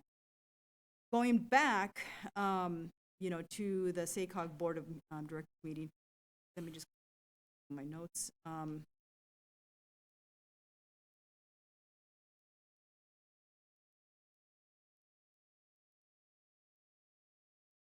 Yes, Councilmember Jennings is no longer the chair. So it's Chair-elect Kennedy was sworn in as board chair. Chair-elect Zaragoza was also sworn in as the vice chair. There was a public hearing on unmet transit needs, Sacramento, Sutter, Yolo, and Yuba counties, and the other cities. And so we had that public hearing. They were also developing a funding round working group charge, and really grateful that Chair Kennedy has appointed me to that. So that I volunteered. So I'm really grateful for that. And there was also an adoption of the charge for the Race, Equity, and Inclusion Working Group, which is in the staff report that you can see.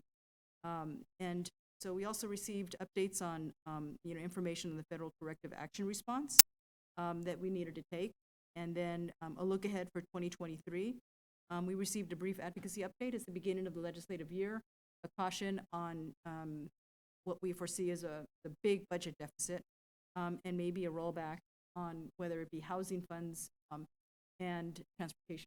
So we all just got to be, keeping a close eye on all of that. That concludes my report on that.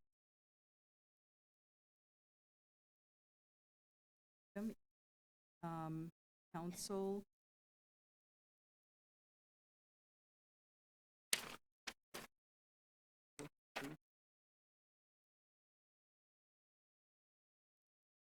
Oh, item 25. So we were to have council appointments for the regular commission meetings that we have for tonight, and I had made some phone calls and interviews, and I told, in case there are members of watching tonight's meeting, those will not be taking place tonight. It has been moved to March because council members wanted to continue to interview the applicants that had applied. And so I will, for today, we have one application by past member Janelle Derrick to fill a vacancy on the Mosquito Vector Control Board. And so unlike our commission appointments, who they continue, we have our current commissioners who continue on that, and those meetings can continue. We do not have representation. That is she is termed out. And so she's missing important opportunities as we prepare for mosquito abatements and things like that during the spring season. So I would like to appoint Janelle Derrick back. Sure, go ahead. Councilmember Early motions. Berna seconds. All right, Madam Clerk. Councilmember Sulpicio Hull. Aye. Councilmember Early. Aye. Councilmember Alcala. Aye. Mayor Guerrero. Aye. All right, thank you. Janelle is, if you can let her know right away, Madam Clerk, and also the Mosquito Vector Board, because they need to make sure she's in the next meeting. And next, we have council calendar. Hi, good evening. No report tonight. City manager report. No report, thank you. All right, city attorney report. Okay. Staff direction from city council.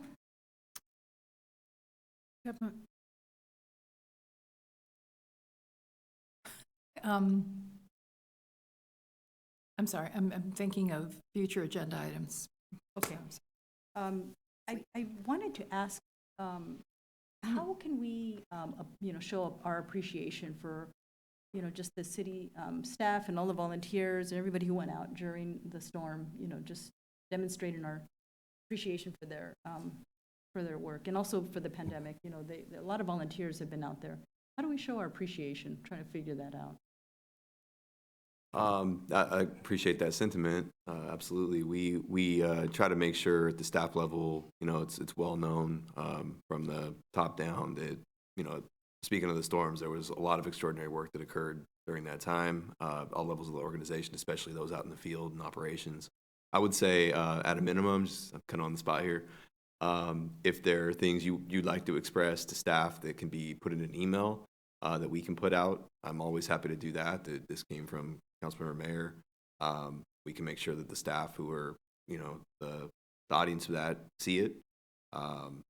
There's lots of ways, though. I mean, there's some of you have in the past, that we were always appreciate this, the dropping off food or whatever it is for staff of the different buildings. There's lots of ways, but maybe we can talk offline about what you have in mind. But at a minimum, I think if there's anything you want to get across in an email, I can make sure that everyone sees that.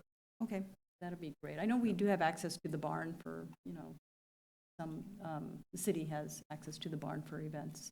Maybe just doing a little. Yeah, we do have employee events that, employee engagement events that have good crowds there too. So let's talk offline. We can give that some Sounds thought. good. Yeah. And one other thing that I've been informed, I don't know if there's any engagement.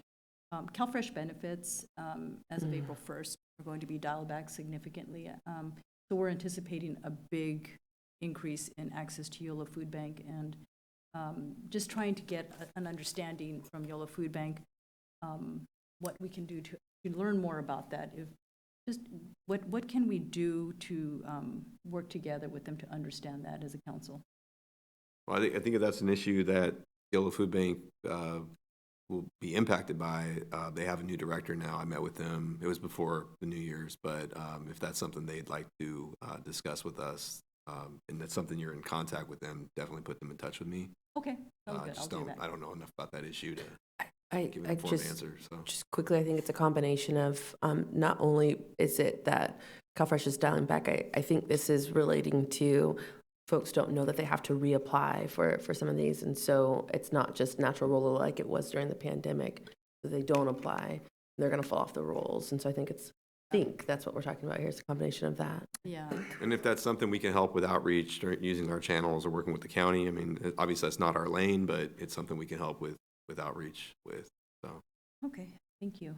And then, so also future agenda item requests by council. I don't see any agenda. We've had so many people talk about roads, and I think I'd like to see a presentation on how we decide which roads we're going to, fix. I think that would really help the public. We had a presentation on that. Maybe what the process is. Yeah, what I'd suggest on that, we can kind of take this out of our normal, future item request. Let me talk to our staff, because we did provide quite a bit of information to the council lately on kind of how the road rehabilitation program works, pavement management index.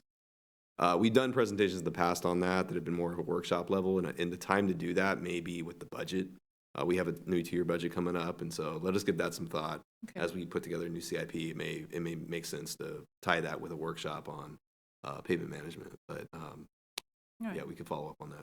Also, I want to revisit the naming of the parkway. I feel we had no due process. We didn't get public input, which we normally do when we have such a big project or name change like that. So I would like to revisit that. It may not be something we can get on there, but I do want to go on record as saying that. Okay, and that's one that we would need to be handled through our regular process, and that action has been done. It's been voted on by the council. So from process perspective, there's no reason to bring it back. So if I it's something, didn't think we had done the correct process though, because I remember when we determined that we have. So you have. Yes. Okay, I disagree. So I want to go on record as saying that. Okay. Thank you. I'd like to go back on that future agenda item request because of past experience on what the Is it in writing, the format, does it come in writing? I'm sorry, what is that regarding to? The future agenda item request that Councilmember Alcala referenced to, one was the potholes and the other was the Cabaldan Gateway. Right. Okay, so did those come in writing? No. What I It's in writing. just to recap both of those, you know, if there is a formal request to revisit the last item, it would be in writing. The council would then, at the next meeting, have to vote to place it on the future agenda. So that's the typical process. I'll just say, I mean, council members that were present for that, I don't see a change to that. So that's why I commented. I think the action has been done. However, on the road project or the road rehab item, I know it's an issue of importance to multiple people on the council. There may be an appropriate venue in the future, near future, to do some sort of workshop on that. So that's why I'm asking for, just let us kind of think about that. I'm not going to ask you to put it in writing to do a formal request, because we have, I think, multiple opportunities coming up where it can make sense. Okay, thank you. And since we've taken up all these items, Madam Clerk, do we have any requests to speak? No, ma'am. Thank you. I would like to adjourn in the memory of two individuals, family members here for the city of West Sacramento, in memory of Shirley Laurel, devoted mother of Aaron Laurel. We are grateful for her dedication to raise such a wonderful son and her selfless giving to our community. And also to Paul Richards, devoted husband to Diane Richards as well. You know, we've had two tremendous losses, and it impacts our city of West Sacramento family. So, adjourn in their memory, and I'll accept a motion.